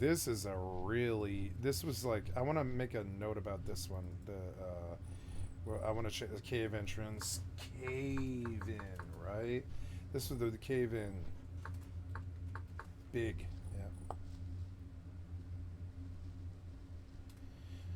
This is so cool. I mean, I'm tempted to go down there. Like, wow. Such good fucking design. Absolutely. Now, what am I picking up here? It was a cinnamon fern. I don't think that's very useful, actually.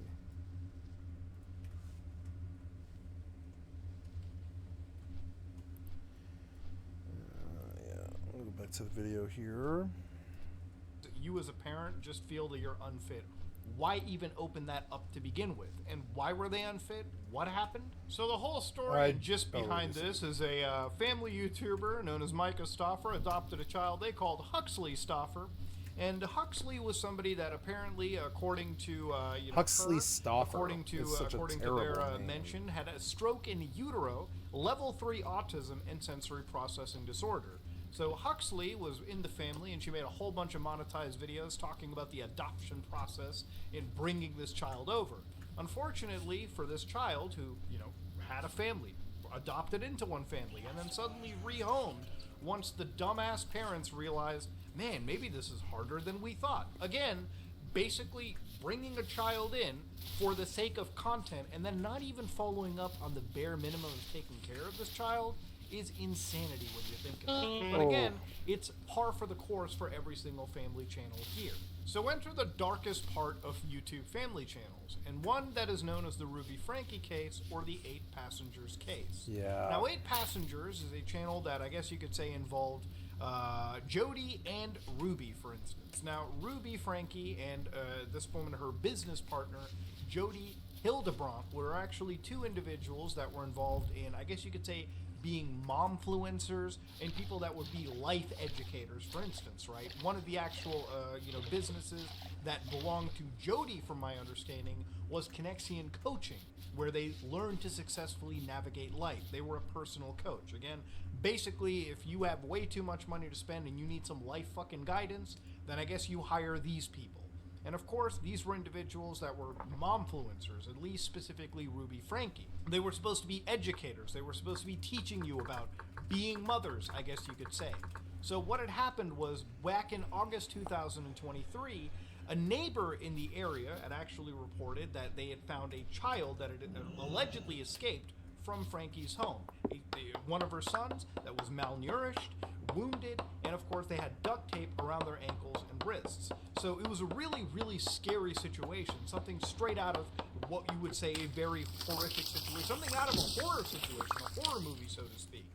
And what had happened over here was, obviously, when people started to look into Frankie's actual parenting that was on her channel, and there's compilation videos of this, it appeared that maybe there could be situations where things were more abusive than they were let on. This was a situation where YouTubers and the community had started compiling footage from her YouTube channel, 8 Passengers, and basically looking that her and allegedly her husband, Kevin, were effectively not treating their children in the right possible ways. One of the most popular videos that exists on this topic is like 8 Passengers Worst Moments Part 1. The fact that there are multiple parts to this horror is just baffling to me. It is beyond insane that this even has to be a thing. Now, since that horrific incident, what happened? Her channel actually did get terminated even before this whole situation basically blew up. Just because YouTube, obviously, any social media platform is going to step in when things get that freaked out. Now, in the last day or two, what has happened is she has been sentenced to prison for this entire situation, which is about the best news that I could have heard. But unfortunately, because of how the law is basically processed, this is up to 60 years in prison. Now, up to 60 is very important. From what it seems, she could honestly be going to prison for as little as 4 years, up to straight up 60 years, which is insanity to me, the fact that the range is there. What she did to her children should warrant, in my opinion, a straight up life sentence at that point. If you ruin somebody else's life like this, in such a dramatic way, in such a fucked up way, you should be going to the actual prison system till the end of goddamn time. She is without a doubt an incredibly evil person, and I have no sympathy towards her. So since then, there's been a plea agreement that's come out between the state of Utah and Ruby Frankie. And of course, there are 4 charges that are being pled to in this situation. And one of the things that ended up coming out to was obviously her sentencing. And according to the sentencing, according to these plea agreements and everything that I've been reading, it seems that she will have 4 separate sentences between 1 to 15 years, and that's where the 4 to 60 range comes out of. The other reality of it is, because this is actually calculated in Utah, the women in this situation, and it's not just, you know, Ruby, it's also the other partner from my understanding, they have to go and suffer no more than like 30 years in these prisons. Again, I think 60 was too little. The fact that that might be whittled down to 30 is just insulting. And of course, the law they're referring to is from the Utah State Legislature, where they talk about concurrent or consecutive sentences and the specific limitations of them. So for instance, in Section 6, if a court imposes consecutive sentences, the aggregate maximum of all sentences imposed may not exceed 30 years imprisonment, except as provided under subsection 6. So again, it really is up to how the state wants to process this, but ultimately these kind of scumbags need to be sent to an actual jail cell. Now, ladies and gentlemen, I've been kind of going off long enough with this situation. To be honest, this whole entire thing just disturbs me. Family channels, I have always been disturbed by, but I've never really understood the sheer severity of how many controversies the entire genre has had in just the last few years. Look, I don't think family channels should be a thing on the platform. I really do think in a perfect world, I disagree. we wouldn't be putting children up in front of a camera before...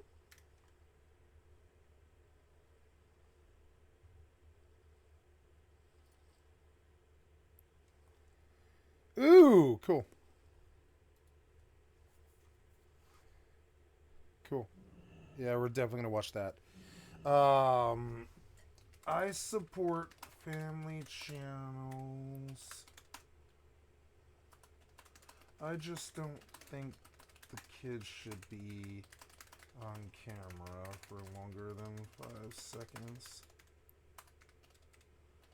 It's in poor taste.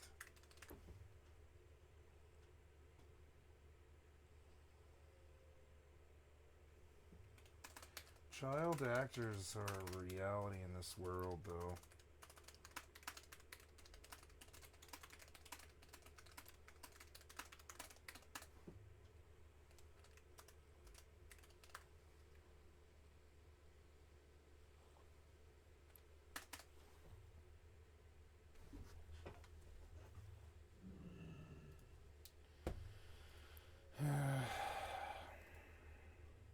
True gravitas of that situation. Just imagine being a child and your parents have found an absolute money farm just by you. So instead of you having a normal childhood and you living life normally, enjoying yourself, enjoying the privacy, enjoying your family in your own personal environment, you are now put up as a content factory. The only reason your siblings exist is for hitting peaks and valleys on YouTube. That's about it. And that, when you really process it, is about the most fucked up thing to imagine.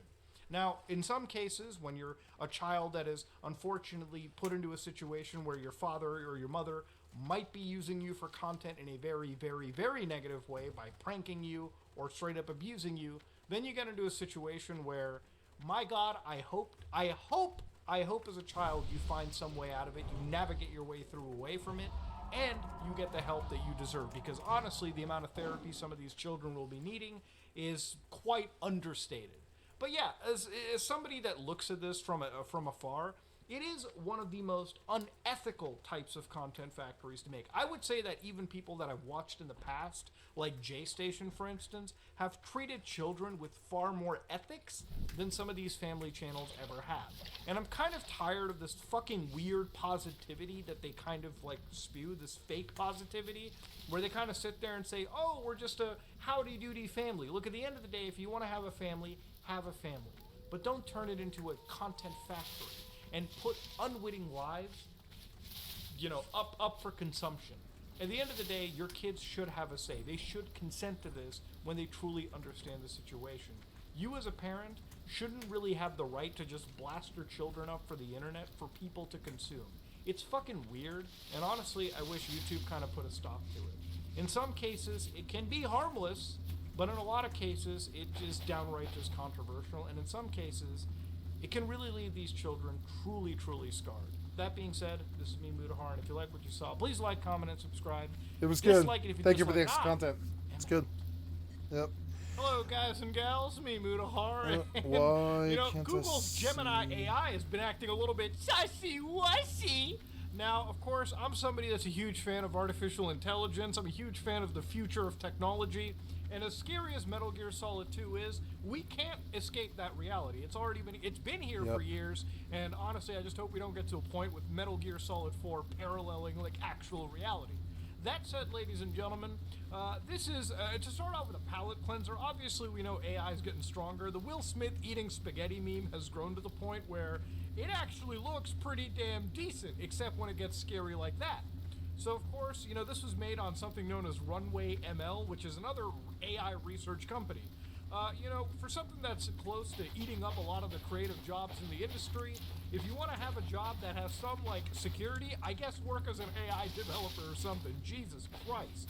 Now, Google's Gemini AI, for anybody that doesn't know, is Google's version of an AI chatbot. Everyone has one these days. You've got it through Microsoft's Bing. You've got it, which is, I believe, ChatGPT. You've got Twitter's Grok AI. And then, of course, you've got Gemini. Now, Gemini is basically a successor to their previous AI, which was Google Bard, which didn't really turn out to be so great, but this is their next big competitor. And in the last, like, 48, 72 hours, they had to turn off a few features because Google's Gemini was, like, weirdly racially biased, I guess is to put it lightly. So, for instance, one of the posts that I actually saw was, is George Washington white or black? Now, a lot of these are screenshots posted by random people on the internet, and of course, it's to showcase that the AI is apparently going woke or something. Now, obviously, the Merriam-Webster Dictionary of the word woke, which is chiefly U.S. slang, is aware of and acutely attentive to important societal facts and issues, especially issues of racial and social justice. Now, I'm going to give my take over here about the whole stuff. I personally don't care. I know that some people get pissed off when they see things like racial swapping or tokenized representation of people of color. You know, if I see somebody who literally exists on a show to be Indian for Indian's sake, then yeah, it's probably going to rub me and a lot of people the wrong way. But I also understand that there has been histories of biases and actual racism, so, you know, it's a complex, very, very, like, major issue. We've all went through it in school, we've all learned about it. There's a difference between tokenism, and there's a difference between, like, I guess you could say overcorrection. At least in this case, it appeared that things were being overcorrected. And we'll get to a lot of it in a bit. For instance, George Washington, white or black? George Washington's racial identity is a complex and nuanced topic. What? If we go to, like, No, it Wikipedia isn't. real quick and look up old George Washington.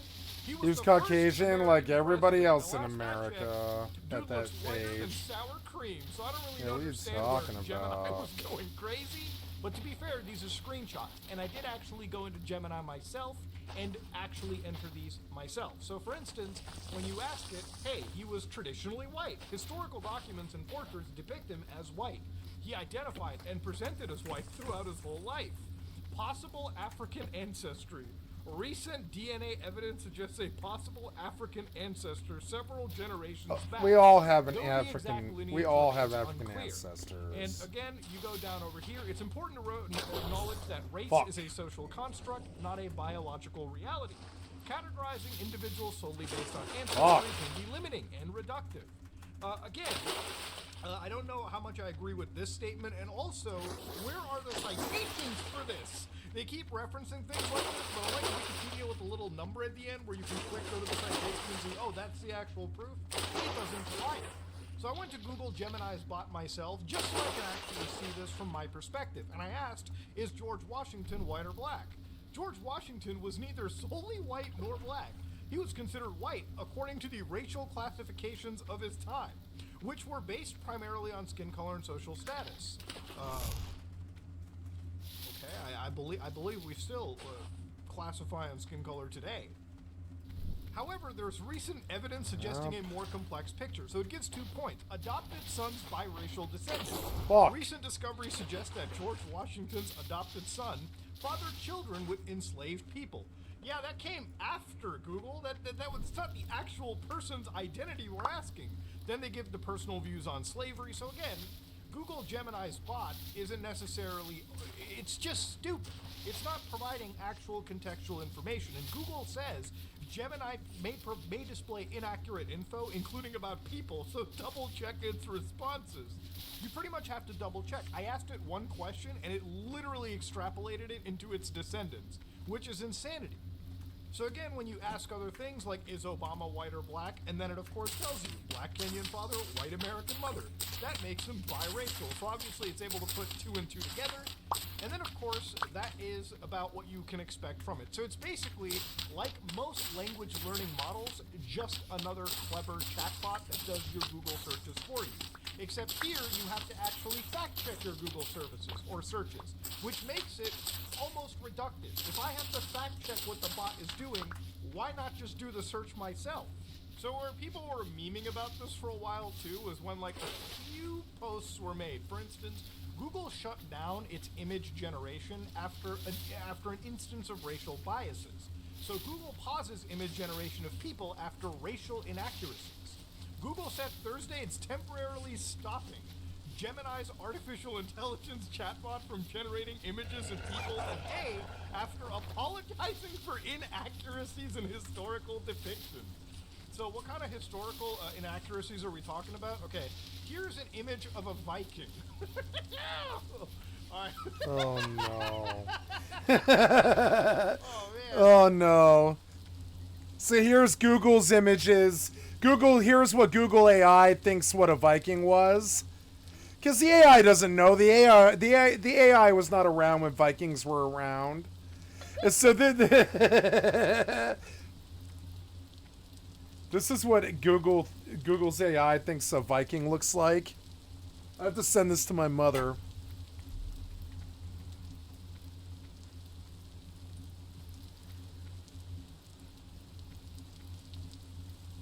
Google AI Black Viking.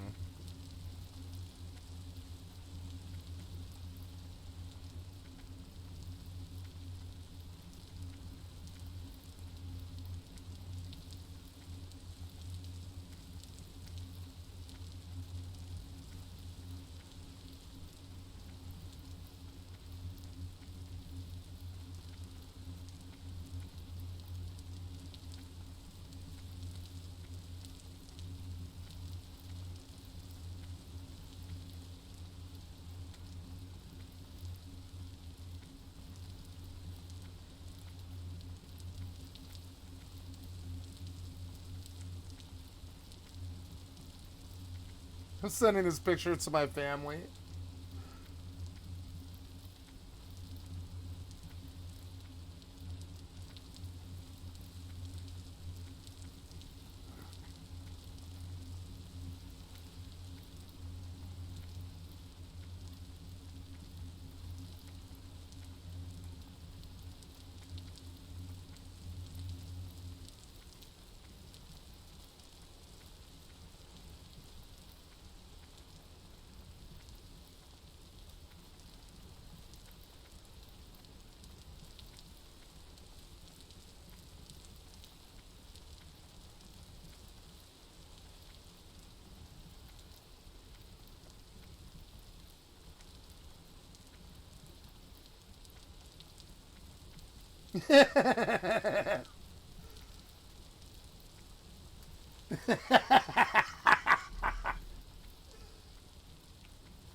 It actually is so funny.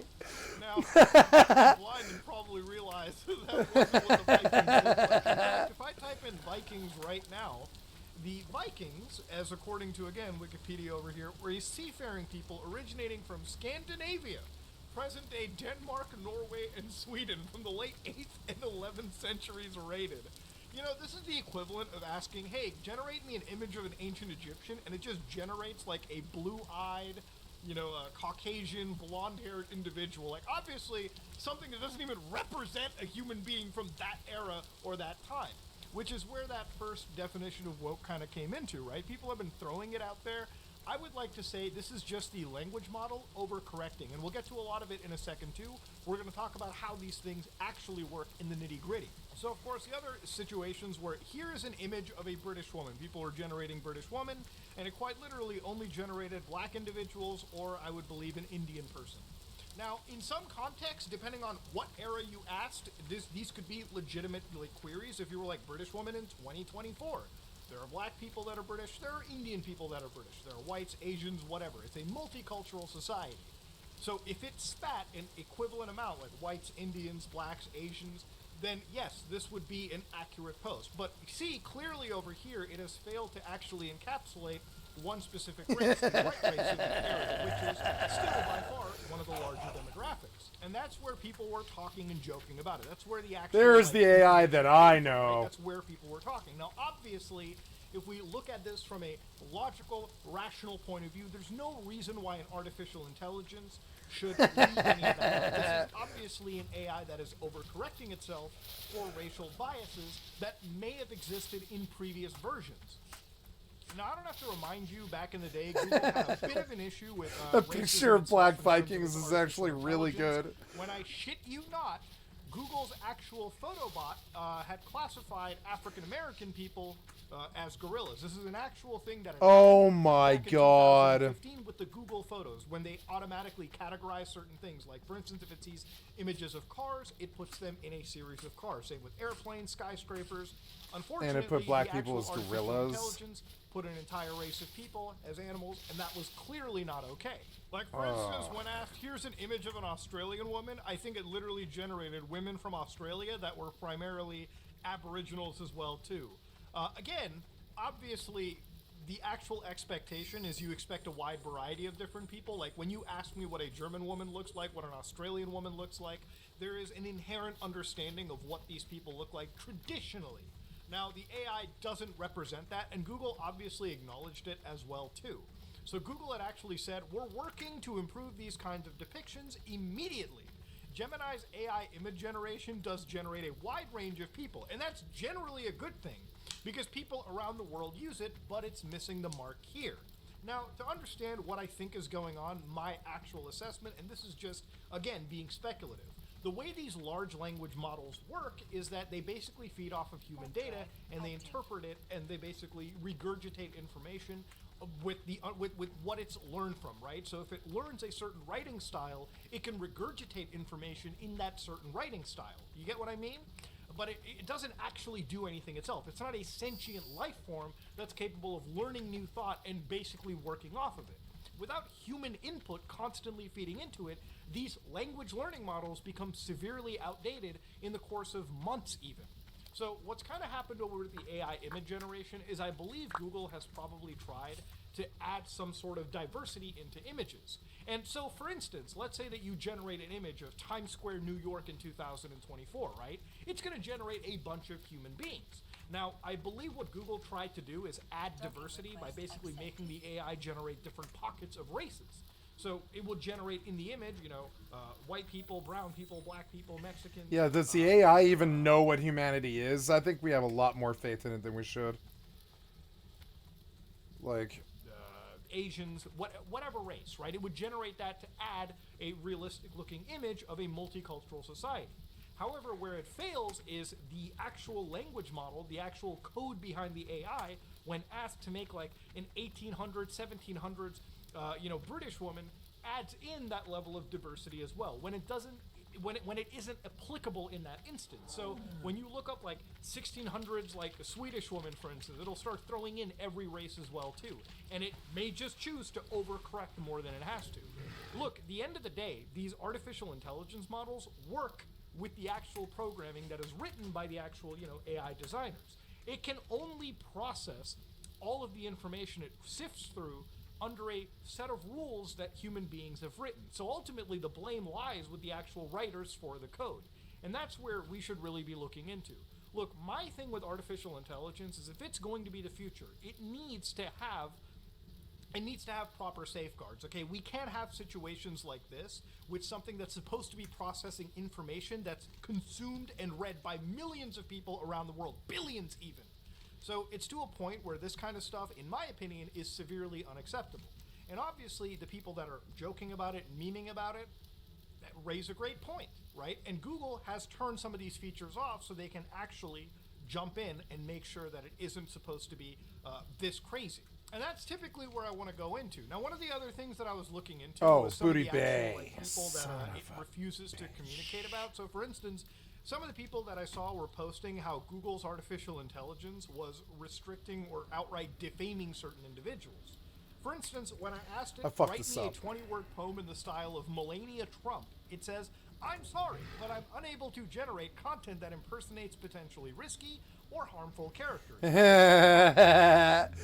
However, write you a 20-word poem in the style of a different public figure. So then I asked it, write me a poem in the style of Jill Biden. Sunlit classrooms bloom. It actually...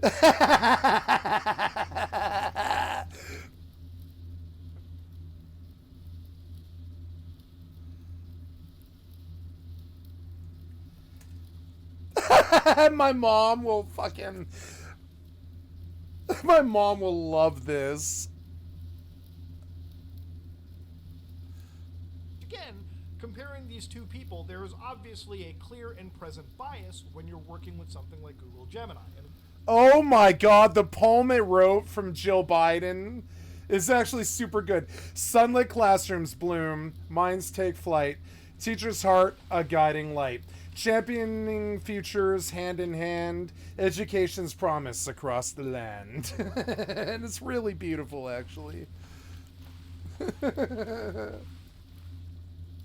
that write the code. Remember, artificial intelligence isn't crazy on its own. It's literally only crazy because we made it. Yeah. And that is something Google has to address. These things need to be as neutral as they possibly can. Because again, if they're providing billions of information with billions of people with information around the world, they should do their absolute best to provide level-headed, logical, reasonable, and ultimately Came to the wrong flight path, damn it.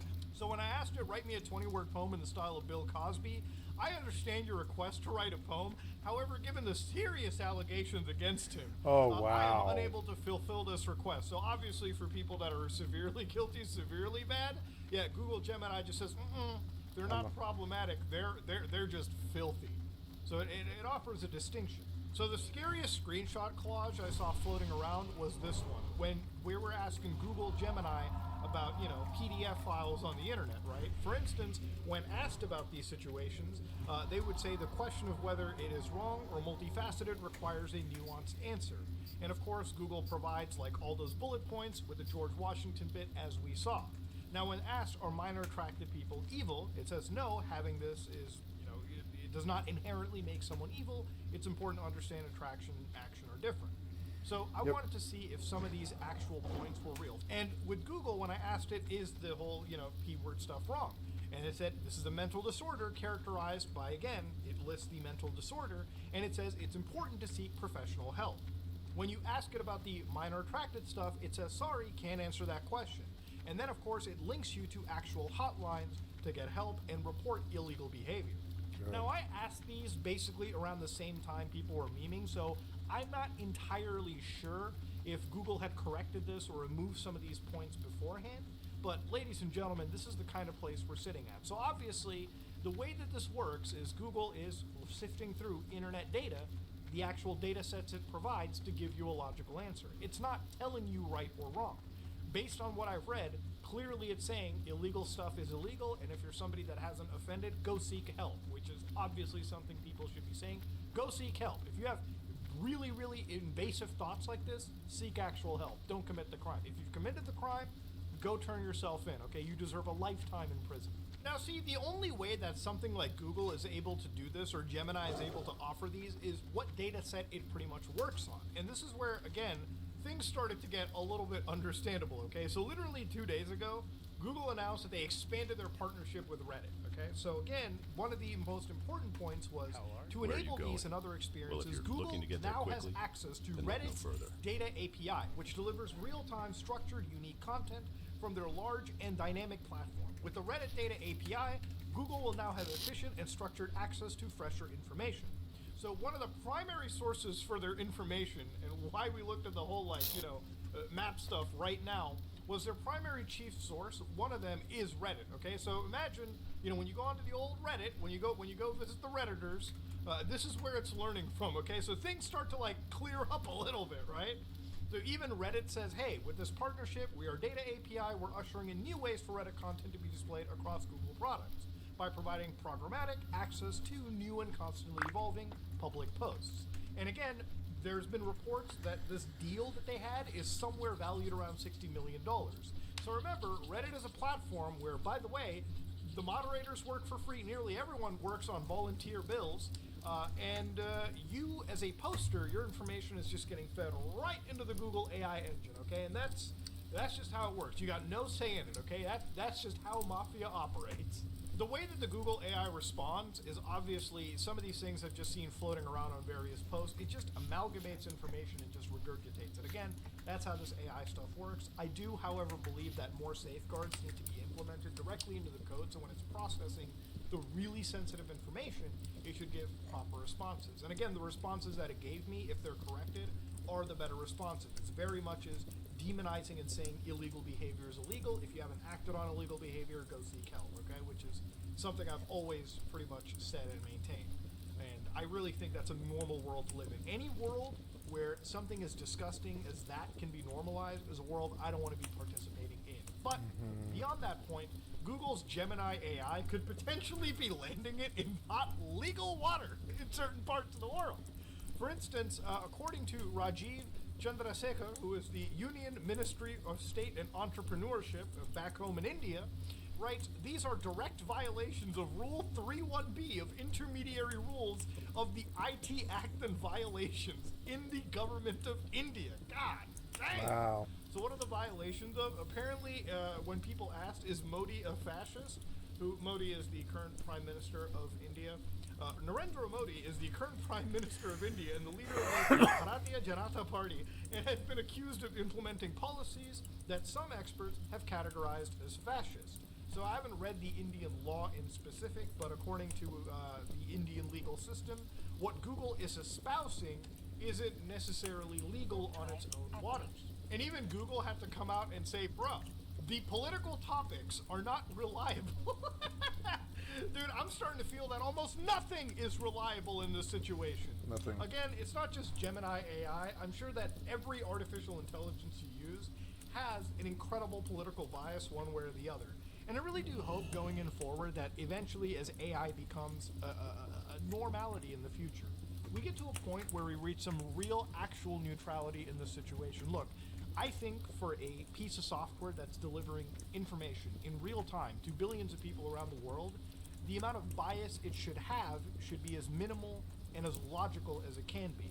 In a situation like this, Google has rightfully been shamed for being overcorrective, and I think going forward, when they reintroduce some of these features to Gemini, hopefully we see something that is more closer to reality versus whatever tokenism that Google wants to inject. I'll say it as somebody who is a PSE, I find it very insulting that we're just I find it very insulting to be tokenized in situations like this. So I want to see Google make a realistic depiction of the world I and millions of other people live in. That said, This is a pretty hot-loaded topic, but I wanted to talk about it because I've seen it everywhere in my feeds, and I feel like I have some knowledge to discuss about how these systems work. So yeah, hopefully you learned something. Hopefully you figured out how these language models work. They're not sentient.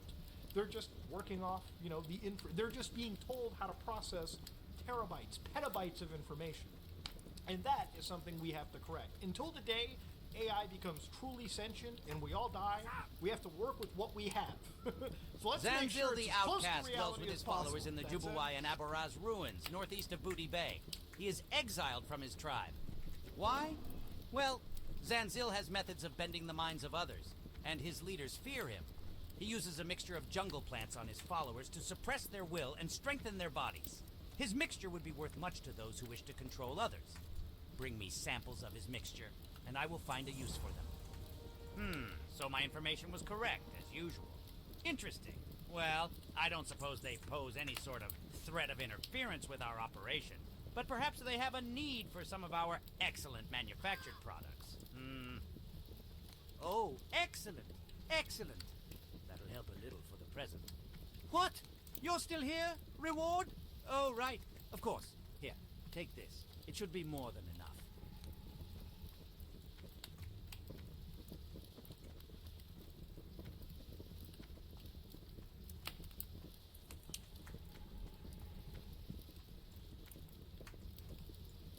Yo! These skins should do. Their quality isn't too important, given that they'll make up the inside layer of the boots. But it's still important that they're comfortable. If they're a bit too rigid, I'll use some tiger blood to soften it up. Tricks of the trade, you know? Well, I've got the basic shape of the boots worked out, and they're coming along fine, but the skins you brought aren't going to be quite enough for the inner layers. What are we gonna do, Drizzlick? No doubt the question on your lips? And well, isn't it lucky you're talking to Drizzlick? Because he's going to tell you what we're going to do? The inner layers will never really be seen, so we'll just get some of the thicker, cheaper skins from the crocs around Lake Nasfaridi to fill the boots out.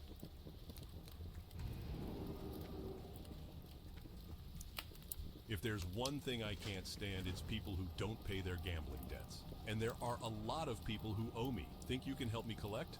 First, there's Shaky Phillip down by the docks. He owes me plenty after last week's game, and I want my due.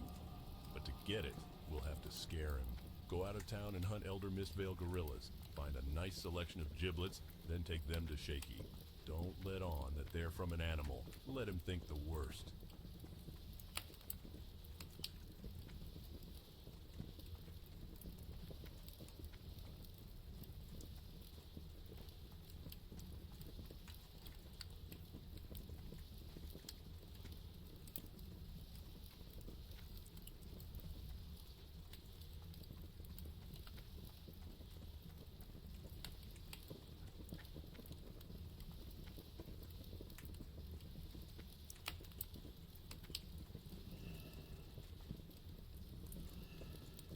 Fastest griffins this side of Airy Peak.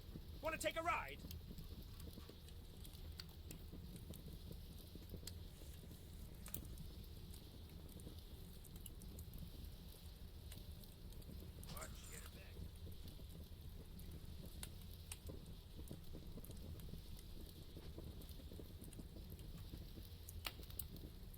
But if you dislike it, tomorrow we'll be looking at Helldivers 2 Anti-Cheat. I am out. Helldivers 2 anti-cheat. Uh-oh. Can a video Thank you, game Movie be Gaming. great without being very good? Without The answer is yes.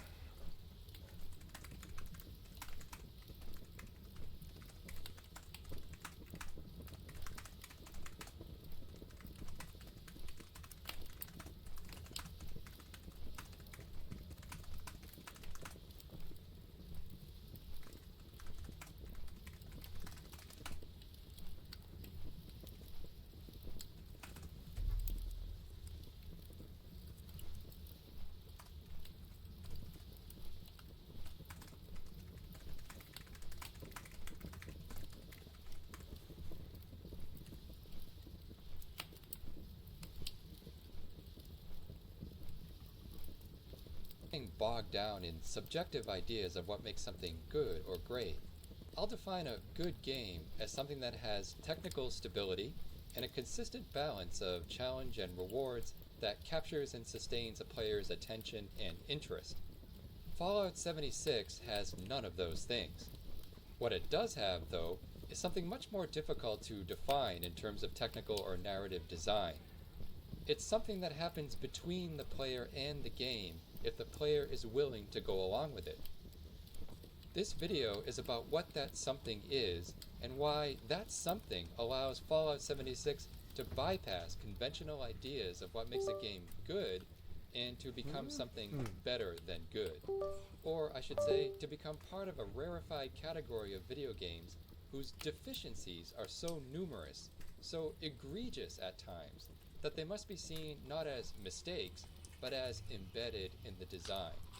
Players of Fallout 76 at some point have to choose whether to reject the game for not being good, or to suffer its annoyances in order to realize its potential. Like the labors of Hercules, Fallout 76 throws obstacles at you that seem impossible to overcome. And not in the usual way a video game might challenge your cognitive abilities, perception, or reflexes. You have to think outside of the game in order to crack its code. And while you're doing that, other players are doing the same thing, but differently. Or they just give up because it's not a good game, and then they put videos and posts on the About internet how bad it about is. all the glitches, how the story sucks and it's a total ripoff, and so on and so on. This video will not be one of those. Fallout 76, released in 2018 by Bethesda Softworks, has a beginning. This much we can all agree on. A beginning familiar to players of previous Fallout games. Your as-yet unnamed character awakens from an unconscious state, sleep in this case, and a bit hungover from a party the previous night, and goes through a compelling, well-orchestrated chain of tutorials. Compelling because we are living in a post-apocalyptic environment, in this case the Appalachian mountain areas of West Virginia and Maryland. Well orchestrated because the game explains its basic systems of health, skills, and inventory management by letting you pick up things and make choices from a series of simple tasks. And then you emerge once again, not into consciousness, but out into the open world where your character will be spending the rest of his or her existence in the game. A world that looks beautiful. Nothing stands in your way. You can walk from one end of Appalachia to the other without even taking off your party hat. Without a problem. The Yeah. world is your oyster. The only limits are of your imagination. Oh, It wait, was the best MMO. Those young ladies. It was so much better than World of Warcraft. You could go anywhere. It doesn't matter. You can go straight to the Cranberry Bog if you fucking want to. Now, in WoW, you could do that too. Up till about Darkshire. At that point, you will just have too much aggro. And then 9/10 of the world is entirely and realistically denied you. This is true of Final Fantasy XIV, WoW, every other game I can think of except for Final Fantasy XI and FFXI and Rust. EvE. The games that I play on my stream every day, they're the only ones that actually allow freedom. The rest of all the other ones, including this one I'm playing right here, are basically Hitler Nazi fascists. WoW is a Nazi. I mean, Blizzard is a Nazi fascist company. They order you to go from point A to point B all the time. You can't just go enjoy the product you bought. You can if you want, if you like fishing or running around or skinning or something. But that's it. Like, if you don't follow their fucking quest line, you can't see the content. And to me, that is... You know, I don't know. It's hard to define what a video game is to me, but I view it as like basically a social experiment where you can like do whatever you want to within the confines of the developer's idea. And anybody who does this fucking point A to point B fucking questing bullshit, and WoW wasn't as bad as a lot of the other ones. You can go to a bunch of different zones and a bunch of different orders, and it's essentially open. It kind of is. I mean, you can go to any starter zone and go anywhere in the world, really. But the difference is, though, in 76, I can run to the last boss in the first 25 minutes of my character's life. I can run, and just, I mean, like, as in, like, the MMORPG last boss, as in the heroic Lich King, right, is the mutated Scorch Beast in 76, right? Same thing. Heroic Lich King is the exact same thing in the current, you know, retail or whatever, or not retail, but classic, and also, like, you know, just in WoW. In 76, it was the Scorch Beast, but the difference is in WoW, you can't run all the way through fucking Icecrown Citadel in the last bit to get to Heroic Lich King as a level 1. But in 76, you absolutely can run up to the Scorch Beast Queen as a level 1, and if you have a party, you can kill it. You're going to die a lot, you know? You're going to die a lot, but you can kill it, and you can get credit and get a level if you want. There is no fucking content denied from you in 76. It was the best MMO. He's got a point about this. It was the best one. Now, best in the average human's fucking lexicon means the most popular, right? But best to me means the most technically impressive. And I think 76 is absolutely the most technically impressive MMO beyond Rust. Rust is the only other one that I think has that kind of depth. Rust is deeper than 76, which is why I play more Rust than 76. But like, I mean, like they're both open-endedly crazy freedom games. And the average peon, fucking pleb, fucking plebe, you know what I'm saying? The average plebe peon just doesn't even have a concept of what freedom fucking is. Freedom to them means making fun of people on the internet or whatever without being arrested or something. They have no idea what the fuck, you know, or trolling people or something, or harassing or bullying or whatever. They have no fucking idea what true freedom actually is. True freedom is trying to dream up a way to put a 7 on a 6 dice, you know? Trying to do something that's impossible. That's what true freedom actually kind of is. It's like I can like my mind, in my mind there's no limit, right? There's no limit, so I can in my mind put a 7-sided dice on a 6-sided, you know, a 7 side to a dice on a 6-sided dice, right? I can put a 7 side to it. I can. In my mind I can. In the video game I can. So that's true freedom. Now, most humans are going to be like, you can't put a 7 on a 6 dice and fucking troll you, and they're going to be like, you fucking idiot. I'm going to make so much fun of you now, right? And that's the example of how fucking close-minded and dumb the average American has actually got now. They just can't even use their fucking imagination anymore on how to put a 7 on a 6 dice. They just tell you it's fucking impossible, and they mock you for trying. I can absolutely put a 7 on a 6-sided dice. I can. You know, I can do it in my mind. I can do it in a video game. I can do it on a piece of paper. I just can't do it in reality, you know? So, you know, yeah, no, I can't do it in reality, but I can come up with the concept and I can make it a reality in my mind and on a piece of paper and in a video game. So it's sort of like that, you know, like that's freedom, right? Like that freedom is not really there in 76 like in an MMORPG form. I mean, the freedom's there, but I'm not talking about like you can't make a 7-sided dice on a 6-sided die. Can't put a 7 side of a dice on a 6-sided dice in Fallout 76. But as in the constraints of a Fallout world, 76 is pretty much freedom. Now, you get tired of the same exact places over and over and over again. It suffers from the Call of Duty map syndrome, which is its greatest weakness. But in terms of full-blown fucking freedom, you can absolutely go and kill the heroic Lich King in the first 25 minutes of your character's history with no preordained knowledge of that. You can technically do that by accident. Now, you wouldn't have been able to do this day 1 of 76 because the people didn't have the gear to kill the Scorchbeast Queen yet. But by month 3 of 76, quite by accident, you could stumble on, join a team for, and kill the heroic Lich King like day 30 of Fallout 76. And that shit didn't even happen for the first, I think, like 9 months or something like that or whatever. And it was like 3 months, something like that, I think.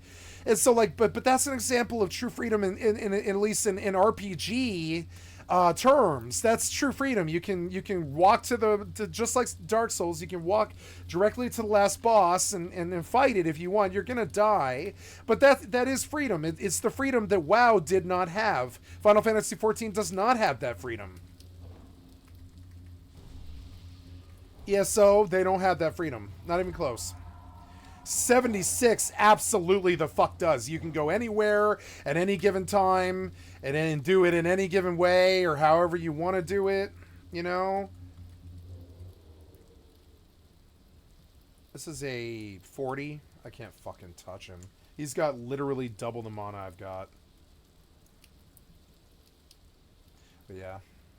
He might actually come...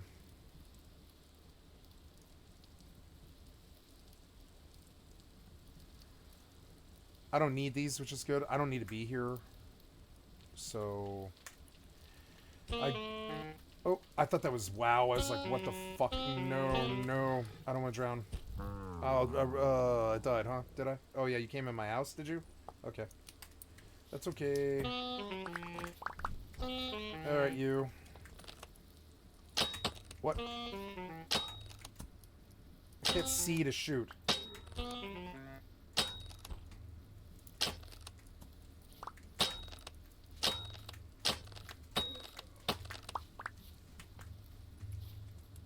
I like that you can shoot the bow about as fast as you could in real life. It's actually awesome. Oh, Ouch, ouch, ouch, ouch, ouch, ouch. Oh. Ugh.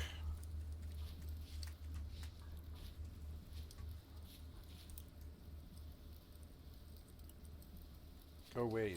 Go away, you. Is there anything else in here? I don't think so. I think it's all rotted or gone. I'll have to get food from somewhere. I'll go hunting, but that's why I'm making arrows right now. So... Oops.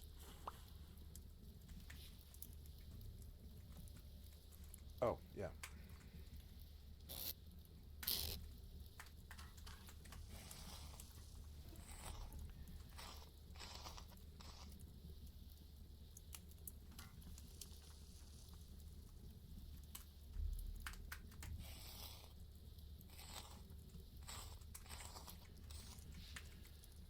Alright, let's make a whole bunch of fucking arrowheads. Oh god, why did I swim this far? No, no. They haven't yet made any untoward advances, but perhaps you could speak to them?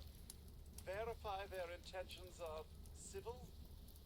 Okay, alright.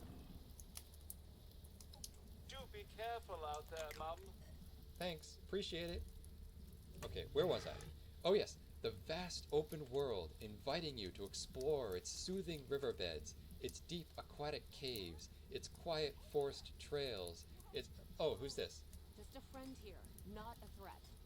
Just had some questions for you. I'm the only one on. Vault, right? What? I thought it was empty. I guess it's Sunday night. They're all going to work. Is the door still open? I don't know if there's a right or a wrong answer here, but whatever. God damn it. We got a tip from the Wayward. Heard of the place? New bar down the road. Oh, right. I gotta go to the Wayward. The game is telling me to visit the Wayward. Nope. And as Don't a have level to. 2 scrub, what other choice do I have? You I do have a could, choice. But no, I cannot just walk from one end of Appalachia to the other. If I do that, I won't get very far. These little level 2 robots standing in my way are going to be level 20 robots soon enough. So I better get to the Wayward. And pick up a few things along the way. They'll probably be useful. You can go to the Possibly Scorch a Queen if you 10mm want. Pistol, and oh, there's a kitty cat. A kitty cat that, spoiler alert, never leaves that spot. Ever. You can't pet it, you can't tame it, you can just look at it.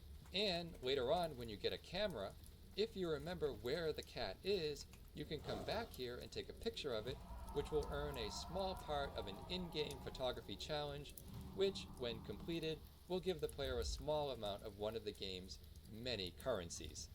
But I'm getting ahead of myself. The point is, you don't know anything about anything in Fallout 76 the first time you see it. All this junk you can All of pick that up. is exposition. And yes, the Yep. game is refreshing 76 by is its so honesty in good. calling these material items junk. You have no idea how it might be useful. Except you know it must be useful for something. Your goal as a player, you sooner or later realize, is figuring out what that something is, what you can possibly do with this junk, and you hope you'll have the right junk, or whatever else is required to get that something that you don't yet know exists, and that you don't yet know if you want it, if and when you do find out it does exist. In the meantime, let's deal with what's right in front of us. The game tells us to make some armor and gives us the junk we need to make it. And while we're at it, let's make a better gun.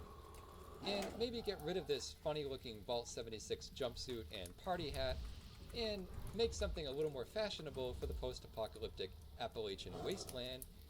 And we are finally off to the Wayward, and oh, who's this? It's another player, about whom I know nothing except their level, username, and avatar. Hey there, just a level 2 scrub passing through. Now we know what game we're playing, if we didn't know that already. See, this isn't Fallout 1, Fallout 2, Fallout 3. No, it's Fallout MMO. Fallout. It's Fallout Online. Single player. It's RPGs. Fallout Online. Fallout 76 is a massive multiplayer online RPG, and you will be encountering other players along the way, many of whom will interact with you. Although this particular player isn't interacting with me because as a level 384, he probably has better things to do than hang out at the Wayward with a level 2 scrub like me. Welcome to Fallout 76. I'm not going to bore you with an exhaustive summary of the game's plot lines, quest lines, and general mechanics. Other videos have done this at length and spend a lot of what I think is wasted time complaining about this stuff. Suffice to say, for the first 100 levels of the game, your character swerves between a railroaded series of quests involving NPCs, much like the previous Fallout games, to the more randomized and downright chaotic events and social encounters that remind you that you are not alone. In a sense, you are playing two games at once. First, a more traditional, self-contained Fallout adventure, where you build your character's skills and equipment by leveling up, and making a few story-based decisions that affect your relationships with various NPC factions, settlers, military groups, scientists, religious cultists, and so on. And second, a sprawling online playground of activity with other characters operated by actual humans, just like you. Like previous Fallout games, your progress is saved at regular intervals. Unlike previous Fallout games, you cannot load a save or take back any choice that you made, even if it's a terrible one. Your character may die, and will die a lot, but will always respawn. The ultimate goal of the game, therefore, is not survival. It's also not achieving any kind of productive relationship. It was not a with an survival NPC MMO, faction, no.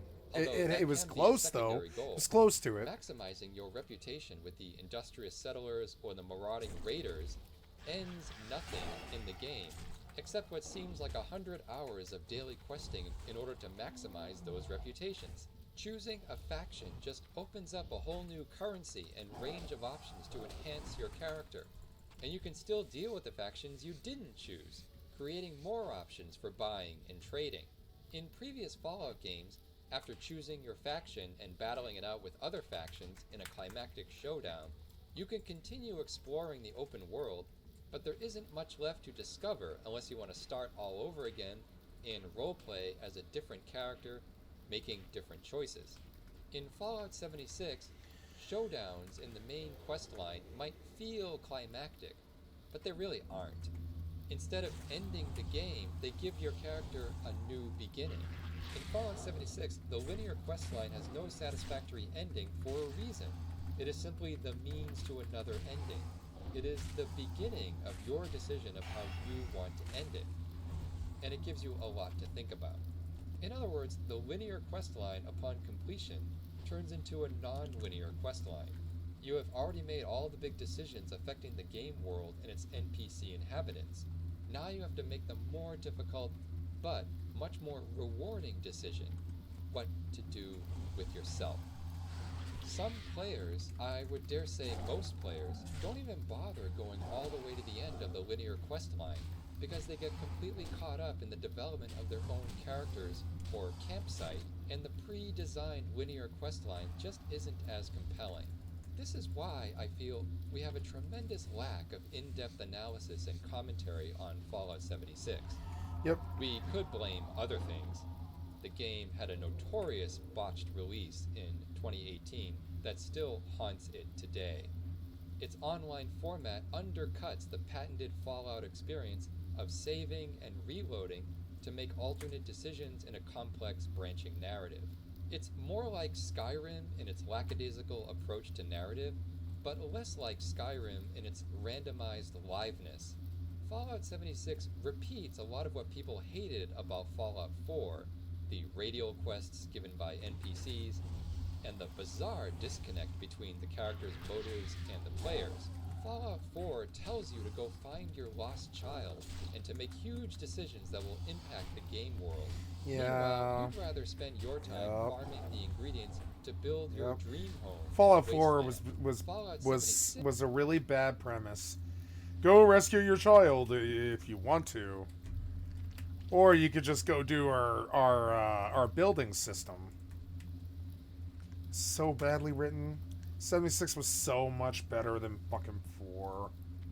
Seems to understand this, and instead of trying to redirect you back into a more compelling narrative, nope, they're just like, go out in the world. You can go says, anywhere. Don't worry about it.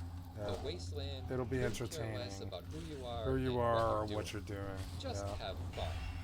That puts a lot of people off, and a lot of critics and players, many of whom should know better, reject it. Analysis and commentary about Many of them Fallout should 76 know better. on YouTube Yep. and message boards tend to focus on the game's failures of stability and engagement. Or if the critics are engaged, it's with the game's inherent stabilities and glitches, which are numerous, prevalent, and often hilarious. I could do that too. Here's a random wacky glitch I encountered near my camp, which is set up near a little destroyed house occupied by an NPC character. I hear some gunfire near my cooking station and come to check it out.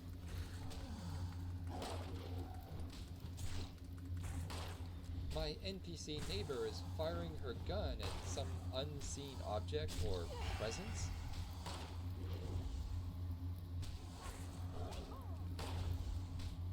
She's shooting There's and like firing at something. there's like something under that log. I join in the madness, shooting my own gun at the whatever.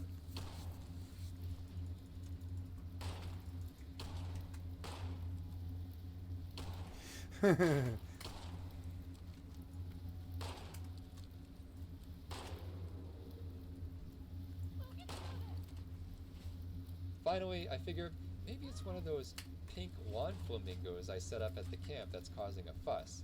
I move the two of them and see what happens.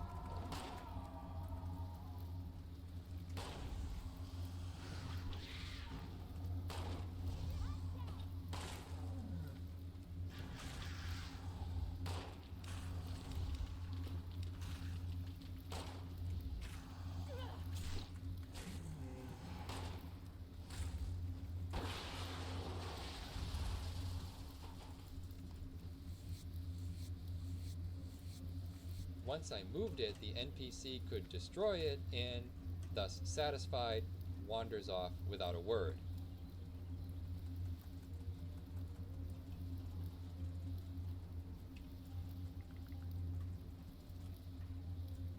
I could make a whole video like this and call it something like Fallout 76's best glitches and get comments saying thanks Bugthesda and call it a day. And I really do wish more people had more to say about this game. Other common criticisms, besides the glitches and the stupid AI, there's the vast open world where, after finishing the main storyline, there is, quote, nothing to do except a revolving series of short-term, repeatable quests with or without the presence of other players on the live service. And then there's the humorous tone and general absurdity of the whole situation that makes players think the joke is on them. The wasteland shouldn't be fun, they say.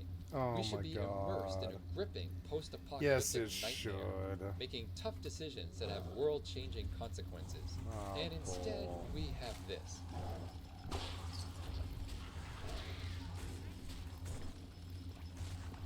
Not the sort of thing you'd see in YouTube highlight reels or in listicles of the best gaming moments ever.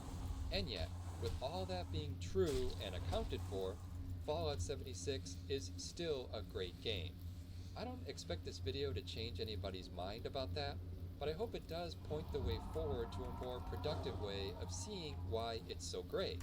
Notice, first of all, that all of the above criticisms have to do with a player's response to things, a consumer response to a defective product. If a player sees themselves as a demanding customer with a complaint sheet at the ready, Fallout 76 will fill it up in minutes, if not seconds.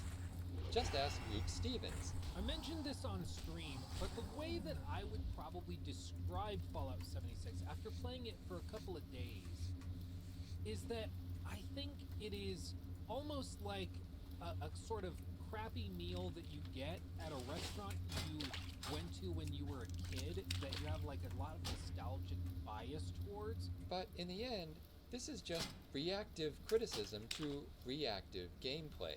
If you play Fallout 76 with a reactive mindset, that you are nothing more than a responsive eye and ear to a deeply flawed design, then yes, Yeah, the game that's what's could gonna feel happen. like torture. And I endless love running in 76, place and in anybody who virtual thought it was hamster bad wheel is of dumb. open world Which means that everybody was mediocrity. dumb. But what if you Everybody. reversed that mindset into a more proactive one? What if you took all the design flaws as a given, as a necessary evil almost, and decided that you don't have to do anything, you you don't want to do, and that there is something you could do, something you do want, that you know the game is offering you, only you have to decide for yourself what that is, how to get it, and then focus your gameplay on that thing and nothing else. To use Luke Stevens' analogy of the disappointed customer at a restaurant, did you know that you don't have to sit unhappy at your table while the restaurant serves you one bad dish after another? You can get up from the table, go back into the kitchen, and cook the meal yourself. Once you come to that realization, if you can put up with the way Fallout 76 partitions its content across several systems of currency and progression, the game will open up in a new direction. You decide where it begins, where it's going, and where it ends. As a reactive experience, Fallout 76 is a disaster. As a proactive experience, however, it's a revelation. So let me share my proactive experience. I first played Fallout 76 in early 2021, got through the main questline and most of the available DLC, then decided I wasn't sure where to go next and quit at level 81. This photo taken in-game commemorates that decision, as I left my character asleep in bed at the edge of her camp in the forest area at the west end of Appalachia. Fast forward a year and a half later, I downloaded Fallout 76 again, and after a delightful shock that the game remembered me after my uninstall from 2021, I had to figure out what to do with my level 81 character. Since 2021, a lot more DLC had been added, which gave me things to do, but who was I? Besides my camp, a humble deconstruction of a cabin in the woods, and what I had left in my inventory and available perks, not much remained from that earlier playthrough. I couldn't remember much of anything about the storyline or the main quests, or what DLC faction I'm allied with. No, who gives a fuck about all that? Them, or what my character was trying to be. My Fallout 76 avatar had rematerialized like a forgotten friend whose memory had been erased, and that I could reprogram like a cyborg. I needed a way forward, and so I ignored the quest lines and dug into the game's various systems to see the possibilities. You actually played the game instead of talking shit about it for 10 years? You actually played the game as a gamer instead of just listening to Reddit and being like, oh shit, so I say shit too. Like you're all such little fucking lemmings. Most of the gamers I know are fucking lemmings. They follow their gaming magazines and their fucking websites around, and somebody tells them it's bad and they just swallow that dick, fucking hook, line, and sinker. And most of the bad games are redeemable, and most of the good games aren't. And it's like, I don't know, man. I don't know. Like your opinion is not so based, dude. Ugh. Yep. Are you chasing me?